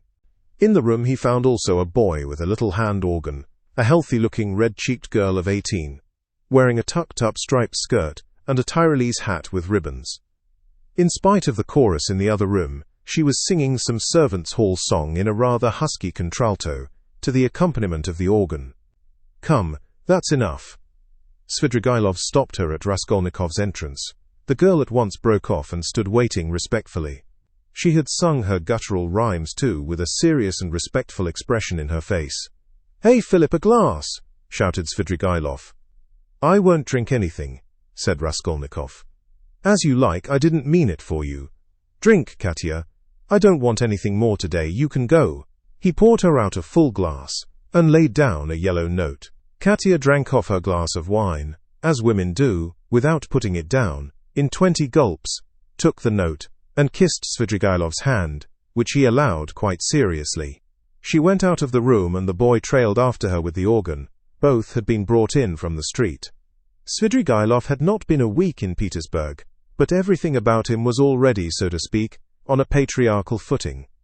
The waiter, Philip, was by now an old friend, and very obsequious. The door leading to the saloon had a lock on it. Svidrigailov was at home in this room, and perhaps spent whole days in it. The tavern was dirty and wretched, not even second-rate. "I was going to see you and looking for you," Raskolnikov began, "but I don't know what made me turn from the Haymarket into the X-Prospect just now. I never take this turning. I turned to the right from the Haymarket, and this isn't the way to you. I simply turned, and here you are. It is strange. Why don't you say at once, 'It's a miracle'? Because it may be only chance." "Oh, that's the way with all you folk," laughed Svidrigailov. "You won't admit it, even if you do inwardly believe it a miracle. Here you say that it may be only chance. And what cowards they all are here, about having an opinion of their own. You can't fancy, Rodion Romanovich. I don't mean you. You have an opinion of your own and are not afraid to have it. That's how it was you attracted my curiosity." "Nothing else?" "Well, that's enough, you know." Svidrigailov was obviously exhilarated, but only slightly so. He had not had more than half a glass of wine. "I fancy you came to see me before you knew that I was capable of having what you call an opinion of my own," observed Raskolnikov. "Oh, well, it was a different matter. Everyone has his own plans. And apropos of the miracle, let me tell you that I think you have been asleep for the last 2 or 3 days. I told you of this tavern myself. There is no miracle in your coming straight here. I explained the way myself, told you where it was, and the hours you could find me here. Do you remember?" "I don't remember," answered Raskolnikov with surprise. "I believe you. I told you twice. The address has been stamped mechanically on your memory. You turned this way mechanically, and yet precisely according to the direction, though you are not aware of it. When I told you then, I hardly hoped you understood me. You give yourself away too much, Rodion Romanovich. And another thing, I'm convinced there are lots of people in Petersburg who talk to themselves as they walk. This is a town of crazy people. If only we had scientific men, doctors, lawyers and philosophers, might make most valuable investigations in Petersburg, each in his own line. There are few places where there are so many gloomy, strong and queer influences on the soul of man, as in Petersburg. The mere influences of climate mean so much. And it's the administrative center of all Russia, and its character must be reflected on the whole country. But that is neither here nor there now. The point is that I have several times watched you. You walk out of your house, holding your head high. 20 paces from home you let it sink, and fold your hands behind your back. You look and evidently see nothing before, nor beside you. At last you begin moving your lips and talking to yourself, and sometimes you wave one hand and declaim, and at last stand still in the middle of the road. That's not at all the thing. Someone may be watching you besides me, and it won't do you any good. It's nothing really to do with me, and I can't cure you, but of course you understand me. Do you know that I'm being followed? Asked Raskolnikov, looking inquisitively at him. No, I know nothing about it, said Svidrigailov, seeming surprised. Well then, let us leave me alone, Raskolnikov muttered, frowning. Very good, let us leave you alone. You had better tell me, if you come here to drink, and directed me twice to come here to you, why did you hide, and try to get away just now when I looked at the window from the street? I saw it. And why was it you lay on your sofa with closed eyes and pretended to be asleep, though you were wide awake while I stood in your doorway? I saw it. I may have had reasons. You know that yourself. And I may have had my reasons, though you don't know them. Raskolnikov dropped his right elbow on the table, leaned his chin in the fingers of his right hand, and stared intently at Svidrigailov. For a full minute he scrutinized his face, which had impressed him before.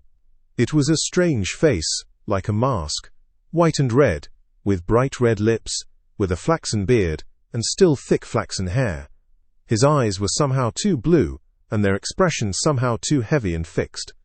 There was something awfully unpleasant in that handsome face, which looked so wonderfully young for his age. Svidrigailov was smartly dressed in light summer clothes, and was particularly dainty in his linen. He wore a huge ring with a precious stone in it. Have I got to bother myself about you too now? Said Raskolnikov suddenly, coming with nervous impatience straight to the point. Even though perhaps you are the most dangerous man if you care to injure me, I don't want to put myself out any more. I will show you at once that I don't prize myself as you probably think I do. I've come to tell you at once that if you keep to your former intentions with regard to my sister, and if you think to derive any benefit in that direction from what has been discovered of late, I will kill you before you get me locked up. You can reckon on my word. You know that I can keep it. And in the second place, if you want to tell me anything, for I keep fancying all this time that you have something to tell me, make haste and tell it, for time is precious, and very likely it will soon be too late. Why in such haste? Asked Svidrigailov, looking at him curiously. Everyone has his plans, Raskolnikov answered gloomily and impatiently. You urged me yourself to frankness just now, and at the first question you refused to answer, Svidrigailov observed with a smile. You keep fancying that I have aims of my own, and so you look at me with suspicion. Of course it's perfectly natural in your position. But though I should like to be friends with you, I shan't trouble myself to convince you of the contrary. The game isn't worth the candle, and I wasn't intending to talk to you about anything special. What did you want me for then? It was you who came hanging about me. Why, simply as an interesting subject for observation. I liked the fantastic nature of your position. That's what it was. Besides, you are the brother of a person who greatly interested me. And from that person, I had in the past heard a very great deal about you, from which I gathered that you had a great influence over her. Isn't that enough? Ha ha ha. Still, I must admit that your question is rather complex, and is difficult for me to answer. Here you, for instance, have come to me not only for a definite object, but for the sake of hearing something new. Isn't that so? Isn't that so? Persisted Svidrigailov with a sly smile. Well, can't you fancy then that I too, on my way here in the train, was reckoning on you, on your telling me something new, and on my making some profit out of you? You see what rich men we are. What profit could you make?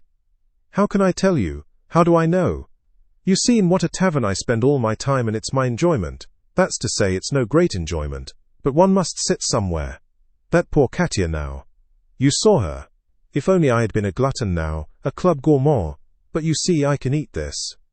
He pointed to a little table in the corner, where the remnants of a terrible-looking beefsteak and potatoes lay on a tin dish. Have you dined, by the way? I've had something and want nothing more. I don't drink, for instance, at all.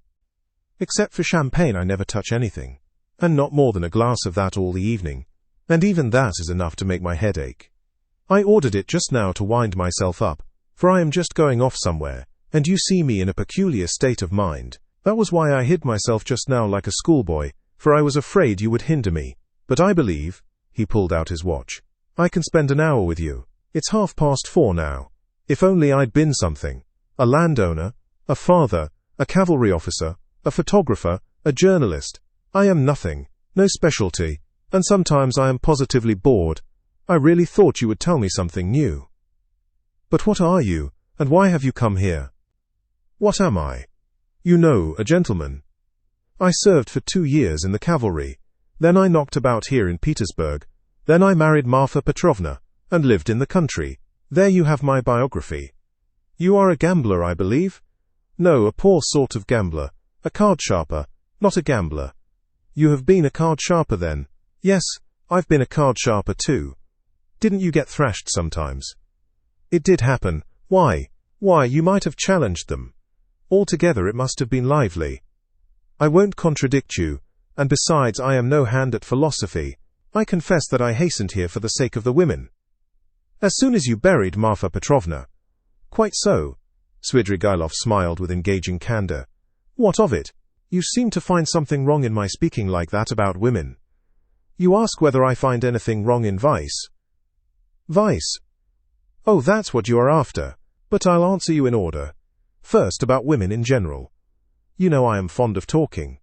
Tell me, what should I restrain myself for? Why should I give up women, since I have a passion for them? It's an occupation anyway. So you hope for nothing here but vice? Oh, very well, for vice then. You insist on its being vice. But anyway, I like a direct question. In this vice at least, there is something permanent, founded indeed upon nature and not dependent on fantasy, something present in the blood like an ever-burning ember, forever setting one on fire, and, maybe, not to be quickly extinguished, even with years. You'll agree it's an occupation of a sort. That's nothing to rejoice at. It's a disease and a dangerous one. Oh, that's what you think, is it? I agree that it is a disease like everything that exceeds moderation.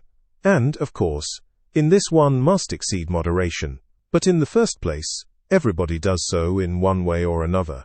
And in the second place, of course, one ought to be moderate and prudent, however mean it may be. But what am I to do? If I hadn't this, I might have to shoot myself. I am ready to admit that a decent man ought to put up with being bored. But yet... And could you shoot yourself? Oh, come.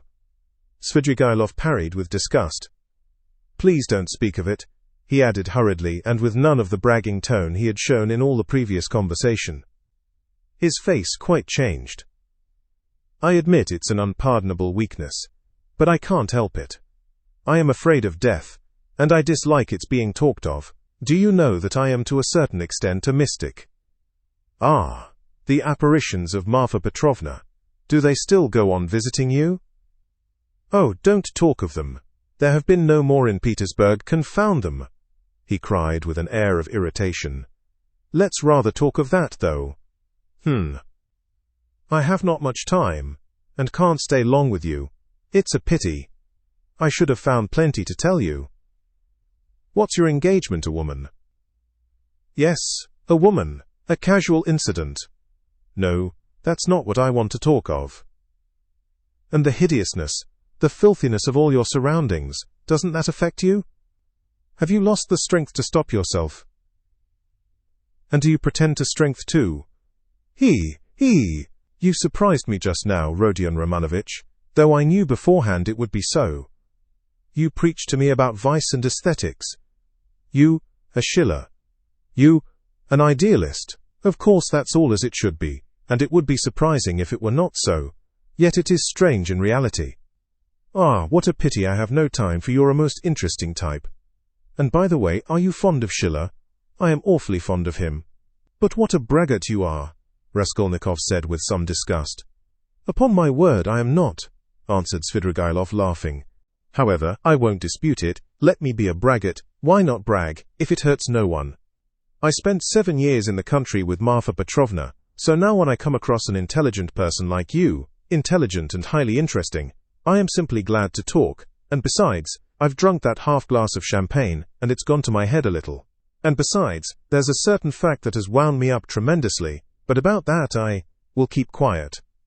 Where are you off to? He asked in alarm.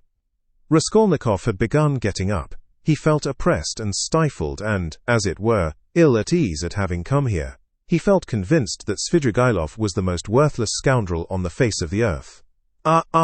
Sit down, stay a little, Svidrigailov begged. Let them bring you some tea anyway. Stay a little. I won't talk nonsense, about myself I mean. I'll tell you something. If you like, I'll tell you how a woman tried to save me, as you would call it. It will be an answer to your first question indeed, for the woman was your sister. May I tell you? It will help to spend the time. Tell me. But I trust that you... Oh, don't be uneasy. Besides, even in a worthless low fellow like me, Avdotya Romanovna can only excite the deepest respect.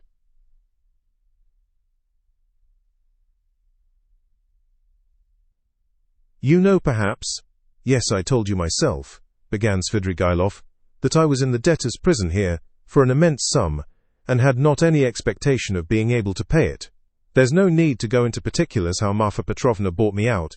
Do you know to what a point of insanity a woman can sometimes love? She was an honest woman, and very sensible, although completely uneducated. Would you believe that this honest and jealous woman, after many scenes of hysterics and reproaches, condescended to enter into a kind of contract with me, which she kept throughout our married life? She was considerably older than I, and besides, she always kept a clove or something in her mouth. There was so much swinishness in my soul, and honesty too, of a sort, as to tell her straight out that I couldn't be absolutely faithful to her. This confession drove her to frenzy, but yet she seems in a way to have liked my brutal frankness. She thought it showed I was unwilling to deceive her if I warned her like this beforehand. And for a jealous woman, you know, that's the first consideration. After many tears, an unwritten contract was drawn up between us. First, that I would never leave Marfa Petrovna, and would always be her husband. Secondly, that I would never absent myself without her permission. Thirdly, that I would never set up a permanent mistress. Fourthly, in return for this, Marfa Petrovna gave me a free hand with the maidservants, but only with her secret knowledge. Fifthly, God forbid my falling in love with a woman of our class. Sixthly, in case I, which God forbid, should be visited by a great serious passion. On this last score, however, Marfa Petrovna was fairly at ease. She was a sensible woman, and so she could not help looking upon me as a dissolute profligate incapable of real love. But a sensible woman and a jealous woman are two very different things, and that's where the trouble came in. But to judge some people impartially, we must renounce certain preconceived opinions, and our habitual attitude to the ordinary people about us. I have reason to have faith in your judgment, rather than in anyone's.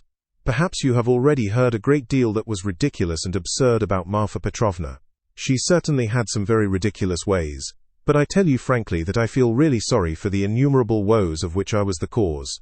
Well, and that's enough, I think, by way of a decorous oraison funèbre, for the most tender wife of a most tender husband. When we quarrelled, I usually held my tongue, and did not irritate her, and that gentlemanly conduct rarely failed to attain its object. It influenced her. It pleased her. Indeed, these were times when she was positively proud of me. But your sister she couldn't put up with, anyway. And however, she came to risk taking such a beautiful creature into her house as a governess. My explanation is that Marfa Petrovna was an ardent and impressionable woman, and simply fell in love herself, literally fell in love, with your sister. Well, little wonder. Look at Avdotya Romanovna. I saw the danger at the first glance, and what do you think? I resolved not to look at her even. But Avdotya Romanovna herself made the first step, would you believe it?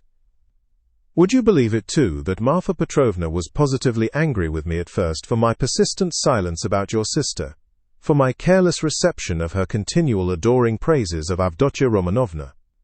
I don't know what it was she wanted. Well, of course, Marfa Petrovna told Avdotya Romanovna every detail about me.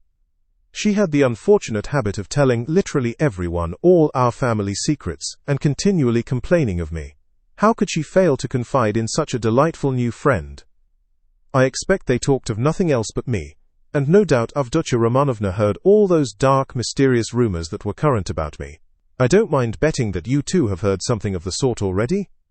I have. Luzhin charged you with having caused the death of a child.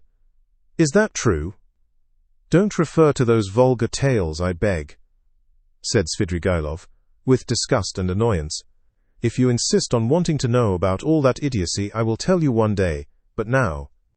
I was told too about some footman of yours in the country whom you treated badly.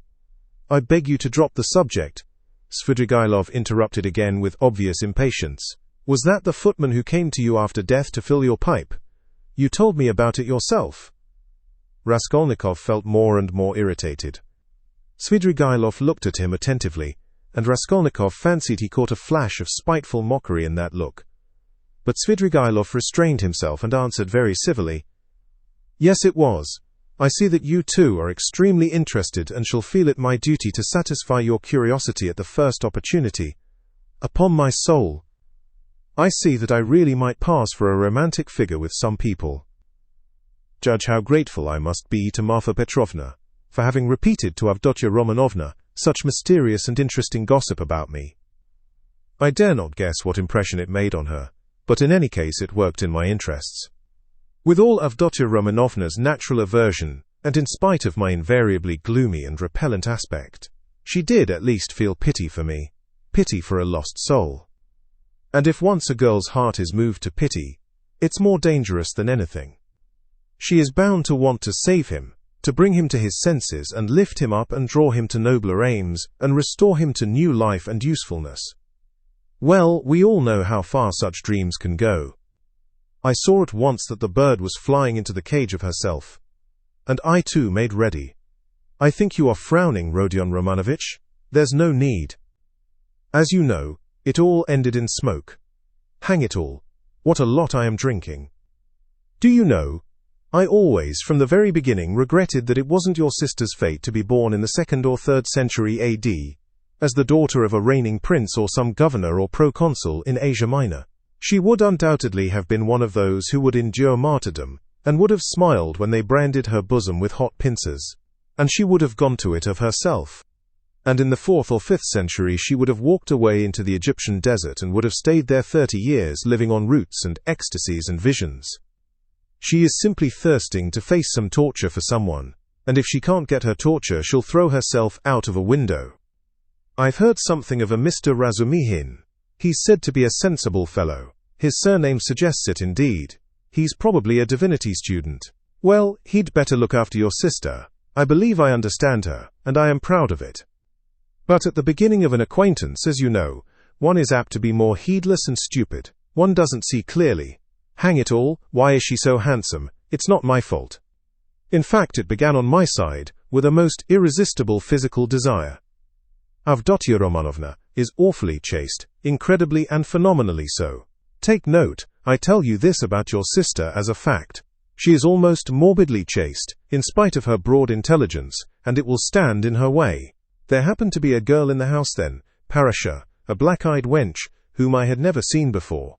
She had just come from another village, very pretty, but incredibly stupid. She burst into tears, wailed so that she could be heard all over the place, and caused scandal. One day after dinner, Avdotya Romanovna followed me into an avenue in the garden, and with flashing eyes insisted on my leaving poor Parasha alone.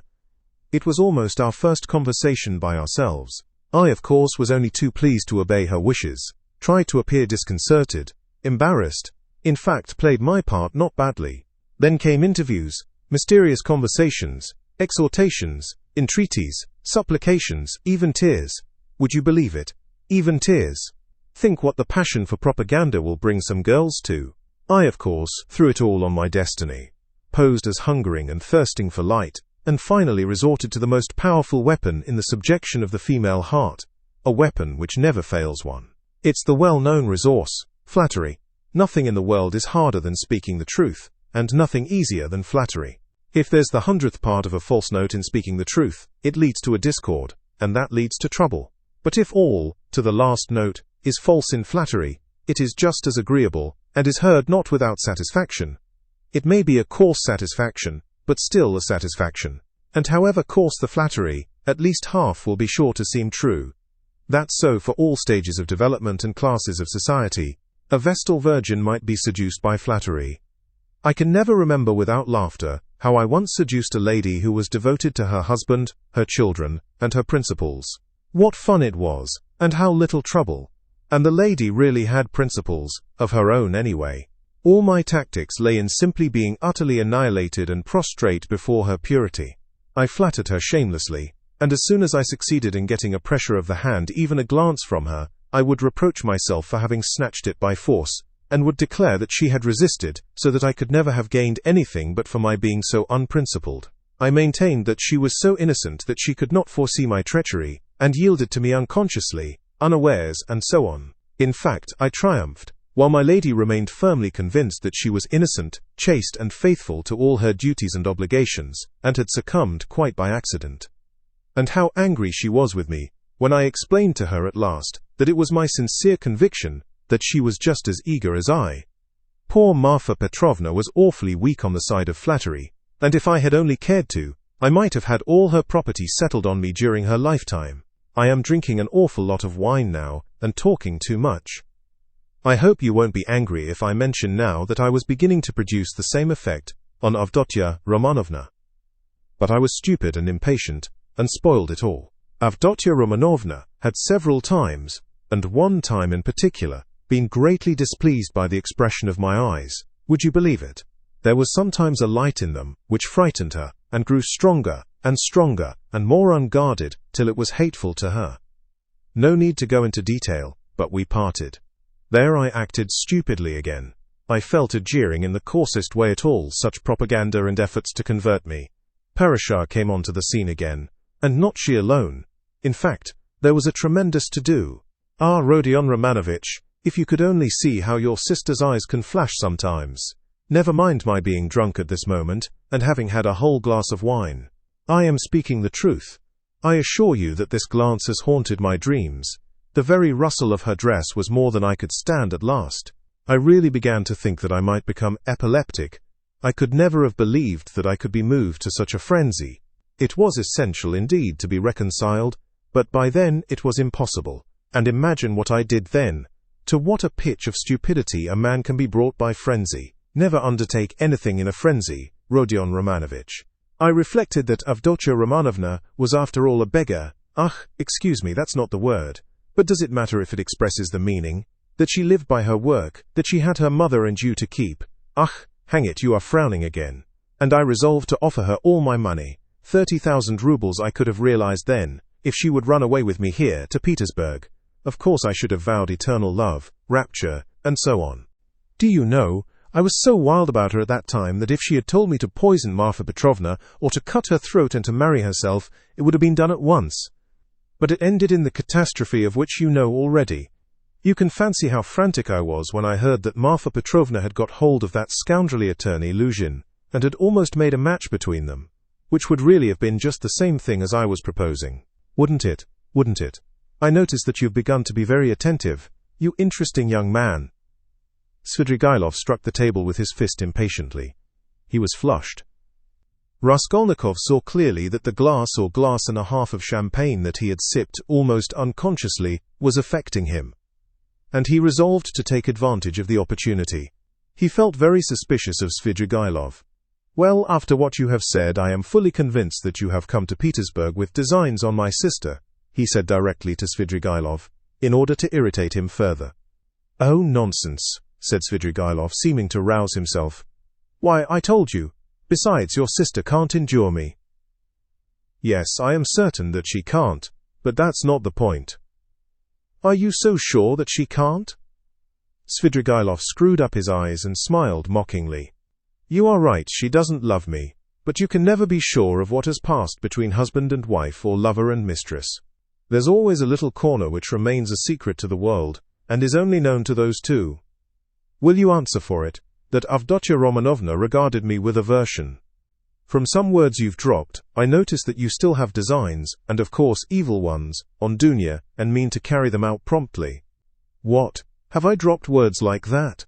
Svidrigailov asked in naive dismay, taking not the slightest notice of the epithet bestowed on his designs.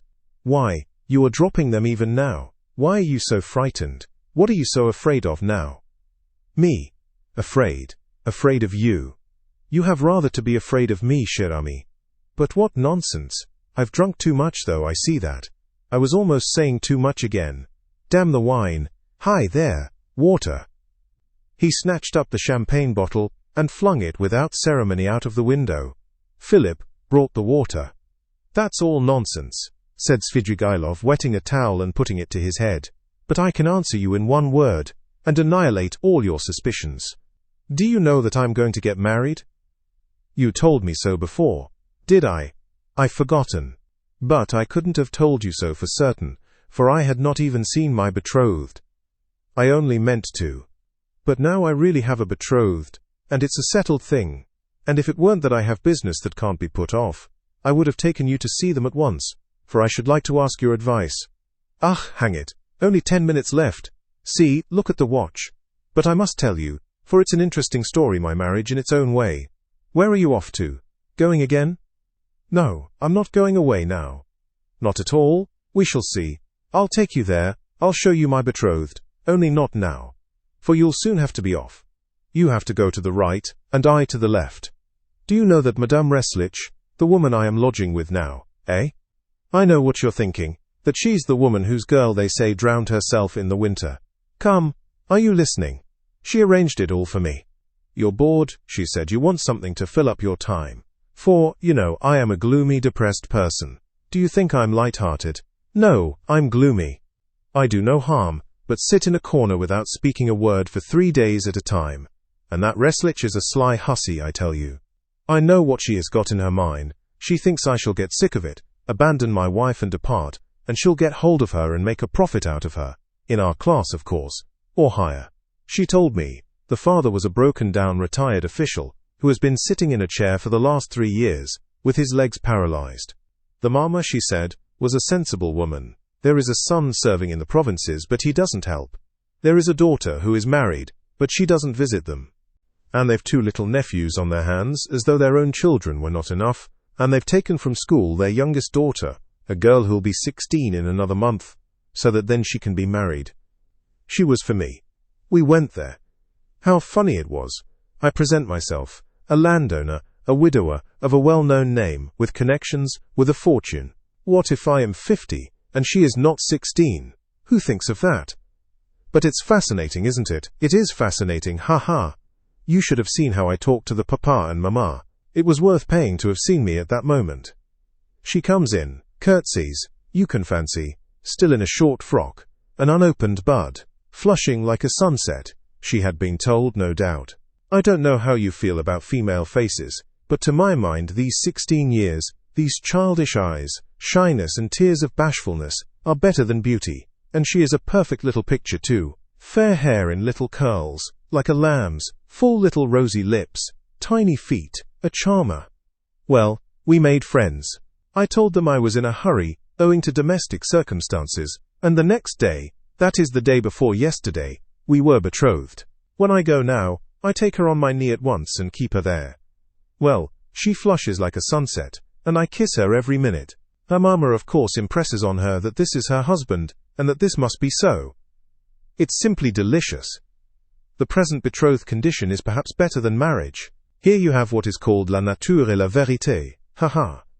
I've talked to her twice. She is far from a fool. Sometimes she steals a look at me that positively scorches me. Her face is like Raphael's Madonna.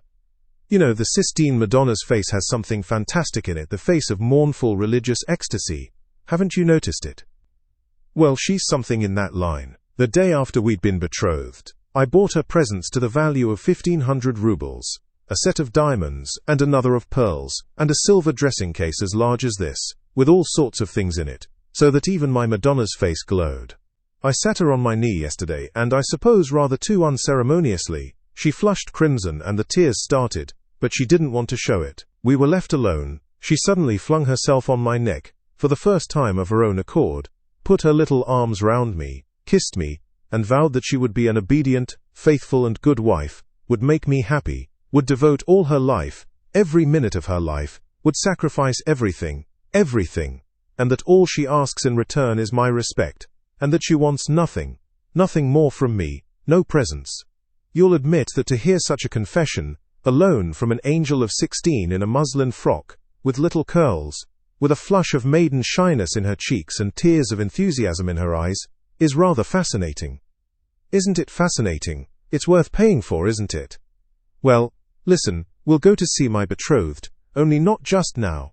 The fact is, this monstrous difference in age and development excites your sensuality. Will you really make such a marriage? Why, of course. Everyone thinks of himself. And he lives most gaily who knows best how to deceive himself. Ha ha. But why are you so keen about virtue? Have mercy on me, my good friend. I am a sinful man. Ha ha ha. But you have provided for the children of Katerina Ivanovna, though you had your own reasons. I understand it all now. I am always fond of children. Very fond of them, laughed Svidrigailov.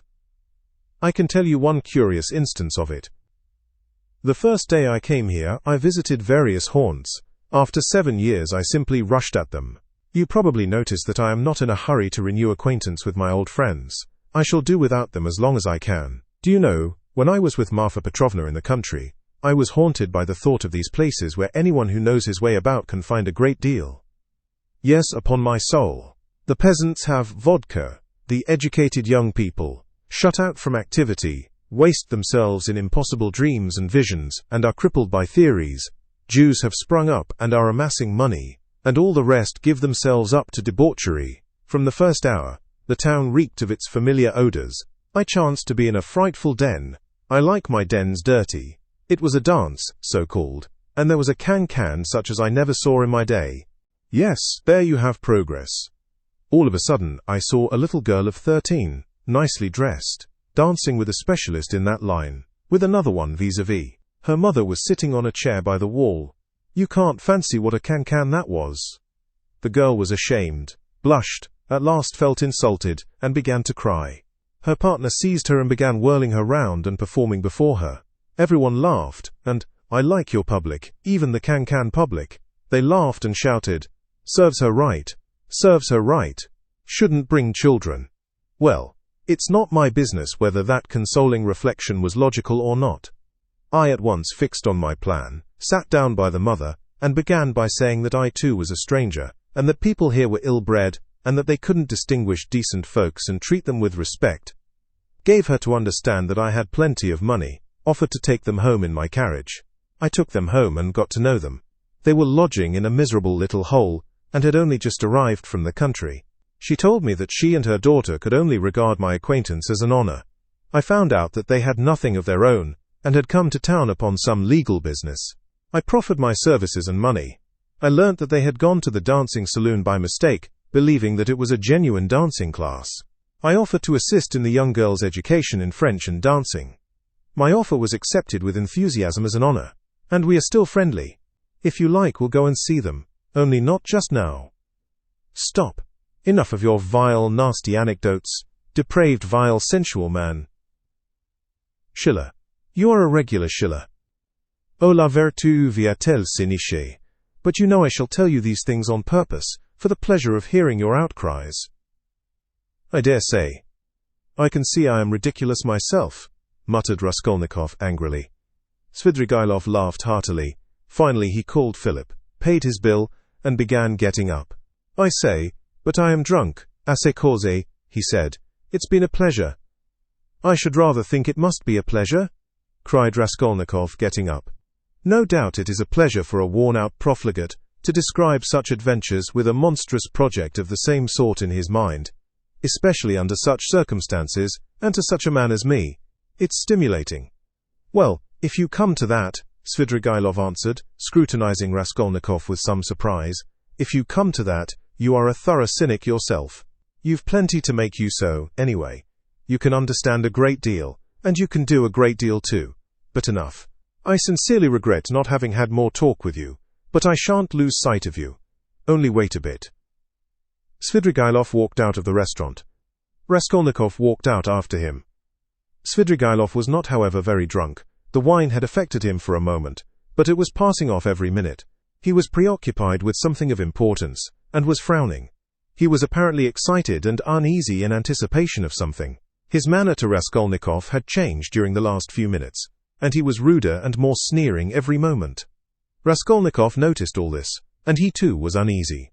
He became very suspicious of Svidrigailov, and resolved to follow him. They came out onto the pavement.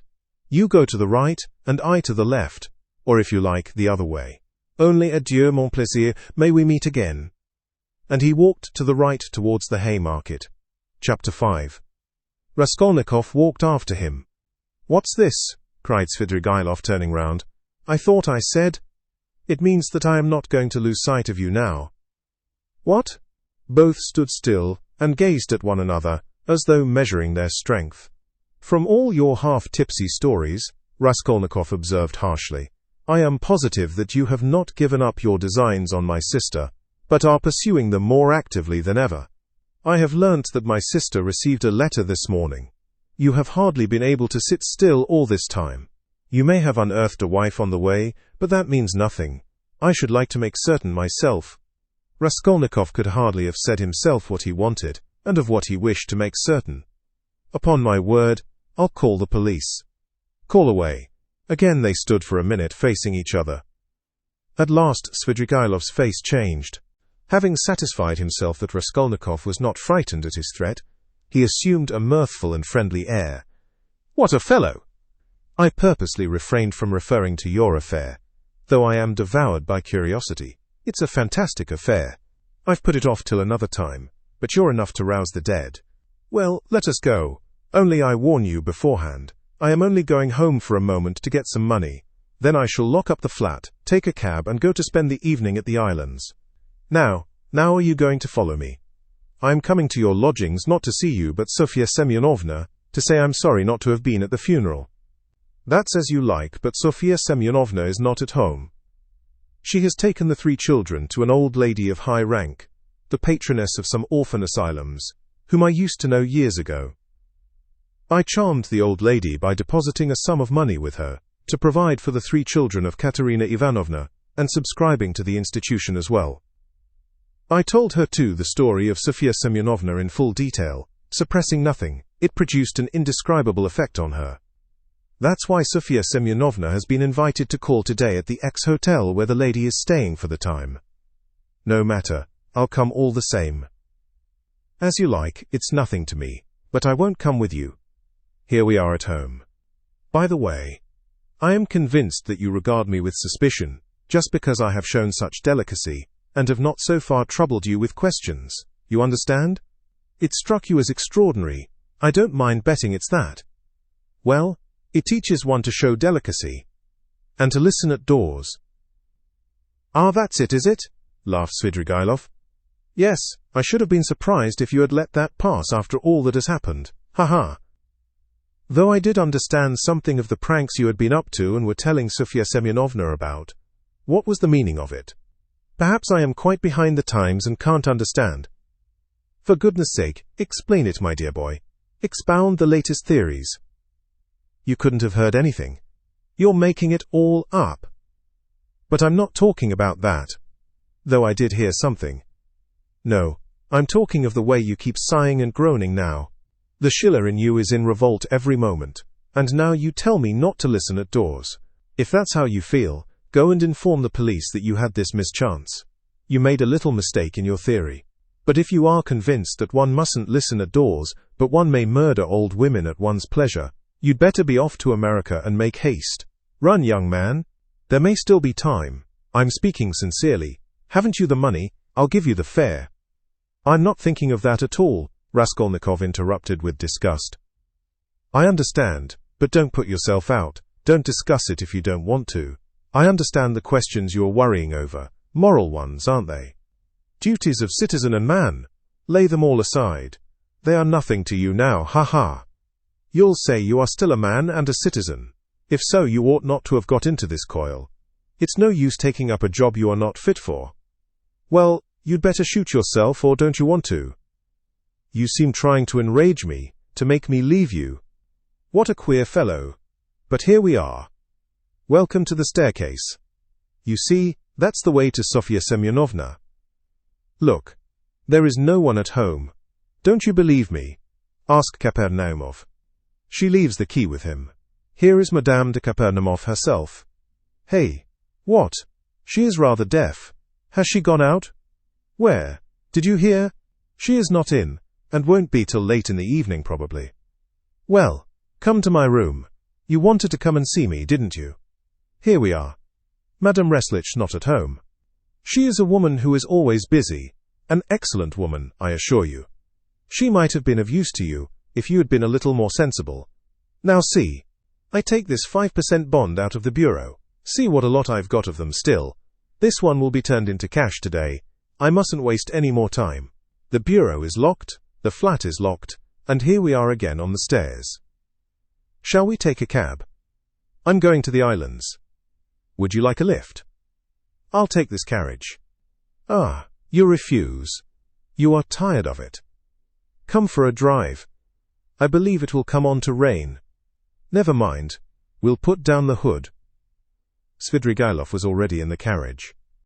Raskolnikov decided that his suspicions were, at least for that moment, unjust. Without answering a word, he turned and walked back towards the Haymarket.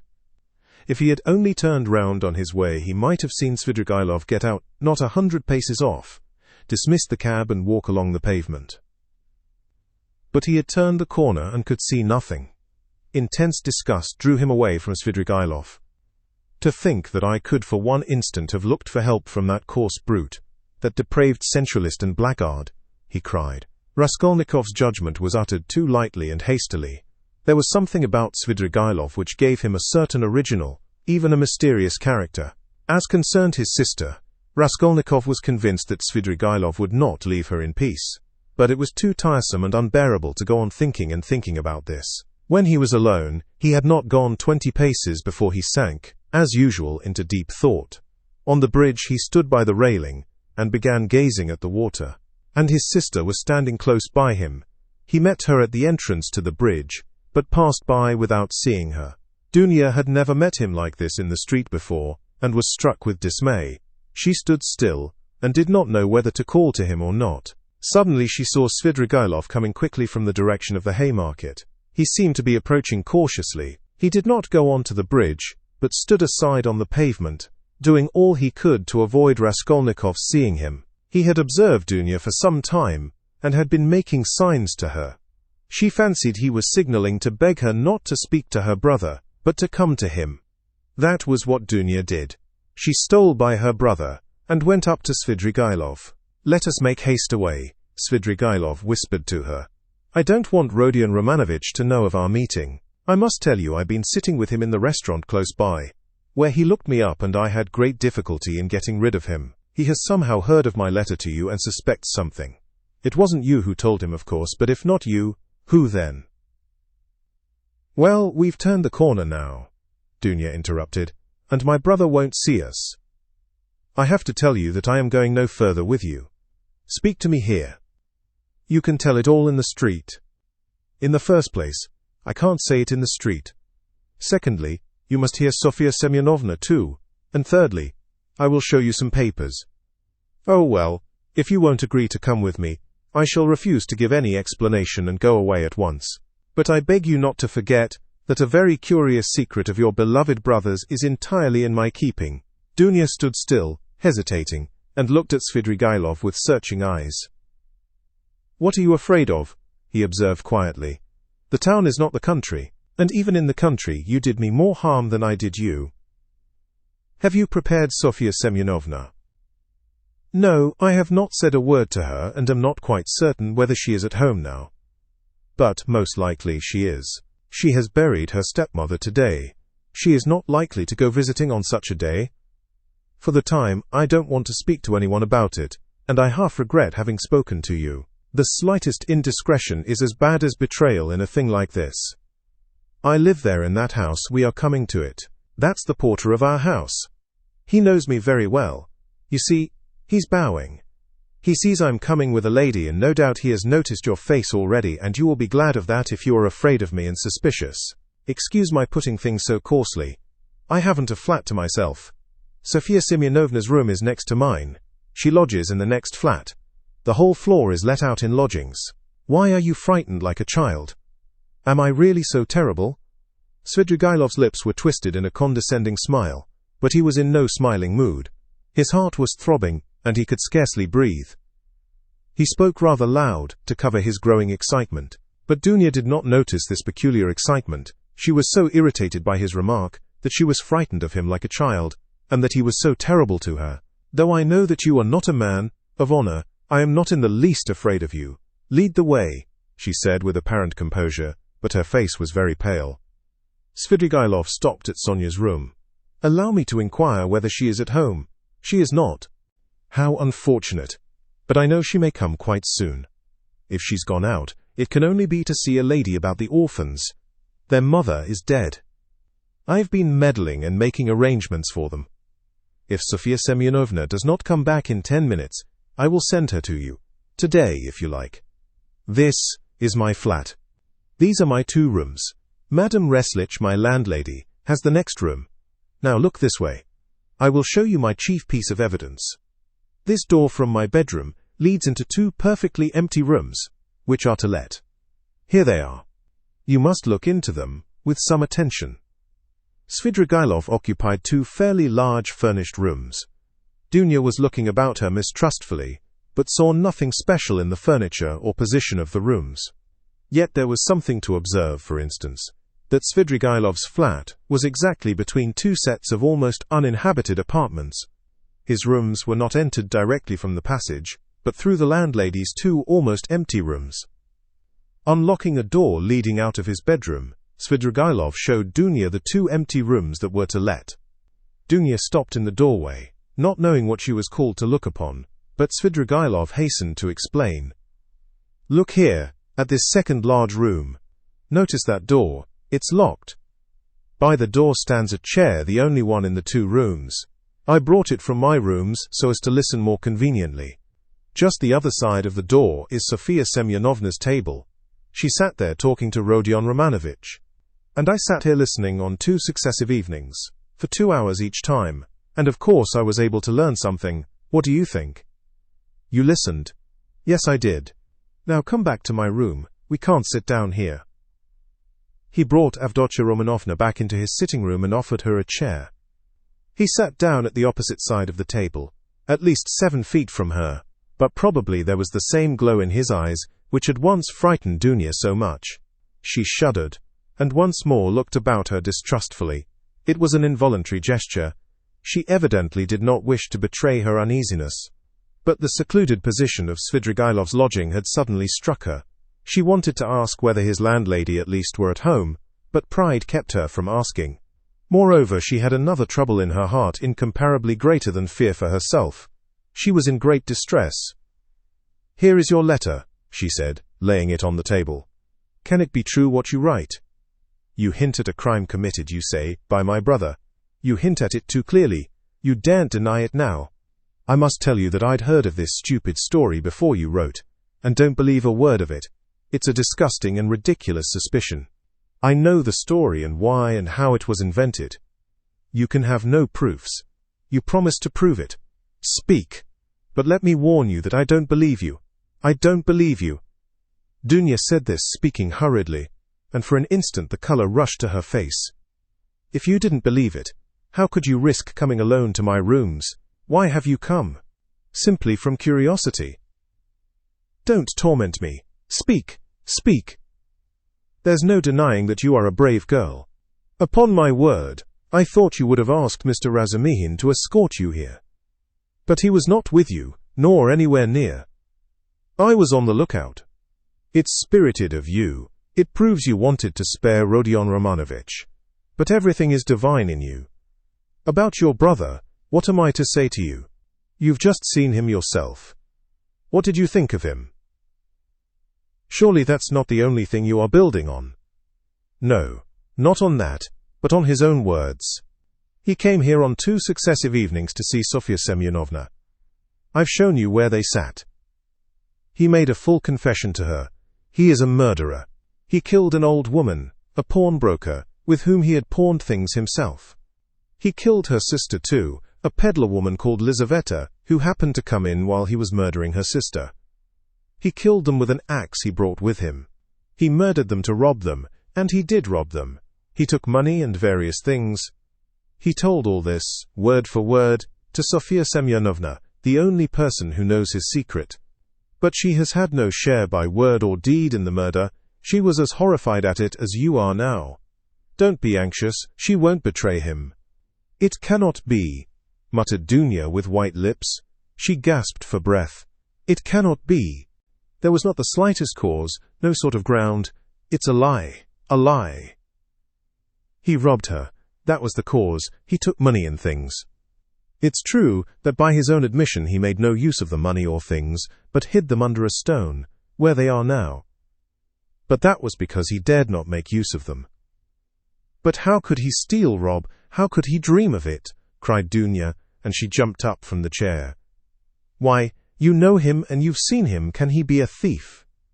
She seemed to be imploring Svidrigailov. She had entirely forgotten her fear. There are thousands and millions of combinations and possibilities, Avdotya Romanovna. A thief steals and knows he is a scoundrel, but I've heard of a gentleman who broke open the mail. Who knows? Very likely he thought he was doing a gentlemanly thing.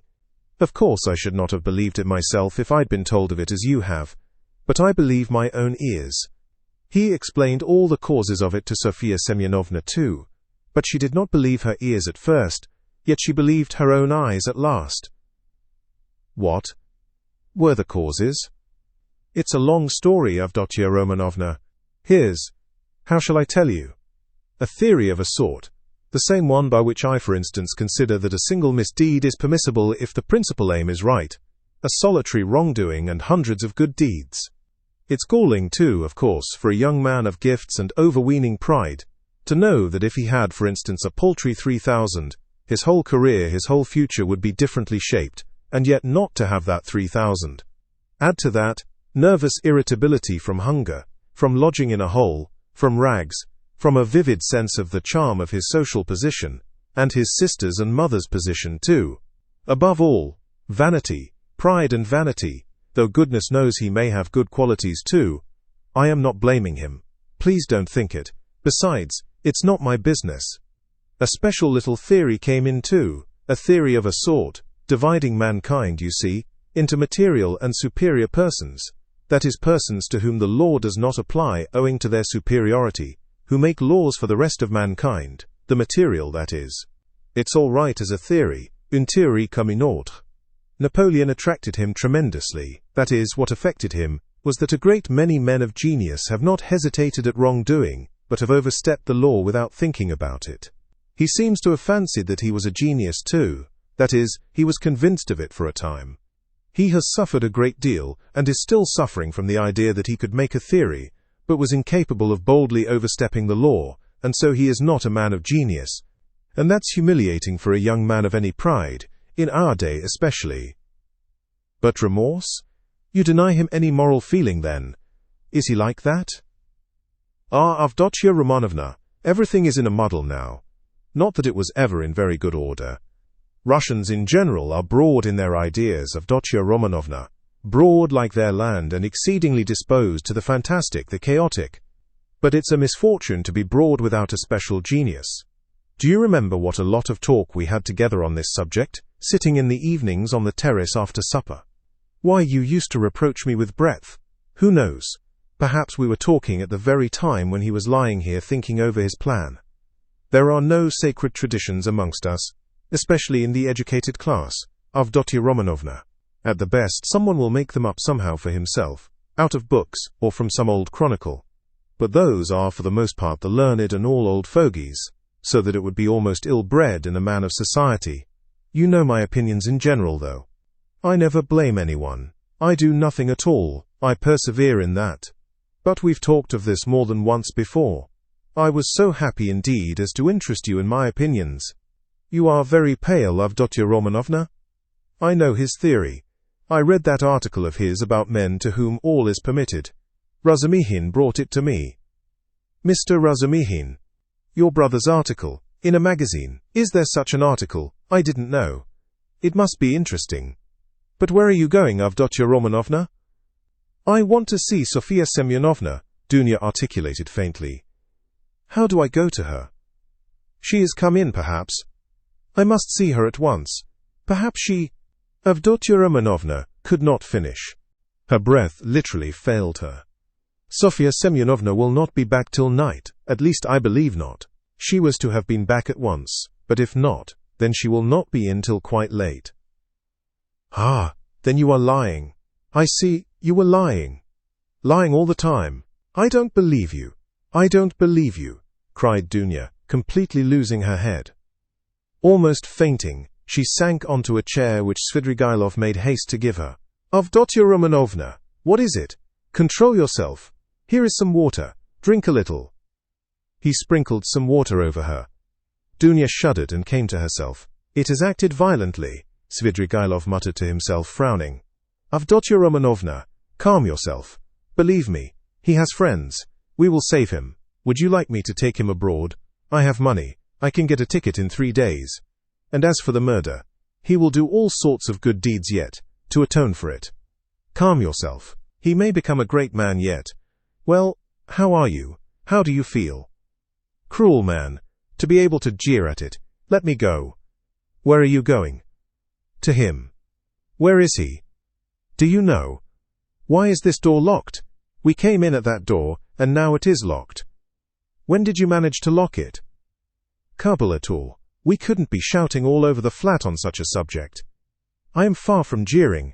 It's simply that I'm sick of talking like this. But how can you go in such a state? Do you want to betray him?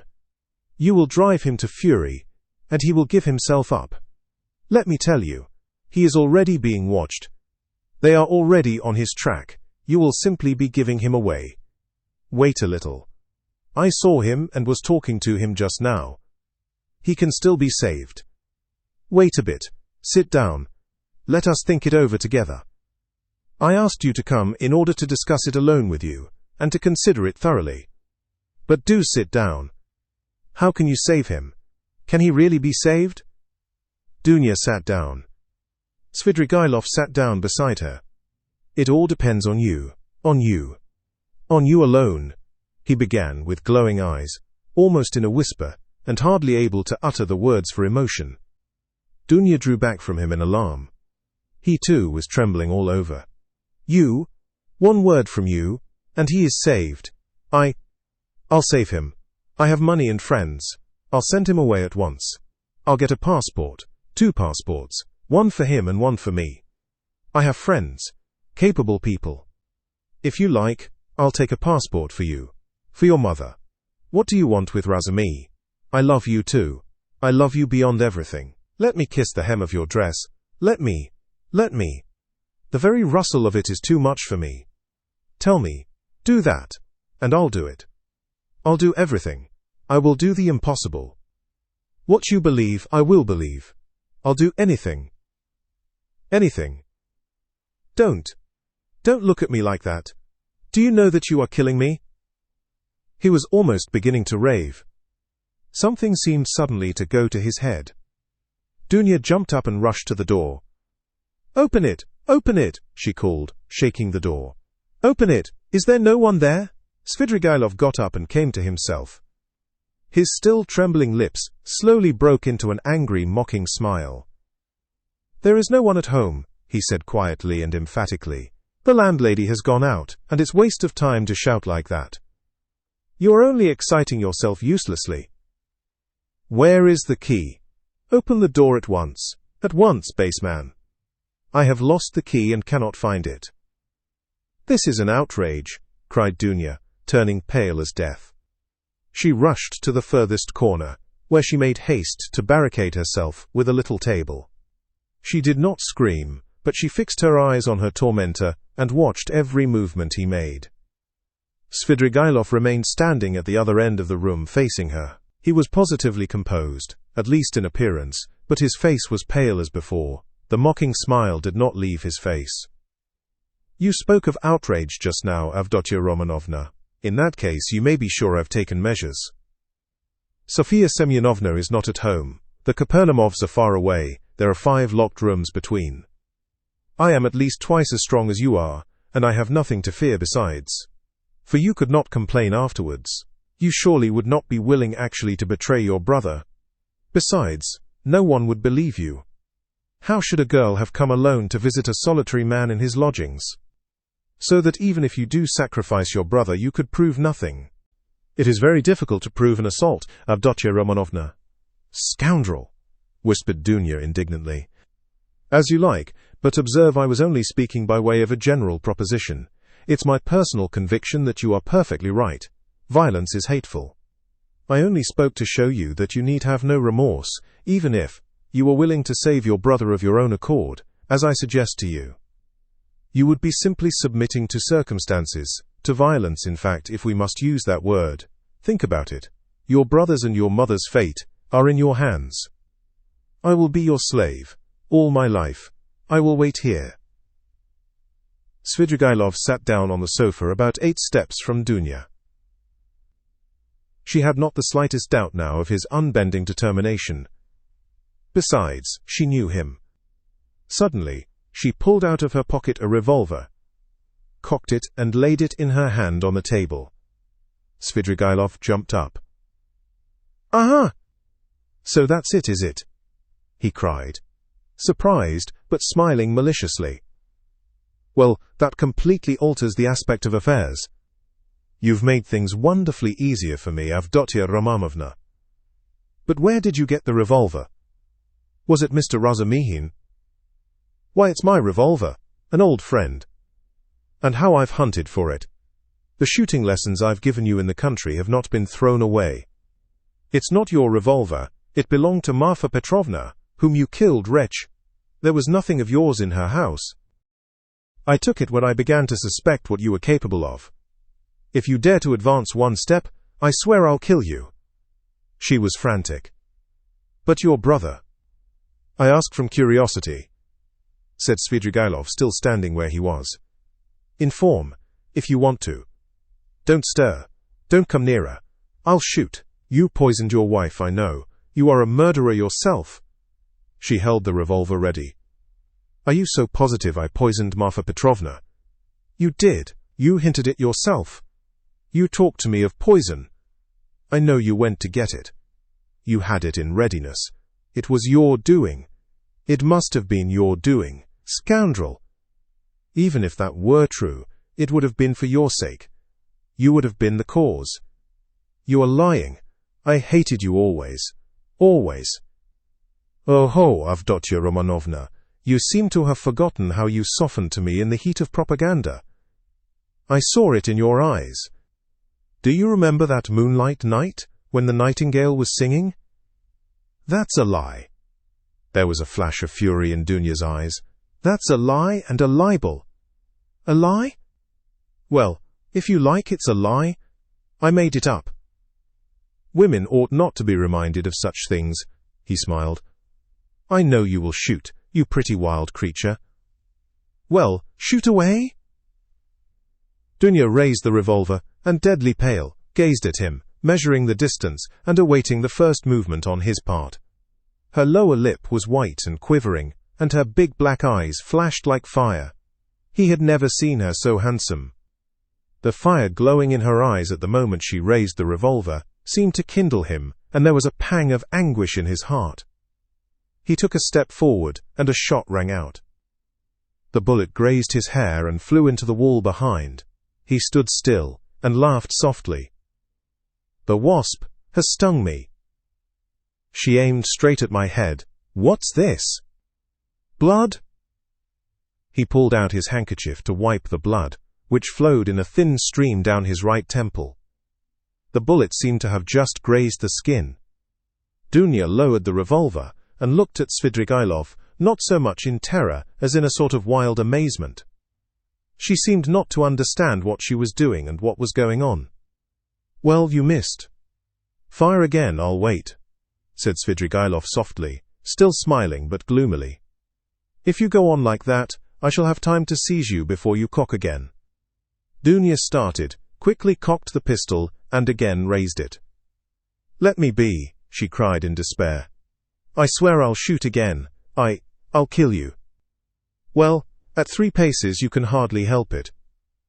But if you don't, then—" His eyes flashed, and he took 2 steps forward. Dunya shot again. It missed fire. "You haven't loaded it properly. Never mind, you have another charge there. Get it ready, I'll wait." He stood facing her, 2 paces away, waiting and gazing at her with wild determination, with feverishly passionate, stubborn, set eyes. Dunya saw that he would sooner die than let her go. And now of course she would kill him at 2 paces. Suddenly she flung away the revolver. "She's dropped it," said Svidrigailov with surprise, and he drew a deep breath. A weight seemed to have rolled from his heart. Perhaps not only the fear of death. Indeed, he may scarcely have felt it at that moment. It was the deliverance from another feeling, darker and more bitter, which he could not himself have defined. He went to Dunya and gently put his arm round her waist. She did not resist, but, trembling like a leaf, looked at him with suppliant eyes. He tried to say something, but his lips moved without being able to utter a sound. "Let me go," Dunya implored. Svidrigailov shuddered. Her voice now was quite different. "Then you don't love me?" he asked softly. Dunya shook her head. And you can't?" "Never," he whispered in despair. "Never." There followed a moment of terrible, dumb struggle in the heart of Svidrigailov. He looked at her with an indescribable gaze. Suddenly he withdrew his arm, turned quickly to the window, and stood facing it. Another moment passed. "Here's the key." He took it out of the left pocket of his coat, and laid it on the table behind him, without turning or looking at Dunya. "Take it! Make haste!" He looked stubbornly out of the window. Dunya went up to the table to take the key. "Make haste! Make haste!"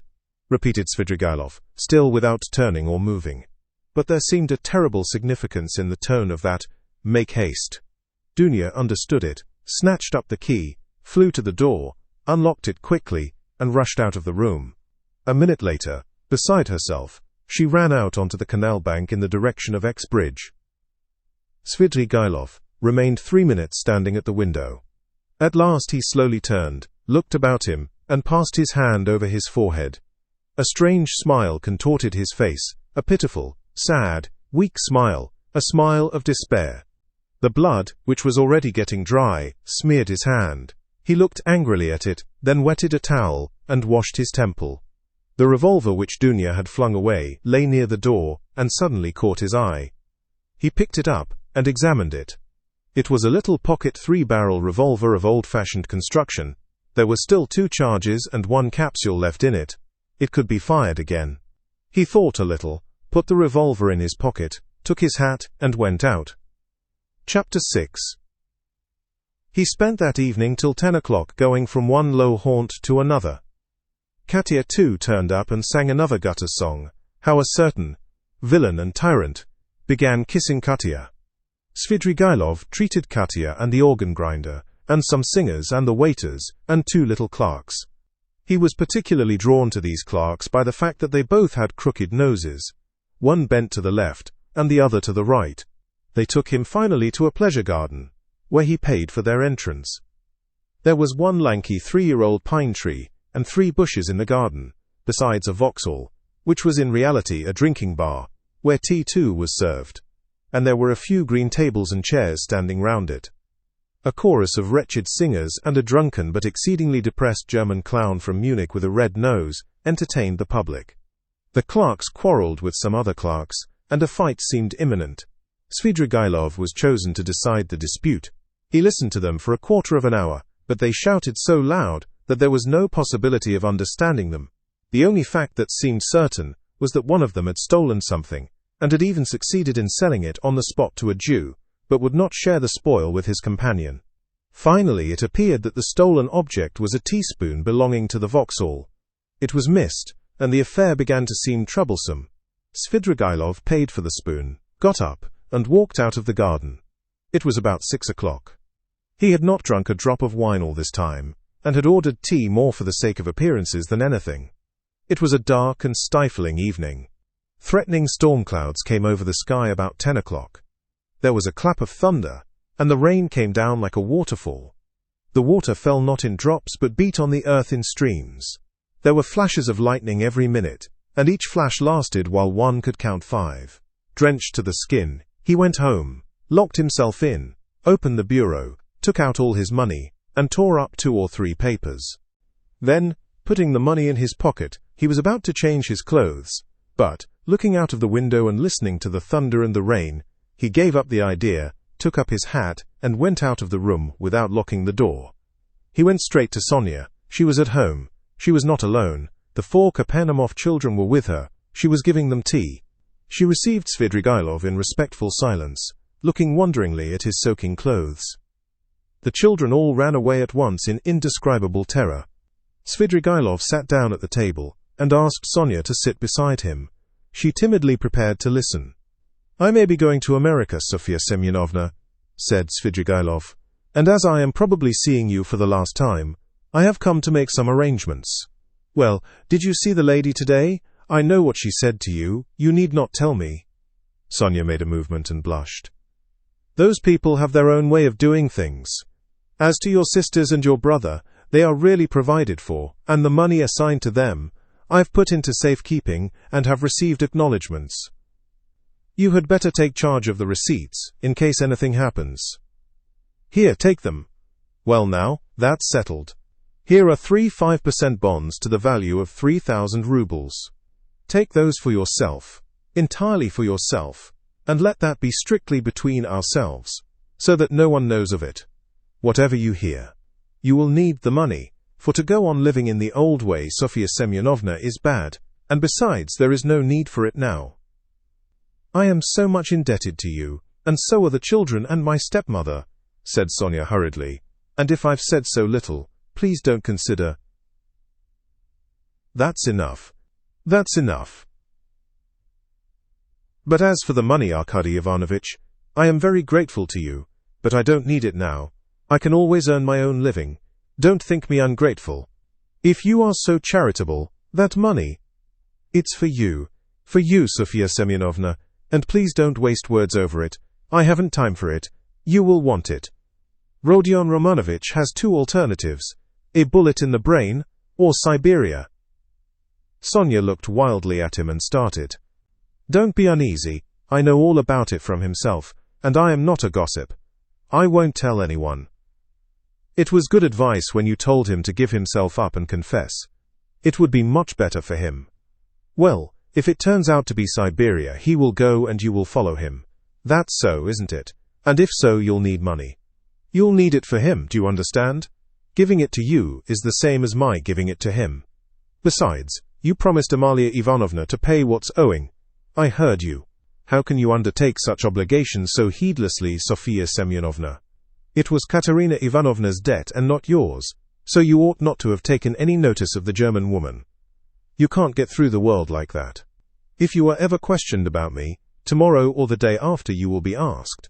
Don't say anything about my coming to see you now, and don't show the money to anyone, or say a word about it. Well, now goodbye." He got up. "My greetings to Rodion Romanovich. By the way, you'd better put the money for the present in Mr. Razumihin's keeping. You know Mr. Razumihin? Of course you do. He's not a bad fellow. Take it to him tomorrow, or when the time comes.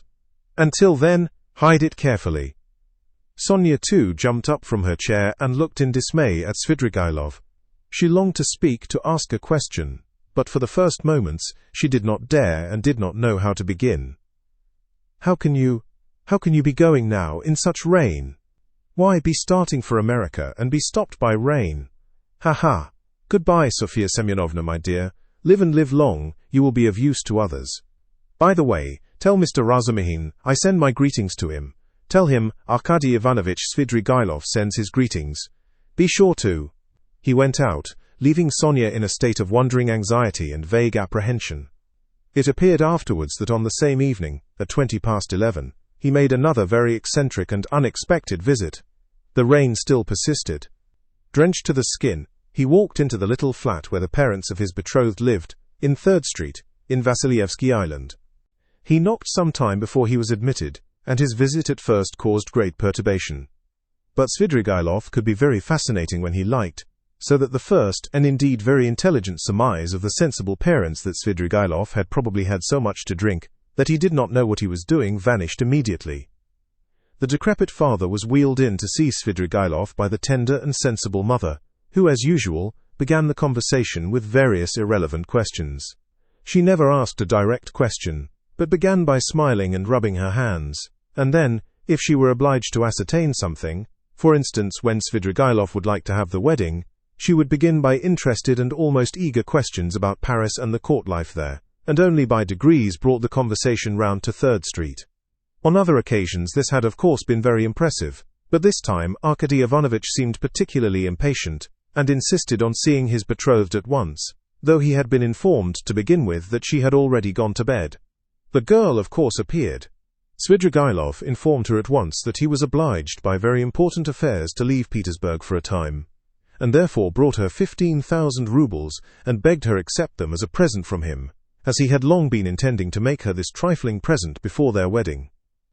The logical connection of the present with his immediate departure, and the absolute necessity of visiting them for that purpose in pouring rain at midnight, was not made clear. But it all went off very well. Even the inevitable ejaculations of wonder and regret, the inevitable questions were extraordinarily few and restrained. On the other hand, the gratitude expressed was most glowing, and was reinforced by tears from the most sensible of mothers. Svidrigailov got up, laughed, kissed his betrothed, patted her cheek, declared he would soon come back, and noticing in her eyes, together with childish curiosity, a sort of earnest dumb inquiry, reflected and kissed her again, though he felt sincere anger inwardly at the thought that his present would be immediately locked up in the keeping of the most sensible of mothers. He went away, leaving them all in a state of extraordinary excitement, but the tender mamma, speaking quietly in a half-whisper, settled some of the most important of their doubts, concluding that Svidrigailov was a great man, a man of great affairs and connections, and of great wealth. There was no knowing what he had in his mind. He would start off on a journey and give away money, just as the fancy took him, so that there was nothing surprising about it. Of course it was strange that he was wet through, but Englishmen, for instance, are even more eccentric, and all these people of high society didn't think of what was said of them, and didn't stand on ceremony. Possibly indeed he came like that on purpose, to show that he was not afraid of anyone. Above all, not a word should be said about it, for God knows what might come of it, and the money must be locked up, and it was most fortunate that Fedosia, the cook, had not left the kitchen. And above all, not a word must be said to that old cat, Madame Reslich, and so on and so on. They sat up whispering till 2 o'clock, but the girl went to bed much earlier, amazed and rather sorrowful. Svidrigailov, meanwhile, exactly at midnight, crossed the bridge on the way back to the mainland. The rain had ceased, and there was a roaring wind. He began shivering, and for one moment he gazed at the black waters of the little Neva with a look of special interest, even inquiry. But he soon felt it very cold. Standing by the water, he turned and went towards Y Prospect. He walked along that endless street for a long time, almost half an hour, more than once stumbling in the dark on the wooden pavement, but continually looking for something on the right side of the street. He had noticed passing through this street lately that there was a hotel somewhere towards the end, built of wood, but fairly large, and its name he remembered, was something like Adrianople. He was not mistaken. The hotel was so conspicuous in that God-forsaken place that he could not fail to see it even in the dark. It was a long blackened wooden building, and in spite of the late hour there were lights in the windows, and signs of life within. He went in and asked a ragged fellow who met him in the corridor for a room. The latter, scanning Svidrigailov, pulled himself together, and led him at once to a close and tiny room in the distance, at the end of the corridor, under the stairs. There was no other, all were occupied. The ragged fellow looked inquiringly. "Is there tea?" asked Svidrigailov. "Yes, sir." "What else is there?" "Veal, vodka, savories. Bring me tea and veal." "And you want nothing else?" he asked, with apparent surprise. "Nothing, nothing." The ragged man went away, completely disillusioned. "It must be a nice place," thought Svidrigailov. "How was it I didn't know it? I expect I look as if I came from a café chantant and have had some adventure on the way. It would be interesting to know who stayed here." He lighted the candle and looked at the room more carefully.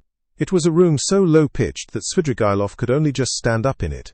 It had one window, the bed which was very dirty, and the plain stained chair and table almost filled it up. The walls looked as though they were made of planks, covered with shabby paper, so torn and dusty that the pattern was indistinguishable, though the general color, yellow, could still be made out. One of the walls was cut short by the sloping ceiling, though the room was not an attic, but just under the stairs. Svidrigailov set down the candle, sat down on the bed and sank into thought. But a strange persistent murmur which sometimes rose to a shout in the next room attracted his attention. The murmur had not ceased from the moment he entered the room. He listened. Someone was upbraiding and almost tearfully scolding, but he heard only one voice. Svidrigailov got up, shaded the light with his hand, and at once he saw light through a crack in the wall. He went up and peeped through. The room, which was somewhat larger than his, had two occupants. One of them, a very curly-headed man with a red, inflamed face, was standing in the pose of an orator, without his coat, with his legs wide apart to preserve his balance, and smiting himself on the breast. He reproached the other with being a beggar, with having no standing whatever. He declared that he had taken the other out of the gutter, and he could turn him out when he liked, and that only the finger of Providence sees it all. The object of his reproaches was sitting in a chair, and had the air of a man who wants dreadfully to sneeze, but can't. He sometimes turned sheepish and befogged eyes on the speaker, but obviously had not the slightest idea what he was talking about, and scarcely heard it. A candle was burning down on the table. There were wineglasses, a nearly empty bottle of vodka, bread and cucumber, and glasses with the dregs of stale tea. After gazing attentively at this, Svidrigailov turned away indifferently, and sat down on the bed. The ragged attendant, returning with the tea, could not resist asking him again whether he didn't want anything more, and again receiving a negative reply, finally withdrew. Svidrigailov made haste to drink a glass of tea to warm himself, but could not eat anything. He began to feel feverish. He took off his coat, and, wrapping himself in the blanket, lay down on the bed. He was annoyed. It would have been better to be well for the occasion, he thought with a smile. The room was close, the candle burnt dimly, the wind was roaring outside, he heard a mouse scratching in the corner, and the room smelt of mice and of leather. He lay in a sort of reverie. One thought followed another. He felt a longing to fix his imagination on something. It must be a garden under the window, he thought. There's a sound of trees. How I dislike the sound of trees, on a stormy night, in the dark. They give one a horrid feeling. He remembered how he had disliked it when he passed Petrovsky Park just now. This reminded him of the bridge over the little Neva, and he felt cold again as he had when standing there. I never have liked water, he thought, even in a landscape. And he suddenly smiled again at a strange idea. Surely now all these questions of taste and comfort ought not to matter, but I've become more particular, like an animal that picks out a special place, for such an occasion. I ought to have gone into the Petrovsky Park. I suppose it seemed dark, cold, as though I were seeking pleasant sensations. By the way, why haven't I put out the candle? He blew it out. They've gone to bed next door, he thought, not seeing the light at the crack. Well now, Marfa Petrovna, now is the time for you to turn up. It's dark, and the very time and place for you, but now you won't come. He suddenly recalled how, an hour before carrying out his design on Dunya, he had recommended Raskolnikov to trust her to Razumihin's keeping. I suppose I really did say it as Raskolnikov guessed, to tease myself. But what a rogue that Raskolnikov is. He's gone through a good deal. He may be a successful rogue in time when he's got over his nonsense. But now he's too eager for life. These young men are contemptible on that point. But, hang the fellow. Let him please himself. It's nothing to do with me. He could not get to sleep. By degrees Dunya's image rose before him, and a shudder ran over him. No, I must give up all that now, he thought, rousing himself. I must think of something else. It's queer and funny. I never had a great hatred for anyone, I never particularly desired to avenge myself even, and that's a bad sign, a bad sign, a bad sign. I never liked quarrelling either, and never lost my temper, that's a bad sign too, and the promises I made her just now too. Damnation. But, who knows, perhaps she would have made a new man of me somehow. He ground his teeth and sank into silence again. Again Dunya's image rose before him, just as she was when, after shooting the first time, she had lowered the revolver in terror, and gazed blankly at him, so that he might have seized her twice over, and she would not have lifted a hand to defend herself if he had not reminded her. He recalled how at that instant he felt almost sorry for her, how he had felt a pang at his heart. Ay, damnation, these thoughts again. I must put it away. He was dozing off. The feverish shiver had ceased. when suddenly something seemed to run over his arm and leg under the bedclothes. He started. "Ugh, hang it. I believe it's a mouse," he thought. "That's the veal I left on the table." He felt fearfully disinclined to pull off the blanket, get up, get cold, but all at once something unpleasant ran over his leg again. He pulled off the blanket and lighted the candle. Shaking with feverish chill, he bent down to examine the bed. There was nothing. He shook the blanket, and suddenly a mouse jumped out on the sheet. He tried to catch it, but the mouse ran to and fro in zigzags without leaving the bed, slipped between his fingers, ran over his hand, and suddenly darted under the pillow. He threw down the pillow, but in one instant felt something leap on his chest and dart over his body and down his back under his shirt. He trembled nervously and woke up. The room was dark. He was lying on the bed and wrapped up in the blanket as before. The wind was howling under the window. How disgusting, he thought with annoyance. He got up and sat on the edge of the bedstead with his back to the window. It's better not to sleep at all, he decided. There was a cold, damp draught from the window, however. Without getting up, he drew the blanket over him and wrapped himself in it. He was not thinking of anything and did not want to think. But one image rose after another. Incoherent scraps of thought without beginning or end passed through his mind. He sank into drowsiness. Perhaps the cold, or the dampness, or the dark, or the wind that howled under the window and tossed the trees, roused a sort of persistent craving for the fantastic. He kept dwelling on images of flowers. He fancied a charming flower garden, a bright, warm, almost hot day, a holiday, Trinity Day, a fine, sumptuous country cottage in the English taste, overgrown with fragrant flowers, with flower beds going round the house. The porch, wreathed in climbers, was surrounded with beds of roses. A light, cool staircase carpeted with rich rugs was decorated with rare plants in china pots. He noticed particularly in the windows nosegays of tender, white, heavily fragrant narcissus, bending over their bright, green, thick, long stalks. He was reluctant to move away from them, but he went up the stairs and came into a large, high drawing room, and again everywhere, at the windows, the doors onto the balcony, and on the balcony itself, were flowers. The floors were strewn with freshly cut fragrant hay, the windows were open, a fresh, cool, light air came into the room. The birds were chirruping under the window, and in the middle of the room, on a table covered with a white satin shroud, stood a coffin. The coffin was covered with white silk and edged with a thick white frill. Wreaths of flowers surrounded it on all sides. Among the flowers lay a girl in a white muslin dress, with her arms crossed and pressed on her bosom, as though carved out of marble. But her loose fair hair was wet. There was a wreath of roses on her head. The stern and already rigid profile of her face looked as though chiseled of marble too, and the smile on her pale lips was full of an immense unchildish misery and sorrowful appeal. Svidrigailov knew that girl. There was no holy image, no burning candle beside the coffin, no sound of prayers. The girl had drowned herself. She was only 14, but her heart was broken. And she had destroyed herself, crushed by an insult that had appalled and amazed that childish soul, had smirched that angel purity with unmerited disgrace, and torn from her a last scream of despair, unheeded and brutally disregarded, on a dark night in the cold and wet while the wind howled. Svidrigailov came to himself, got up from the bed and went to the window. He felt for the latch and opened it. The wind lashed furiously into the little room and stung his face and his chest, only covered with his shirt, as though with frost. Under the window there must have been something like a garden, and apparently a pleasure garden.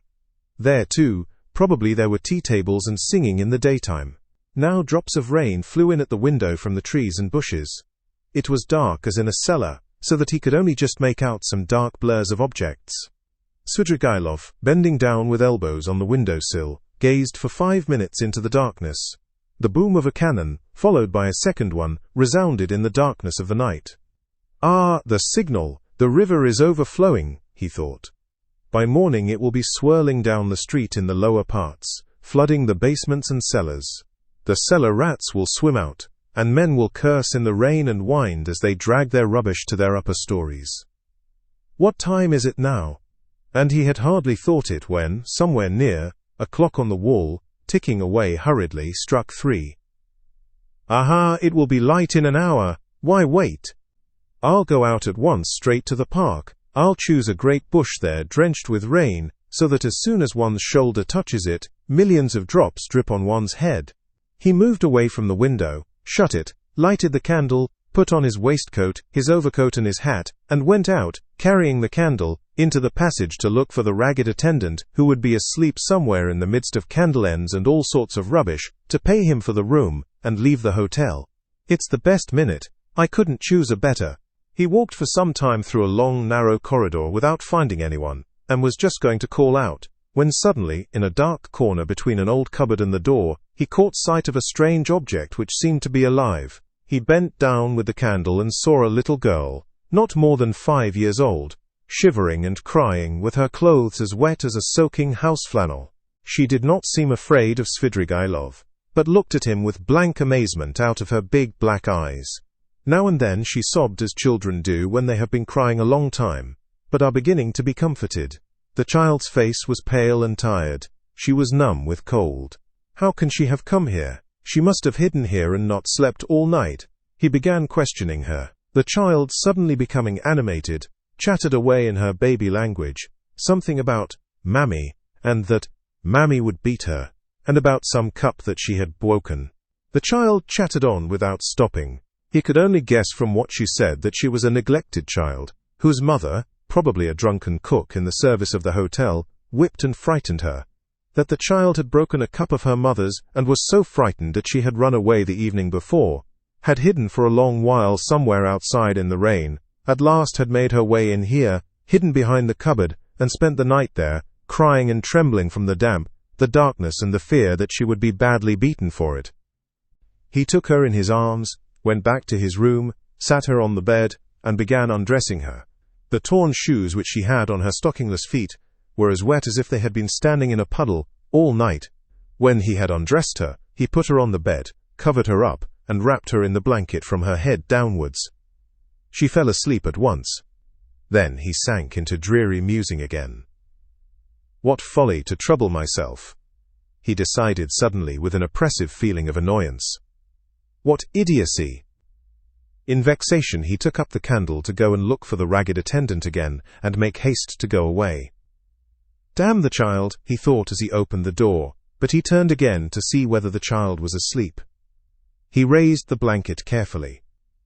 The child was sleeping soundly. She had got warm under the blanket, and her pale cheeks were flushed. But strange to say, that flush seemed brighter and coarser than the rosy cheeks of childhood. It's a flush of fever, thought Svidrigailov. It was like the flush from drinking, as though she had been given a full glass to drink. Her crimson lips were hot and glowing, but what was this? He suddenly fancied that her long black eyelashes were quivering, as though the lids were opening, and a sly, crafty eye peeped out with an unchildlike wink.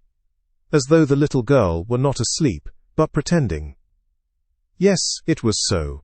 Her lips parted in a smile, the corners of her mouth quivered, as though she were trying to control them. But now she quite gave up all effort. Now it was a grin, a broad grin. There was something shameless, provocative in that quite unchildish face. It was depravity. It was the face of a harlot, the shameless face of a French harlot.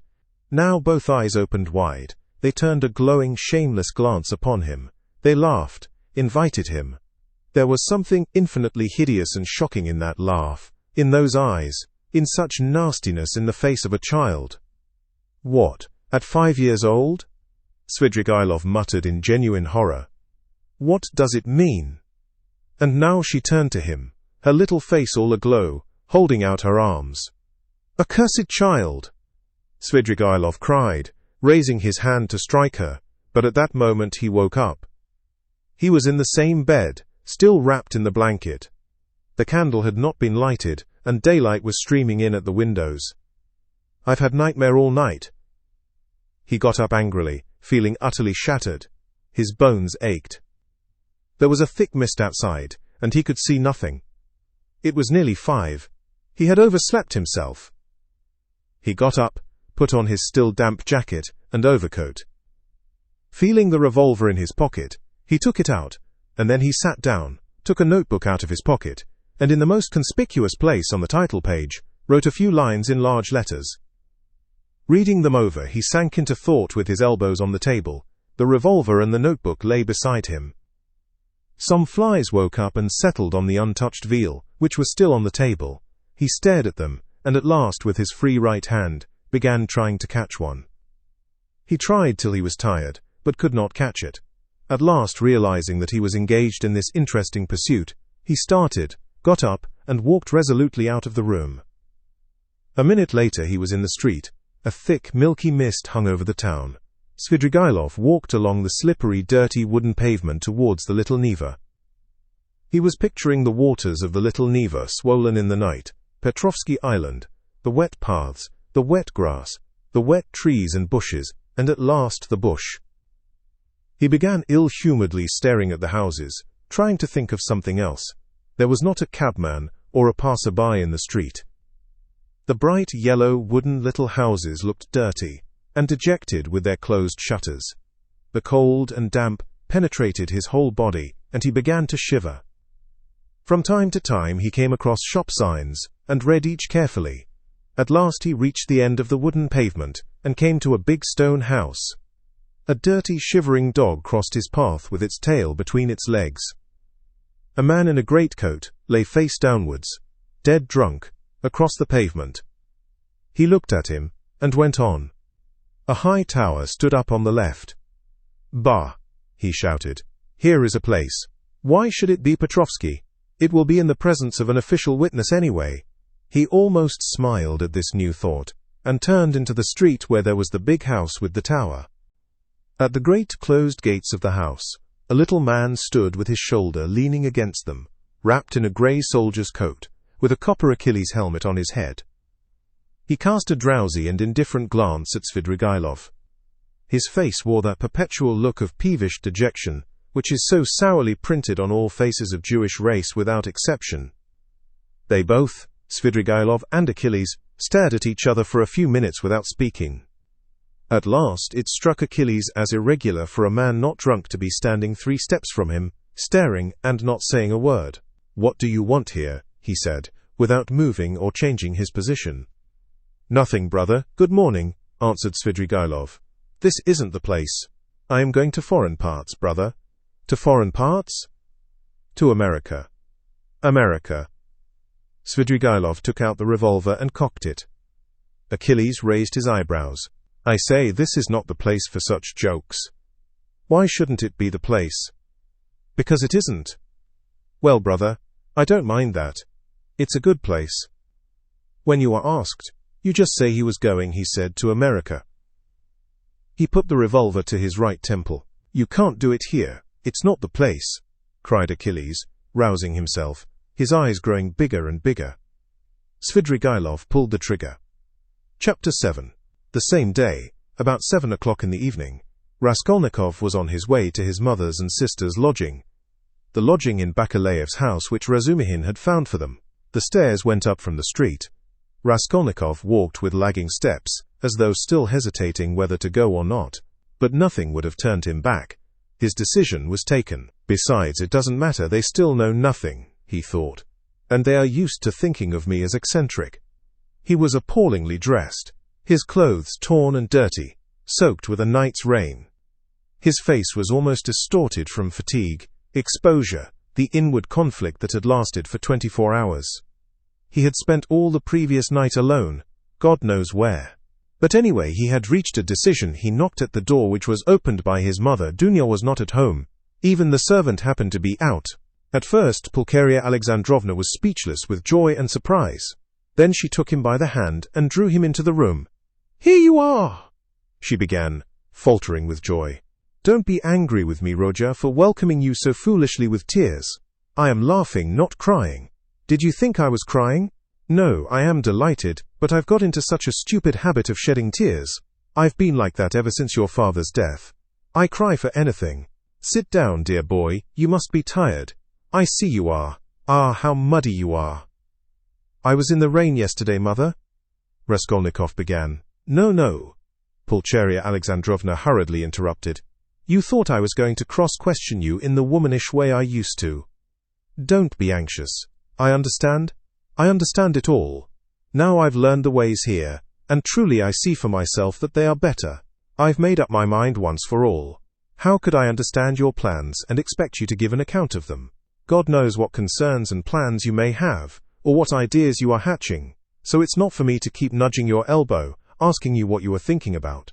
But my goodness, why am I running to and fro as though I were crazy? I am reading your article in the magazine for the third time, Roger. Dmitri Prokofiev brought it to me. Directly I saw it, I cried out to myself. There, foolish one, I thought.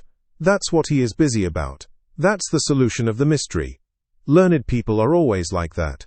He may have some new ideas in his head just now. He is thinking them over, and I worry him, and upset him. I read it, my dear, and of course there was a great deal I did not understand, but that's only natural. How should I? Show me, mother. Raskolnikov took the magazine and glanced at his article. Incongruous as it was with his mood and his circumstances, he felt that strange and bitter-sweet sensation that every author experiences the first time he sees himself in print. Besides, he was only 23. It lasted only a moment. After reading a few lines, he frowned and his heart throbbed with anguish. He recalled all the inward conflict of the preceding months. He flung the article on the table with disgust and anger. But however foolish I may be, Roger, I can see for myself that you will very soon be one of the leading, if not the leading man, in the world of Russian thought. And they dared to think you were mad. You don't know, but they really thought that. Ah, the despicable creatures, how could they understand genius? And Dunya was all but believing it. What do you say to that? Your father sent twice to magazines. The first time poems, I've got the manuscript and will show you. And the second time a whole novel. I begged him to let me copy it out. And how we prayed that they should be taken. They weren't. I was breaking my heart, Roger, 6 or 7 days ago, over your food, and your clothes and the way you are living. But now I see again how foolish I was, for you can attain any position you like by your intellect and talent. No doubt you don't care about that for the present, and you are occupied with much more important matters. Dunya's not at home, mother. No, Roger, I often don't see her. She leaves me alone. Dmitri Prokofiev comes to see me. It's so good of him, and he always talks about you. He loves you, and respects you, my dear. I don't say that Dunya's very wanting in consideration. I am not complaining. She has her ways and I have mine. She seems to have got some secrets of late, and I never have any secrets from you two. Of course, I am sure that Dunya has far too much sense, and besides, she loves you and me. But I don't know what it will all lead to. You've made me so happy by coming now, Roger, but she has missed you by going out.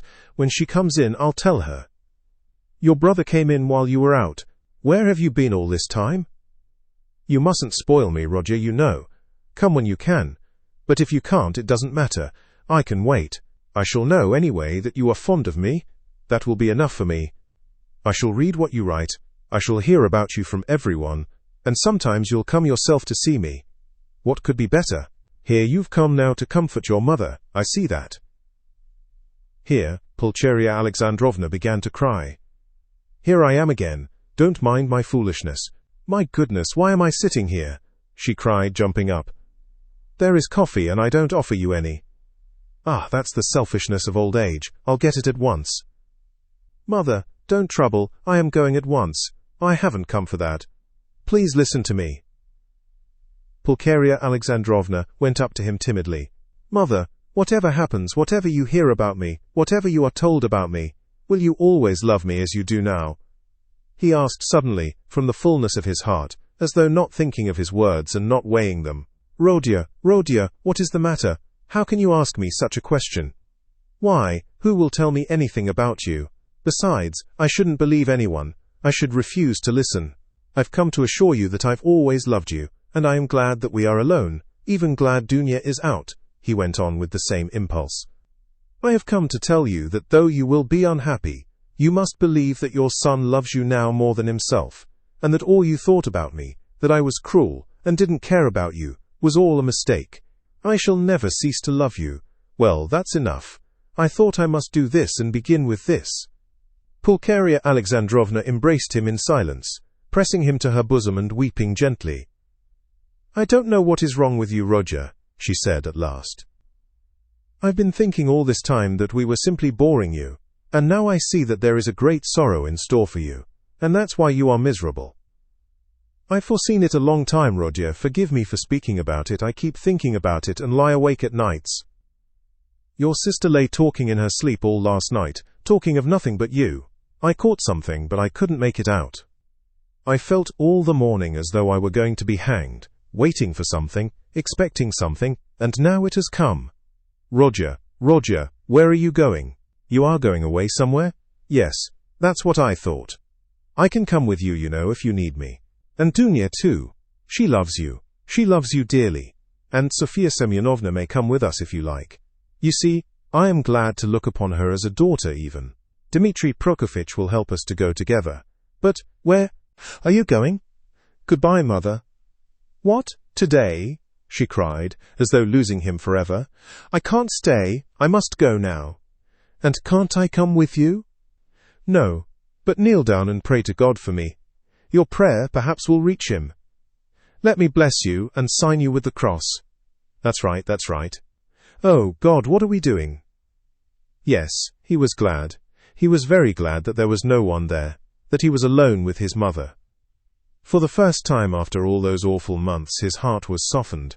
He fell down before her, he kissed her feet, and both wept, embracing. And she was not surprised, and did not question him this time. For some days she had realized that something awful was happening to her son, and that now some terrible minute had come for him. Rodya, my darling, my firstborn, she said sobbing, now you are just as when you were little. You would run like this to me and hug me and kiss me. When your father was living and we were poor, you comforted us, simply by being with us, and when I buried your father, how often we wept together at his grave, and embraced, as now. And if I've been crying lately, it's that my mother's heart had a foreboding of trouble. The first time I saw you, that evening, you remember, as soon as we arrived here, I guessed simply from your eyes. My heart sank at once, and today when I opened the door and looked at you, I thought the fatal hour had come. Rodya, you are not going away today? No. You'll come again? Yes, I'll come. Rodya, don't be angry. I don't dare to question you. I know I mustn't. Only say 2 words to me. Is it far where you are going? Very far. What is awaiting you there? Some post or career for you? What God sends. Only pray for me. Raskolnikov went to the door, but she clutched him and gazed despairingly into his eyes. Her face worked with terror. Enough, mother, said Raskolnikov, deeply regretting that he had come. Not forever. It's not yet forever. You'll come tomorrow. I will, goodbye. He tore himself away at last. It was a warm, fresh, bright evening. It had cleared up in the morning. Raskolnikov went to his lodgings. He made haste. He wanted to finish all before sunset. He did not want to meet anyone till then. Going up the stairs, he noticed that Nastasya rushed from the samovar to watch him intently. Can anyone have come to see me? He wondered. He had a disgusted vision of Porfiry. But opening his door, he saw Dunya. She was sitting alone, plunged in deep thought, and looked as though she had been waiting a long time. He stopped short in the doorway. She rose from the sofa in dismay and stood up facing him. Her eyes, fixed upon him, betrayed horror and infinite grief. And from those eyes alone, he saw at once that she knew. Am I to come in or go away? He asked uncertainly. I've been all day with Sofia Semyonovna. We were both waiting for you. We thought that you would be sure to come there. Raskolnikov went into the room and sank exhausted on a chair. I feel weak, Dunya. I am very tired. And I should have liked at this moment to be able to control myself. He glanced at her mistrustfully. Where were you all night? I don't remember clearly. You see, sister, I wanted to make up my mind once for all, and several times I walked by the Neva. I remember that I wanted to end it all there, but I couldn't make up my mind, he whispered, looking at her mistrustfully again. Thank God. That was just what we were afraid of, Sofia Semyonovna and I. Then you still have faith in life? Thank God, thank God. Raskolnikov smiled bitterly. I haven't faith, but I have just been weeping in mother's arms. I haven't faith, but I have just asked her to pray for me. I don't know how it is, Dunya. I don't understand it. Have you been at Mother's? Have you told her? Cried Dunya, horror-stricken. Surely you haven't done that. No, I didn't tell her, in words, but she understood a great deal. She heard you talking in your sleep. I am sure she half understands it already. Perhaps I did wrong in going to see her. I don't know why I did go. I am a contemptible person, Dunya. A contemptible person, but ready to face suffering. You are, aren't you? Yes, I am going. At once. Yes, to escape the disgrace I thought of drowning myself, Dunya. But as I looked into the water, I thought that if I had considered myself strong till now, I'd better not be afraid of disgrace, he said, hurrying on. It's pride, Dunya. Pride, Rodya. There was a gleam of fire in his lustreless eyes. He seemed to be glad to think that he was still proud. You don't think, sister, that I was simply afraid of the water? He asked, looking into her face with a sinister smile. Oh, Rodya, hush! Cried Dunya bitterly. Silence lasted for 2 minutes. He sat with his eyes fixed on the floor. Dunya stood at the other end of the table and looked at him with anguish. Suddenly, he got up. It's late. It's time to go. I am going at once to give myself up. But I don't know why I am going to give myself up. Big tears fell down her cheeks. You are crying, sister, but can you hold out your hand to me? You doubted it? She threw her arms round him. Aren't you half expiating your crime by facing the suffering? She cried, holding him close and kissing him. Crime? What crime? He cried in sudden fury. That I killed a vile, noxious insect, an old pawnbroker woman of use to no one. Killing her was atonement for 40 sins. She was sucking the life out of poor people. Was that a crime? I am not thinking of it, and I am not thinking of expiating it, and why are you all rubbing it in on all sides? A crime. A crime. Only now I see clearly the imbecility of my cowardice, now that I have decided to face this superfluous disgrace. It's simply because I am contemptible, and have nothing in me that I have decided to, perhaps too for my advantage, as that Porphyry suggested. Brother, what are you saying? Why, you have shed blood, cried Dunya in despair. Which all men shed, he put in almost frantically, which flows, and has always flowed in streams, which is spilt like champagne, and for which men are crowned in the capital, and are called afterwards benefactors of mankind. Look into it more carefully, and understand it. I too wanted to do good to men, and would have done hundreds, thousands of good deeds to make up for that one piece of stupidity. Not stupidity even, simply clumsiness. For the idea was by no means so stupid as it seems now that it has failed. Everything seems stupid when it fails. By that stupidity, I only wanted to put myself into an independent position, to take the first step, to obtain means, and then everything would have been smoothed over by benefits immeasurable in comparison. But I couldn't carry out even the first step, because I am contemptible, that's what's the matter, and yet I won't look at it as you do. If I had succeeded I should have been crowned with glory, but now I'm trapped. But that's not so. Not so. Brother, what are you saying? It's not picturesque, not aesthetically attractive.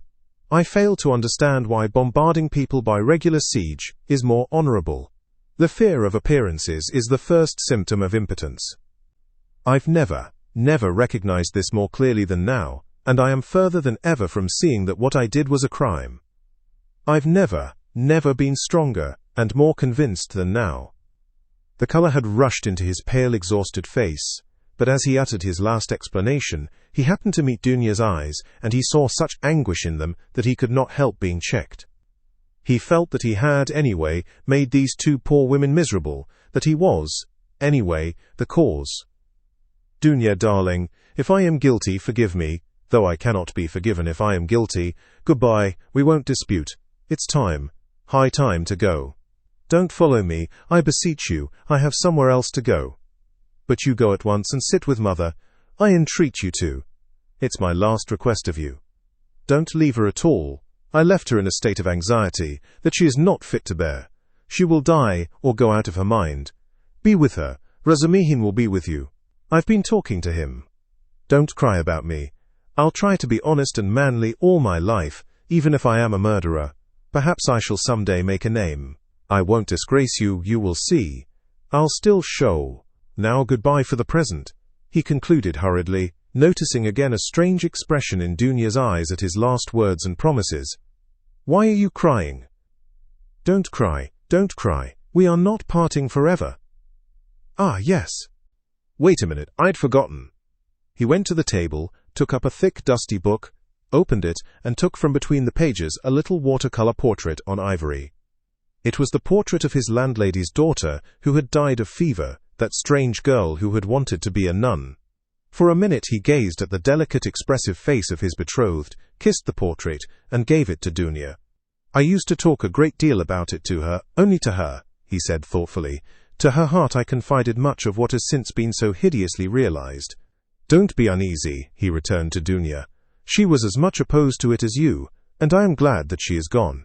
The great point is that everything now is going to be different, is going to be broken in two," he cried, suddenly returning to his dejection. Everything. And am I prepared for it? Do I want it myself? They say it is necessary for me to suffer. What's the object of these senseless sufferings? Shall I know any better what they are for, when I am crushed by hardships and idiocy, and weak as an old man after 20 years penal servitude? And what shall I have to live for then? Why am I consenting to that life now? Oh, I knew I was contemptible when I stood looking at the Neva at daybreak today." At last they both went out. It was hard for Dunya. But she loved him. She walked away, but after going 50 paces she turned round to look at him again. He was still in sight. At the corner he too turned, and for the last time their eyes met. But noticing that she was looking at him, he motioned her away with impatience, and even vexation, and turned the corner abruptly. "I am wicked, I see that," he thought to himself, feeling ashamed a moment later of his angry gesture to Dunya. "But why are they so fond of me if I don't deserve it? Oh, if only I were alone and no one loved me, and I too had never loved anyone. Nothing of all this would have happened. But I wonder, shall I in those 15 or 20 years grow so meek that I shall humble myself before people, and whimper at every word that I am a criminal? Yes, that's it, that's what they are sending me there for, that's what they want. Look at them running to and fro about the streets, every one of them a scoundrel and a criminal at heart, and, worse still, an idiot. But try to get me off, and they'd be wild with righteous indignation. Oh, how I hate them all." He fell to musing by what process it could come to pass, that he could be humbled before all of them, indiscriminately, humbled by conviction. And yet why not? It must be so. Would not 20 years of continual bondage crush him utterly? Water wears out a stone. And why should he live after that? Why should he go now when he knew that it would be so? It was the 100th time perhaps that he had asked himself that question since the previous evening, but still he went. Chapter 8. When he went into Sonia's room, it was already getting dark. All day Sonia had been waiting for him in terrible anxiety. Dunya had been waiting with her. She had come to her that morning, remembering Svidrigailov's words that Sonia knew. We will not describe the conversation and tears of the two girls, and how friendly they became. Dunya gained one comfort at least from that interview, that her brother would not be alone. He had gone to her, Sonia, first with his confession. He had gone to her for human fellowship when he needed it. She would go with him wherever fate might send him. Dunya did not ask, but she knew it was so. She looked at Sonia almost with reverence, and at first almost embarrassed her by it. Sonia was almost on the point of tears. She felt herself, on the contrary, hardly worthy to look at Dunya. Dunya's gracious image, when she had bowed to her so attentively and respectfully at their first meeting in Raskolnikov's room, had remained in her mind as one of the fairest visions of her life. Dunya's became impatient, and leaving Sonia went to her brother's room to await him there. She kept thinking that he would come there first. When she had gone, Sonia began to be tortured by the dread of his committing suicide, and Dunya too feared it. But they had spent the day trying to persuade each other that that could not be, and both were less anxious while they were together. As soon as they parted, each thought of nothing else. Sonia remembered how Svidrigailov had said to her the day before that Raskolnikov had two alternatives, Siberia, or, besides she knew his vanity, his pride, and his lack of faith. Is it possible that he has nothing but cowardice and fear of death to make him live? She thought at last in despair. Meanwhile, the sun was setting. Sonia was standing in dejection, looking intently out of the window, but from it she could see nothing but the unwhitewashed blank wall of the next house. At last, when she began to feel sure of his death, he walked into the room.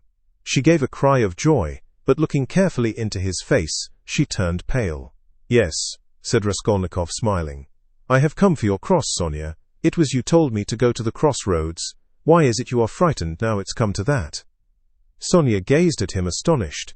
His tone seemed strange to her. A cold shiver ran over her, but in a moment she guessed that the tone and the words were a mask. He spoke to her looking away, as though to avoid meeting her eyes. "You see, Sonia, I've decided that it will be better so. There is one fact.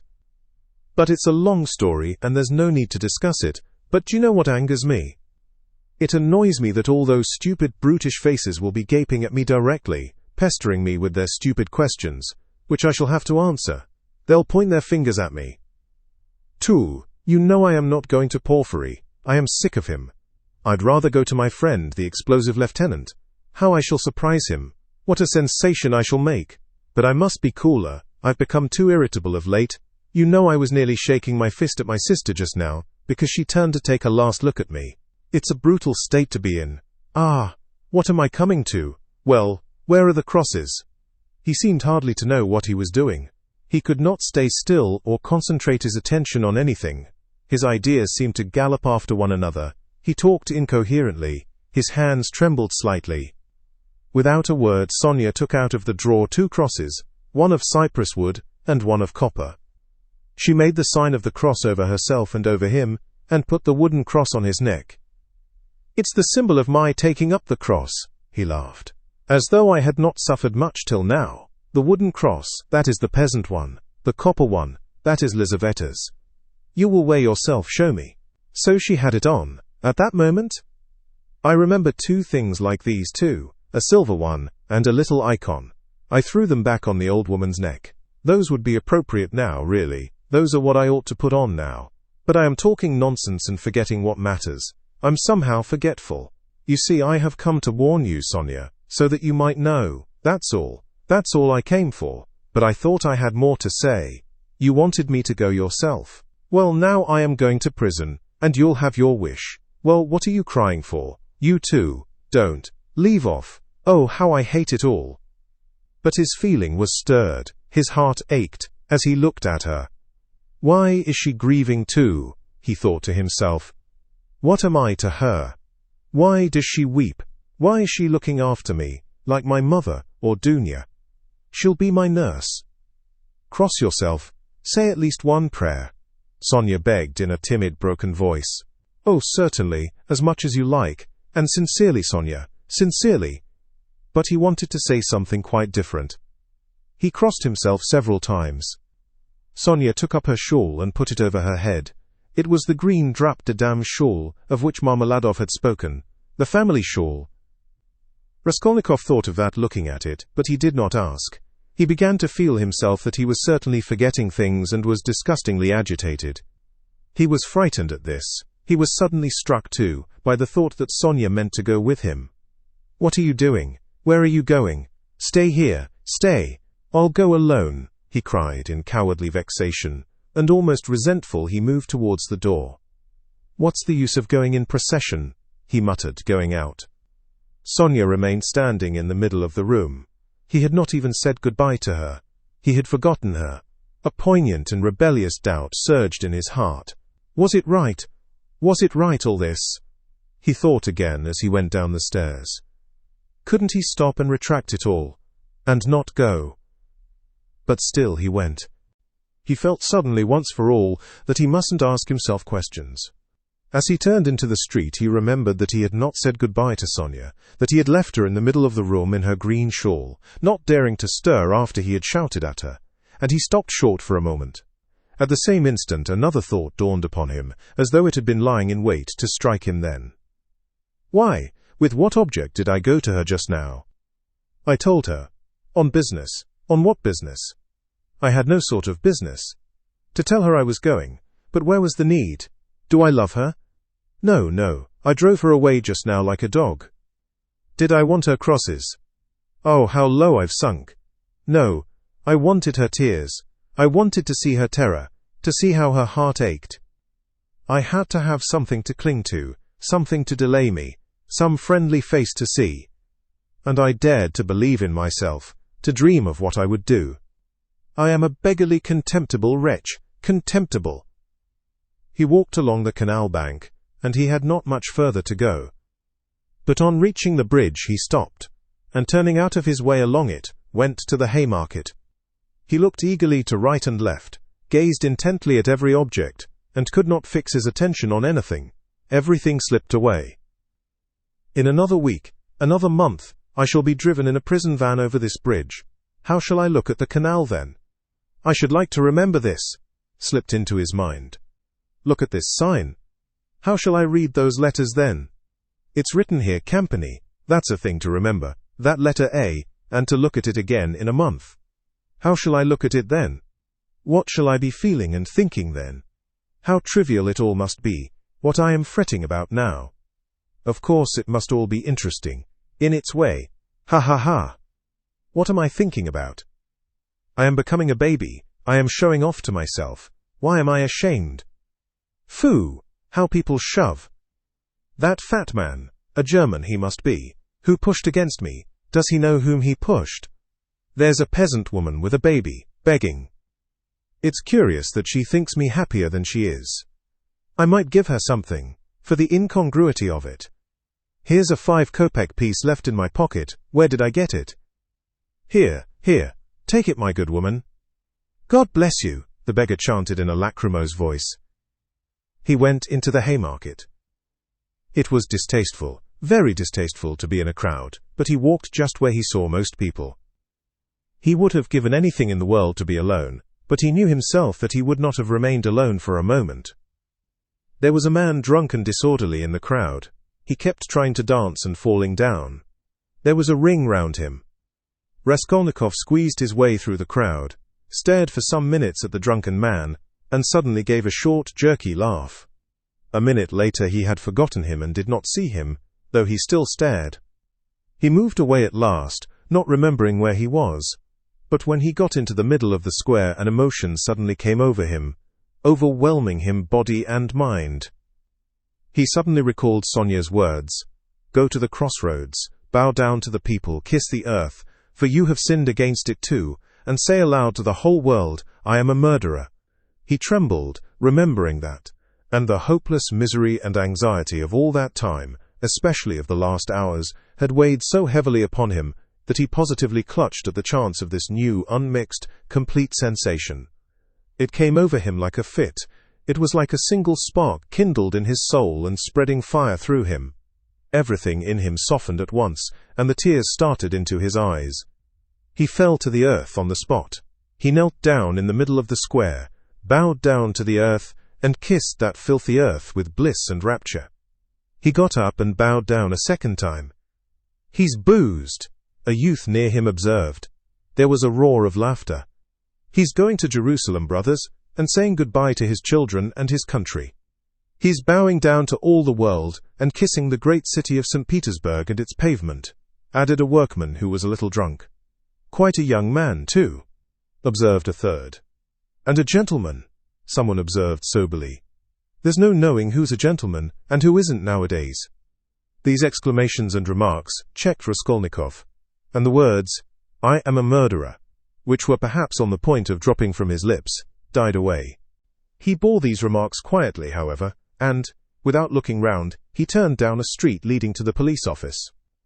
He had a glimpse of something on the way which did not surprise him. He had felt that it must be so. The second time he bowed down in the Haymarket, he saw, standing 50 paces from him on the left, Sonia. She was hiding from him behind one of the wooden shanties in the marketplace. She had followed him then, on his painful way. Raskolnikov at that moment felt and knew once for all that Sonia was with him forever, and would follow him to the ends of the earth, wherever fate might take him. It wrung his heart, but he was just reaching the fatal place. He went into the yard fairly resolutely, He had to mount to the 3rd story. I shall be some time going up, he thought. He felt as though the fateful moment was still far off, as though he had plenty of time left for consideration.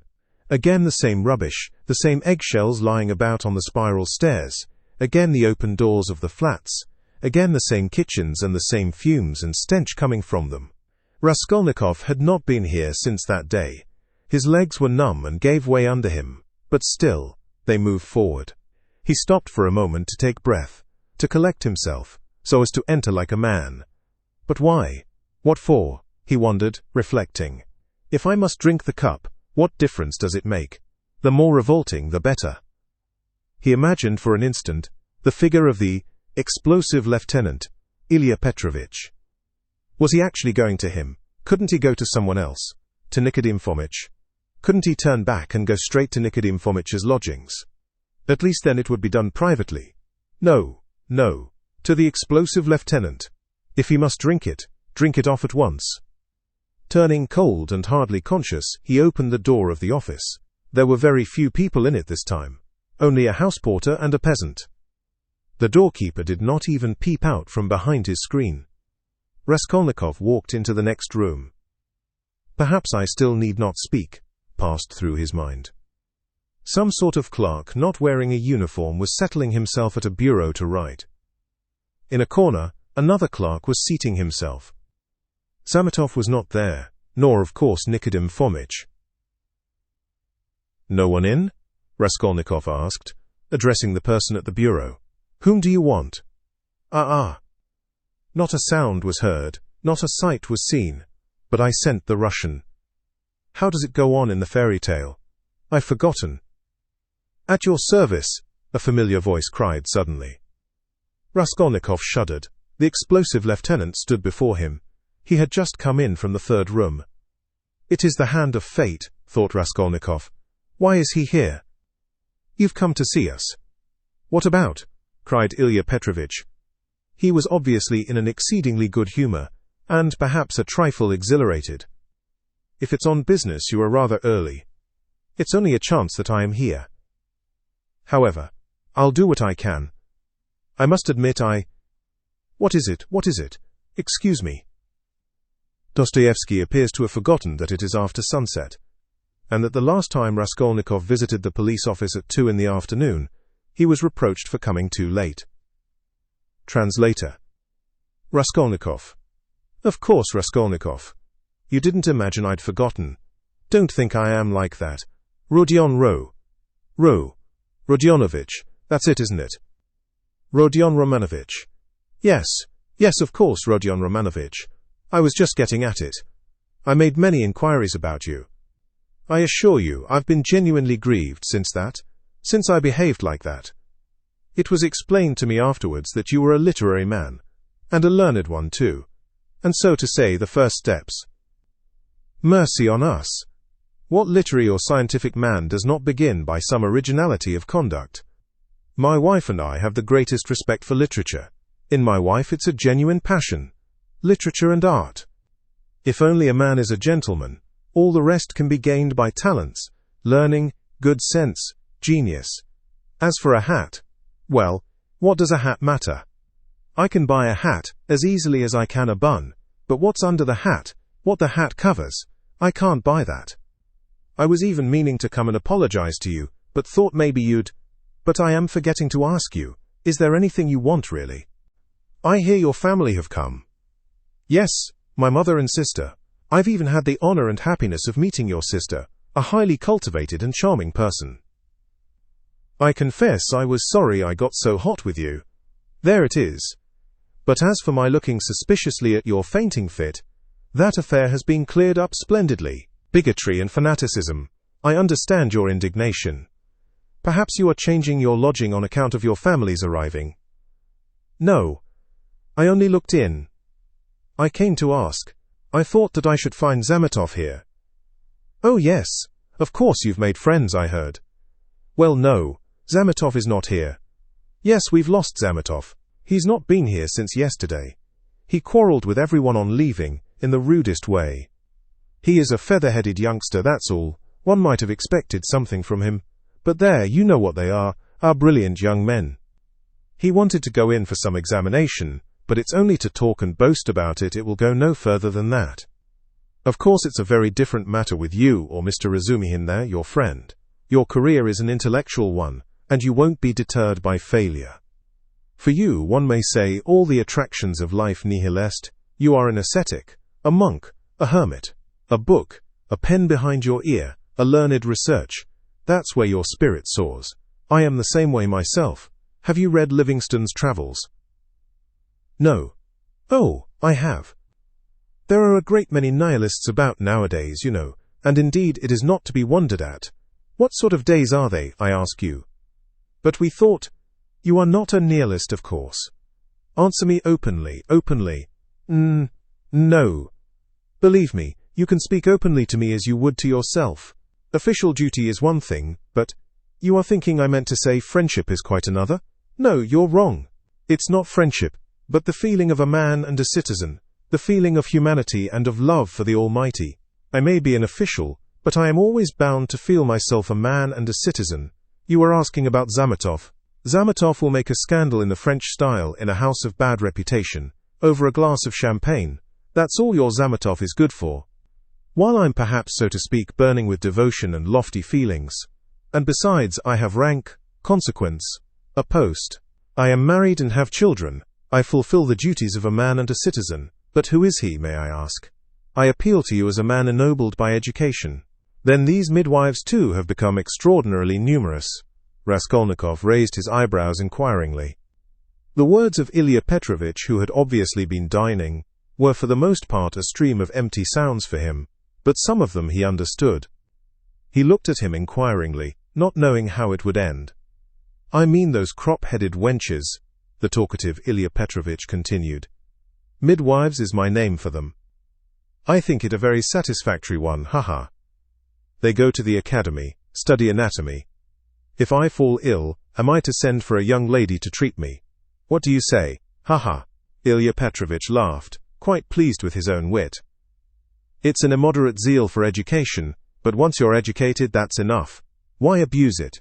Why insult honorable people, as that scoundrel Zametov does? Why did he insult me, I ask you? Look at these suicides too, how common they are, you can't fancy.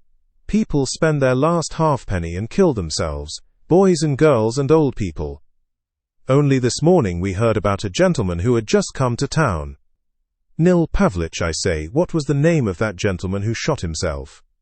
Svidrigailov, someone answered from the other room with drowsy listlessness. Raskolnikov started. Svidrigailov has shot himself, he cried. What? Do you know Svidrigailov? Yes, I knew him. He hadn't been here long. Yes, that's so. He had lost his wife, was a man of reckless habits, and all of a sudden shot himself, and in such a shocking way. He left in his notebook a few words, that he dies in full possession of his faculties, and that no one is to blame for his death. He had money, they say. How did you come to know him? I was acquainted. My sister was governess in his family. Bah. Then no doubt you can tell us something about him. You had no suspicion. I saw him yesterday. He was drinking wine. I knew nothing. Raskolnikov felt as though something had fallen on him, and was stifling him. You've turned pale again. It's so stuffy here. Yes, I must go, muttered Raskolnikov. Excuse my troubling you. Oh, not at all, as often as you like.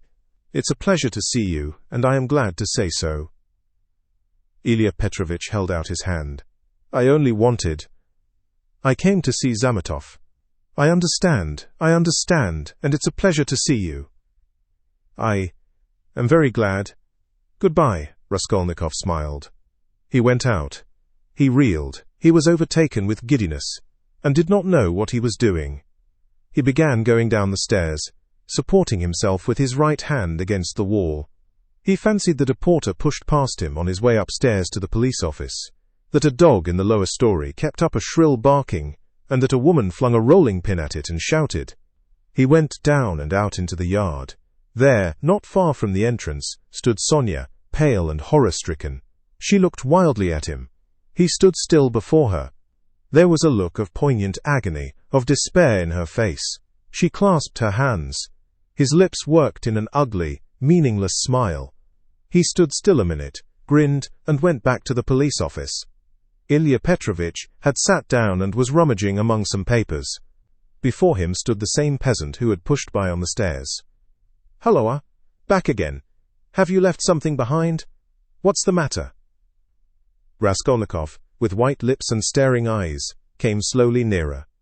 He walked right to the table, leaned his hand on it, tried to say something, but could not. Only incoherent sounds were audible. "You are feeling ill. A chair. Here, sit down. Some water." Raskolnikov dropped onto a chair, but he kept his eyes fixed on the face of Ilya Petrovich, which expressed unpleasant surprise. Both looked at one another for a minute and waited. Water was brought. "It was I," began Raskolnikov. "Drink some water." Raskolnikov refused the water with his hand, and softly and brokenly, but distinctly said, "It was I killed the old pawnbroker woman and her sister Lizaveta with an axe and robbed them." Ilya Petrovich opened his mouth. People ran up on all sides. Raskolnikov repeated his statement. Epilogue 1. Siberia. On the banks of a broad solitary river stands a town, one of the administrative centers of Russia. In the town there is a fortress. In the fortress there is a prison. In the prison, the second-class convict, Rodion Raskolnikov, has been confined for 9 months.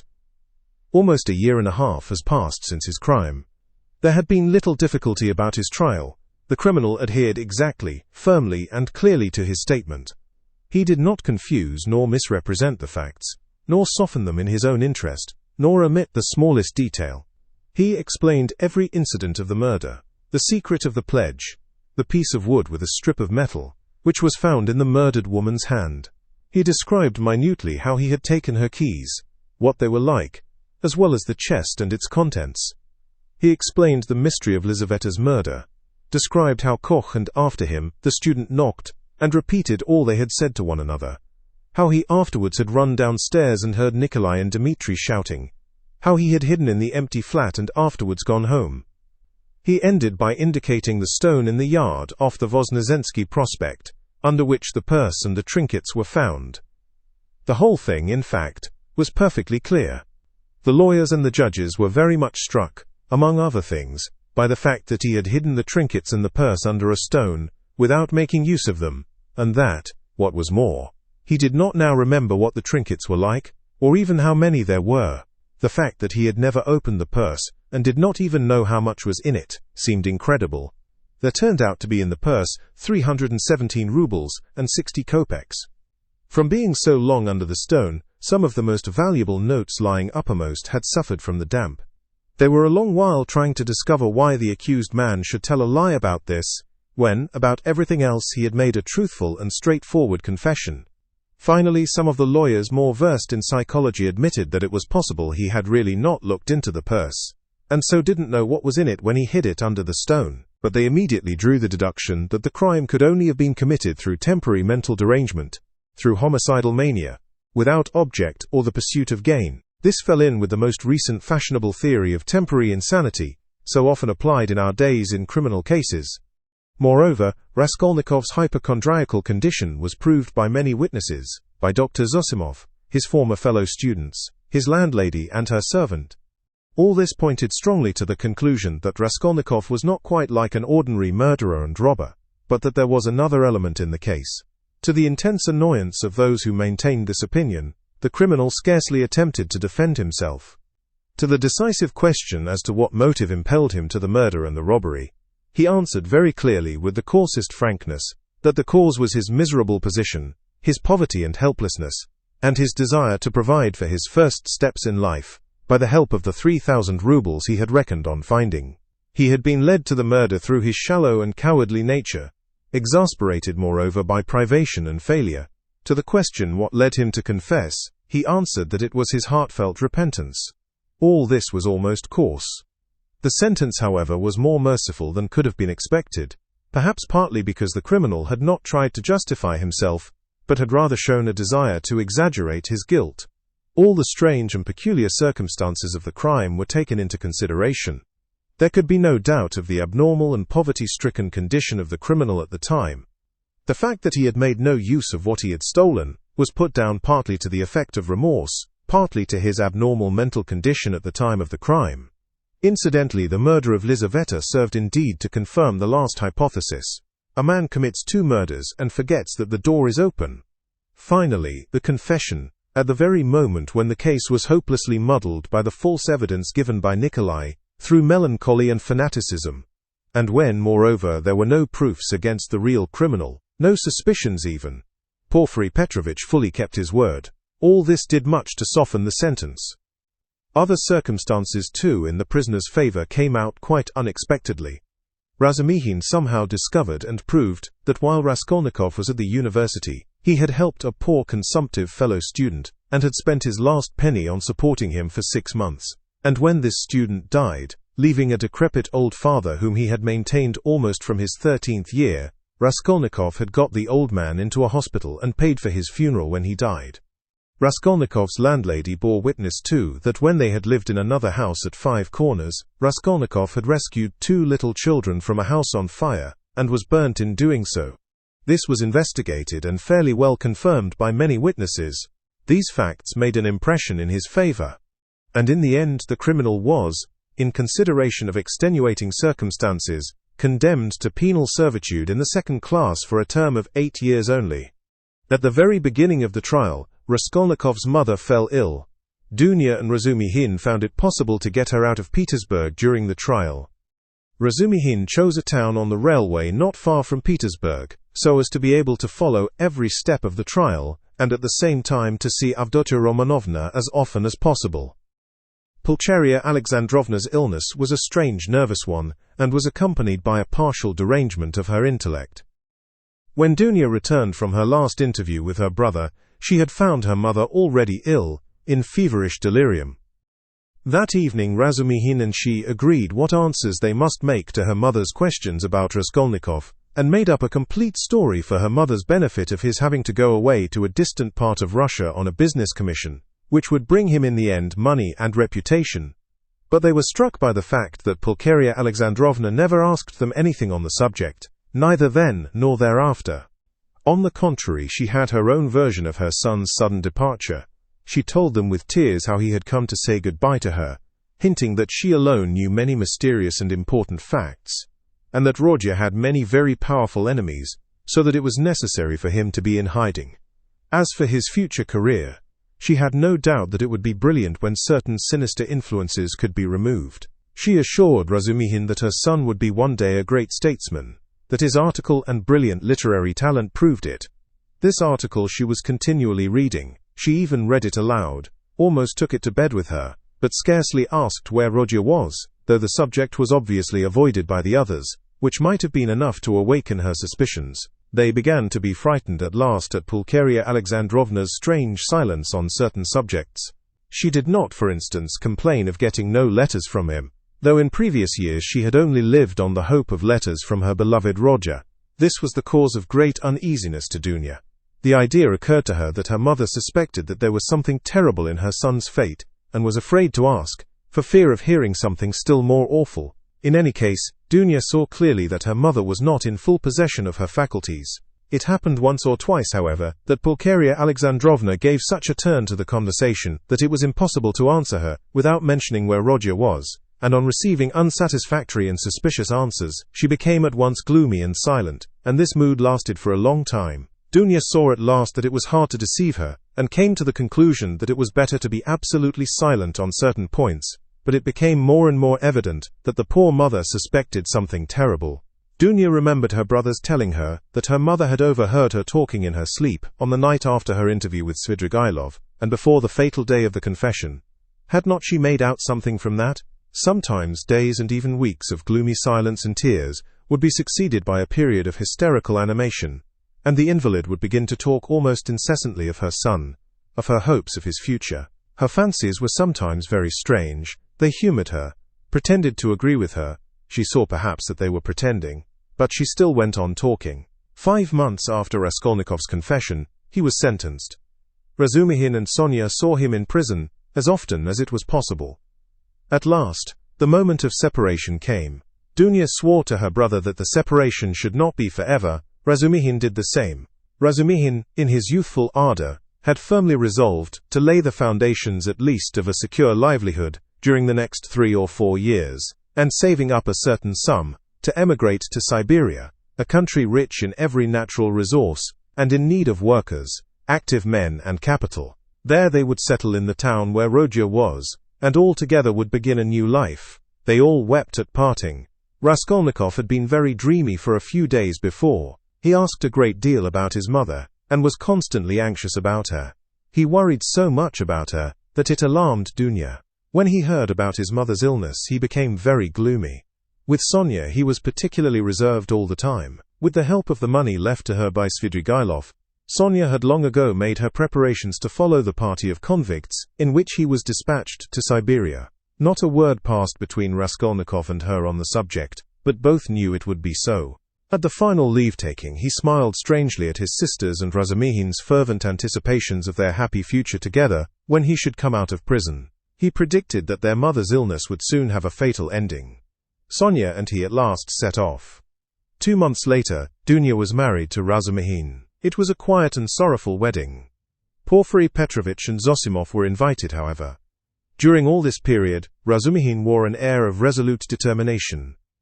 Dunya put implicit faith in his carrying out his plans, and indeed she could not but believe in him. He displayed a rare strength of will. Among other things, he began attending university lectures again, in order to take his degree. They were continually making plans for the future. Both counted on settling in Siberia within 5 years at least. Till then they rested their hopes on Sonia.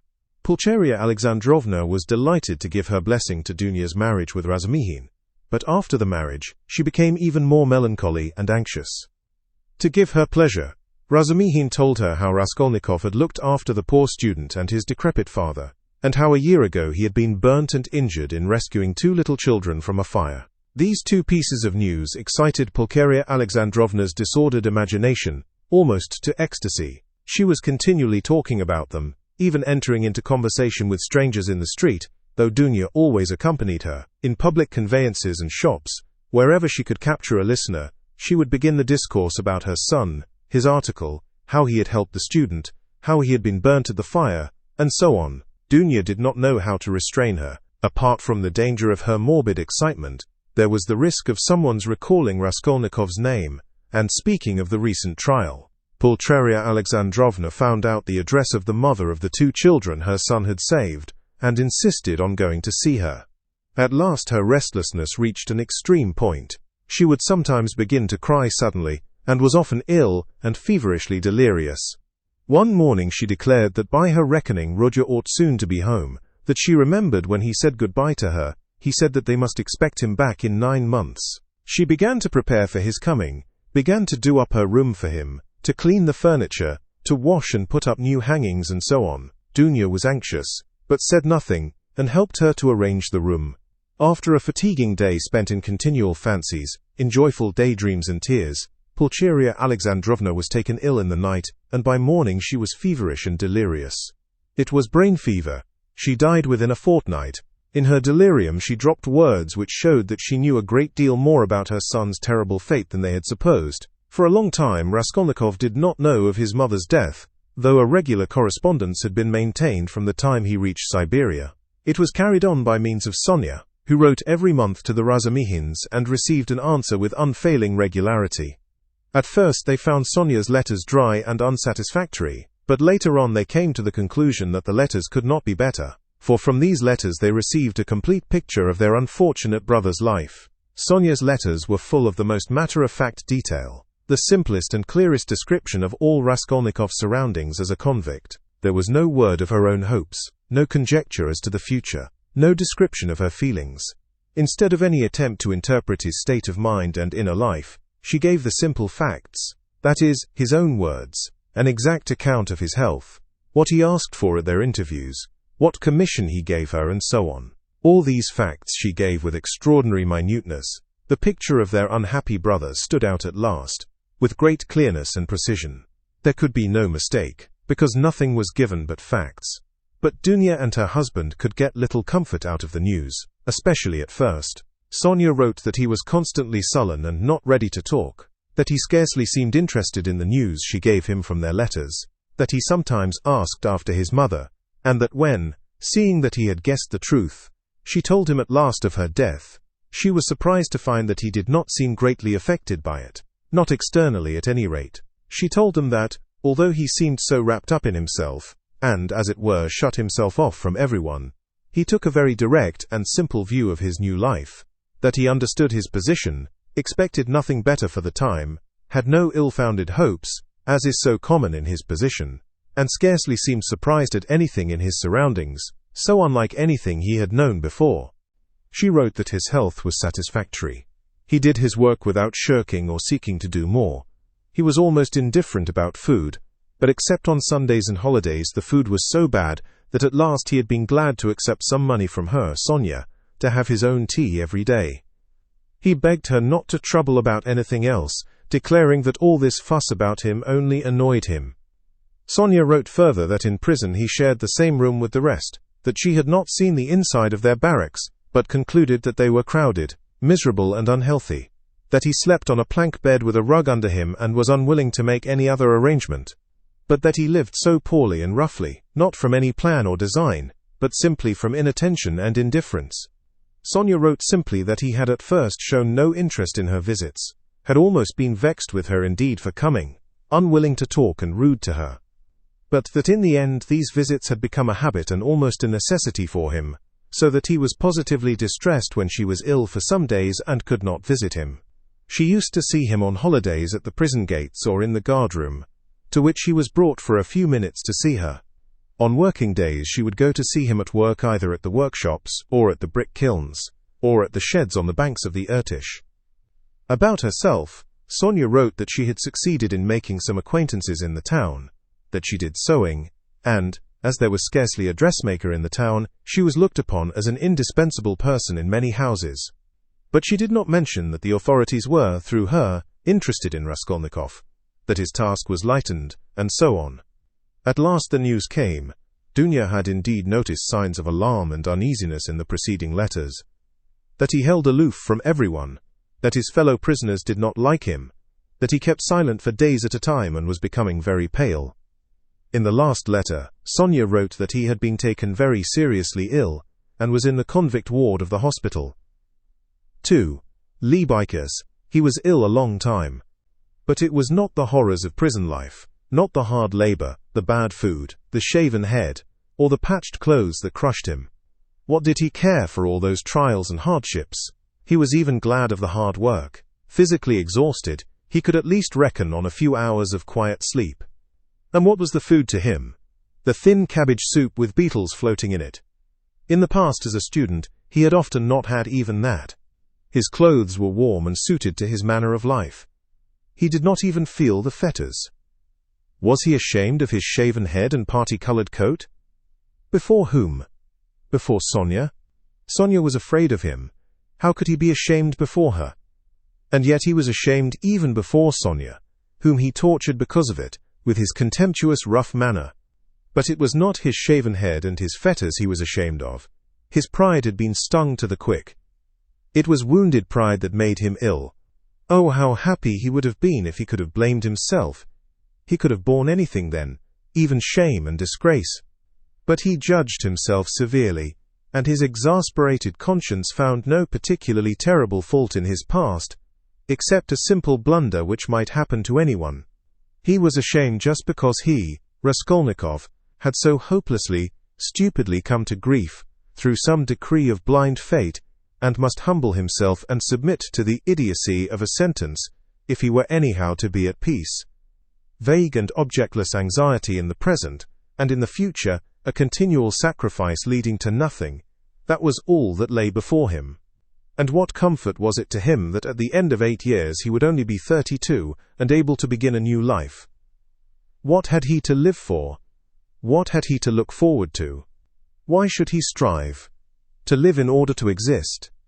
Why, he had been ready 1,000 times before to give up existence for the sake of an idea, for a hope, even for a fancy. Mere existence had always been too little for him. He had always wanted more. Perhaps it was just because of the strength of his desires that he had thought himself a man to whom more was permissible than to others. And if only fate would have sent him repentance, burning repentance that would have torn his heart and robbed him of sleep, that repentance, the awful agony of which brings visions of hanging or drowning. Oh, he would have been glad of it. Tears and agonies would at least have been life. But he did not repent of his crime. At least he might have found relief in raging at his stupidity, as he had raged at the grotesque blunders that had brought him to prison. But now in prison, in freedom, he thought over and criticized all his actions again, and by no means found them so blundering and so grotesque as they had seemed at the fatal time. In what way, he asked himself, was my theory stupider than others that have swarmed and clashed from the beginning of the world? One has only to look at the thing quite independently, broadly, and uninfluenced by commonplace ideas, and my idea will by no means seem so strange. O skeptics and halfpenny philosophers, why do you halt halfway? Why does my action strike them as so horrible? He said to himself. Is it because it was a crime? What is meant by crime? My conscience is at rest. Of course it was a legal crime. Of course, the letter of the law was broken and blood was shed. Well, punish me for the letter of the law, and that's enough. Of course, in that case, many of the benefactors of mankind who snatched power for themselves instead of inheriting it ought to have been punished at their first steps. But those men succeeded, and so they were right and I didn't, and so I had no right to have taken that step. It was only in that he recognized his criminality, only in the fact that he had been unsuccessful, and had confessed it. He suffered too from the question, why had he not killed himself? Why had he stood looking at the river, and preferred to confess? Was the desire to live so strong, and was it so hard to overcome it? Had not Svidrigailov overcome it, although he was afraid of death? In misery he asked himself this question, and could not understand that, at the very time he had been standing looking into the river, he had perhaps been dimly conscious of the fundamental falsity in himself and his convictions. He didn't understand that consciousness might be the promise of a future crisis, of a new view of life and of his future resurrection. He preferred to attribute it to the dead weight of instinct, which he could not step over, again through weakness and meanness. He looked at his fellow prisoners, and was amazed to see how they all loved life and prized it. It seemed to him that they loved and valued life more in prison than in freedom. What terrible agonies and privations some of them, the tramps for instance, had endured. Could they care so much for a ray of sunshine, for the primeval forest, the cold spring hidden away in some unseen spot, which the tramp had marked 3 years before, and longed to see again, as he might to see his sweetheart, dreaming of the green grass round it, and the bird singing in the bush? As he went on, he saw still more inexplicable examples. In prison, of course, there was a great deal he did not see, and did not want to see. He lived, as it were, with downcast eyes. It was loathsome and unbearable for him to look. But in the end there was much that surprised him, and he began, as it were involuntarily, to notice much that he had not suspected before. What surprised him most of all was the terrible, impossible gulf that lay between him and all the rest. They seemed to be a different species, and he looked at them and they at him with distrust and hostility. He felt and knew the reasons of his isolation, but he would never have admitted till then that those reasons were so deep and strong. There were some Polish exiles, political prisoners among them. They simply looked down upon all the rest as ignorant churls, but Raskolnikov could not look upon them like that. He saw that these ignorant men were in many respects far wiser than the Poles. There were some Russians who were just as contemptuous, a former officer and 2 seminarists. Raskolnikov saw their mistake as clearly. He was disliked and avoided by everyone. They even began to hate him at last. Why, he could not tell. Men who had been far more guilty, despised, and laughed at his crime. "You're a gentleman," they used to say. "You shouldn't hack about with an axe. That's not a gentleman's work." The second week in Lent, his turn came to take the sacrament with his gang. He went to church and prayed with the others. A quarrel broke out one day, he did not know how. All fell on him at once in a fury. "You're an infidel! You don't believe in God," they shouted. "You ought to be killed." He had never talked to them about God nor his belief, but they wanted to kill him as an infidel. He said nothing. One of the prisoners rushed at him in a perfect frenzy. Raskolnikov awaited him calmly and silently. His eyebrows did not quiver. His face did not flinch. The guard succeeded in intervening between him and his assailant, or there would have been bloodshed. There was another question he could not decide. Why were they all so fond of Sonia? She did not try to win their favor. She rarely met them, sometimes only she came to see him at work for a moment. And yet everybody knew her. They knew that she had come out to follow him, knew how and where she lived. She never gave them money, did them no particular services. Only once at Christmas she sent them all presents of pies and rolls. But by degrees, closer relations sprang up between them and Sonia. She would write and post letters for them to their relations. Relations of the prisoners who visited the town at their instructions, left with Sonia presents and money for them. Their wives and sweethearts knew her, and used to visit her. And when she visited Raskolnikov at work, or met a party of the prisoners on the road, they all took off their hats to her. "Little mother Sofia Semyonovna, you are our dear, good little mother," coarse-branded criminals said to that frail little creature. She would smile and bow to them, and everyone was delighted when she smiled. They even admired her gait and turned round to watch her walking. They admired her too for being so little, and in fact did not know what to admire her most for. They even came to her for help in their illnesses. He was in the hospital from the middle of Lent till after Easter. When he was better, he remembered the dreams he had had while he was feverish and delirious. He dreamt that the whole world was condemned to a terrible new strange plague that had come to Europe from the depths of Asia. All were to be destroyed except a very few chosen. Some new sorts of microbes were attacking the bodies of men, but these microbes were endowed with intelligence and will. Men attacked by them became at once mad and furious. But never had men considered themselves so intellectual, and so completely in possession of the truth as these sufferers. Never had they considered their decisions, their scientific conclusions, their moral convictions so infallible. Whole villages, whole towns and peoples went mad from the infection. All were excited, and did not understand one another. Each thought that he alone had the truth, and was wretched looking at the others, beat himself on the breast, wept, and wrung his hands. They did not know how to judge, and could not agree what to consider evil and what good. They did not know whom to blame, whom to justify. Men killed each other in a sort of senseless spite. They gathered together in armies against one another. But even on the march the armies would begin attacking each other. The ranks would be broken, and the soldiers would fall on each other, stabbing and cutting, biting and devouring each other. The alarm bell was ringing all day long in the towns. Men rushed together, but why they were summoned and who was summoning them no one knew. The most ordinary trades were abandoned, because everyone proposed his own ideas, his own improvements, and they could not agree. The land, too, was abandoned. Men met in groups, agreed on something, swore to keep together, but at once began on something quite different from what they had proposed. They accused one another, fought and killed each other. There were conflagrations and famine. All men and all things were involved in destruction. The plague spread and moved further and further.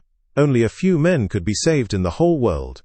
They were a pure chosen people, destined to found a new race and a new life, to renew and purify the earth. But no one had seen these men, no one had heard their words and their voices.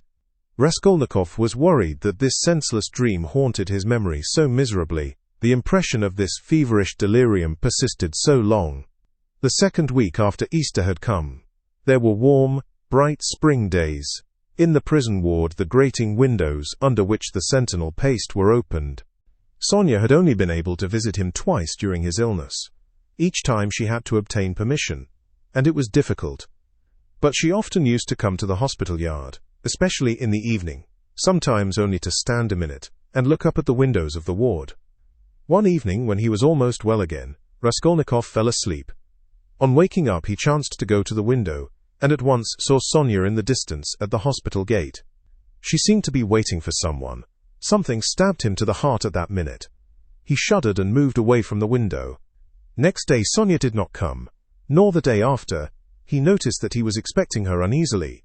At last he was discharged. On reaching the prison, he learnt from the convicts that Sofia Semyonovna was lying ill at home, and was unable to go out. He was very uneasy, and sent to inquire after her. He soon learnt that her illness was not dangerous. Hearing that he was anxious about her, Sonia sent him a penciled note, telling him that she was much better, that she had a slight cold, and that she would soon, very soon, come and see him at his work. His heart throbbed painfully as he read it. Again it was a warm, bright day. Early in the morning, at 6 o'clock, he went off to work on the riverbank, where they used to pound alabaster, and where there was a kiln for baking it in a shed. There were only 3 of them sent. One of the convicts went with the guard to the fortress to fetch a tool. The other began getting the wood ready and laying it in the kiln. Raskolnikov came out of the shed onto the riverbank, sat down on a heap of logs by the shed, and began gazing at the wide deserted river. From the high bank a broad landscape opened before him. The sound of singing floated faintly audible from the other bank. In the vast steppe, bathed in sunshine, he could just see, like black specks, the nomads' tents. There was freedom. There other men were living, utterly unlike those here. There time itself seemed to stand still, as though the age of Abraham and his flocks had not passed. Raskolnikov sat gazing. His thoughts passed into daydreams, into contemplation. He thought of nothing but a vague restlessness excited and troubled him. Suddenly, he found Sonia beside him. She had come up noiselessly and sat down at his side. It was still quite early. The morning chill was still keen. She wore her poor old burnous and the green shawl. Her face still showed signs of illness. It was thinner and paler. She gave him a joyful smile of welcome, but held out her hand with her usual timidity. She was always timid of holding out her hand to him, and sometimes did not offer it at all, as though afraid he would repel it. He always took her hand as though with repugnance, always seemed vexed to meet her, and was sometimes obstinately silent throughout her visit. Sometimes she trembled before him, and went away deeply grieved. But now their hands did not part. He stole a rapid glance at her, and dropped his eyes on the ground without speaking. They were alone. No one had seen them. The guard had turned away for the time. How it happened he did not know. But all at once something seemed to seize him, and fling him at her feet. He wept and threw his arms round her knees. For the first instant she was terribly frightened, and she turned pale. She jumped up and looked at him trembling. But at the same moment she understood, and a light of infinite happiness came into her eyes. She knew and had no doubt that he loved her beyond everything, and that at last the moment had come. They wanted to speak, but could not. Tears stood in their eyes.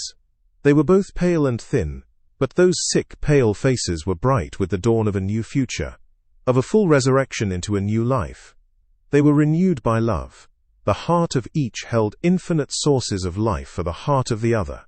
They resolved to wait and be patient. They had another 7 years to wait, and what terrible suffering and what infinite happiness before them. But he had risen again, and he knew it and felt it in all his being. While she only lived in his life. On the evening of the same day, when the barracks were locked, Raskolnikov lay on his plank bed and thought of her. He had even fancied that day that all the convicts who had been his enemies looked at him differently. He had even entered into talk with them, and they answered him in a friendly way. He remembered that now, and thought it was bound to be so. Wasn't everything now bound to be changed? He thought of her. He remembered how continually he had tormented her, and wounded her heart. He remembered her pale and thin little face.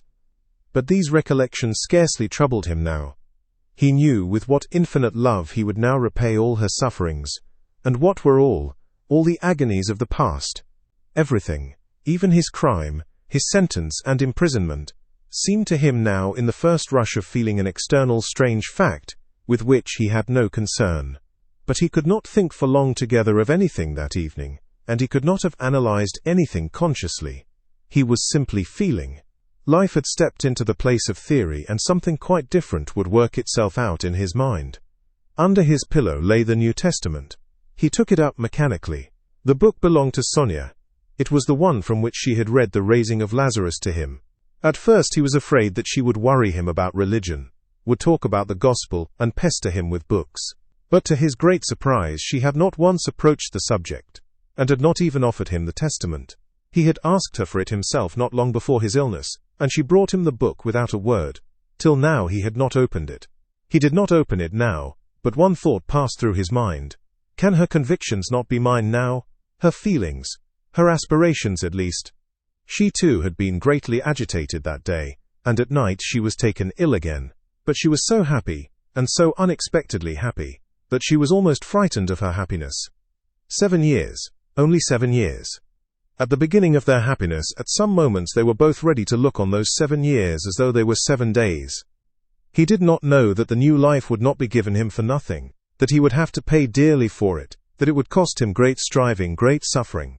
But that is the beginning of a new story, the story of the gradual renewal of a man, the story of his gradual regeneration, of his passing from one world into another, of his initiation into a new unknown life. That might be the subject of a new story, but our present story is ended. We hope you have enjoyed this production of Crime and Punishment by Fyodor Dostoyevsky, read to you by George Davies. This audiobook is a copyright production of Aldris. Thank you for listening. We hope you have enjoyed this production of Crime and Punishment by Fyodor Dostoyevsky, read to you by George Davies. This audiobook is a copyright production of Aldris. Thank you for listening.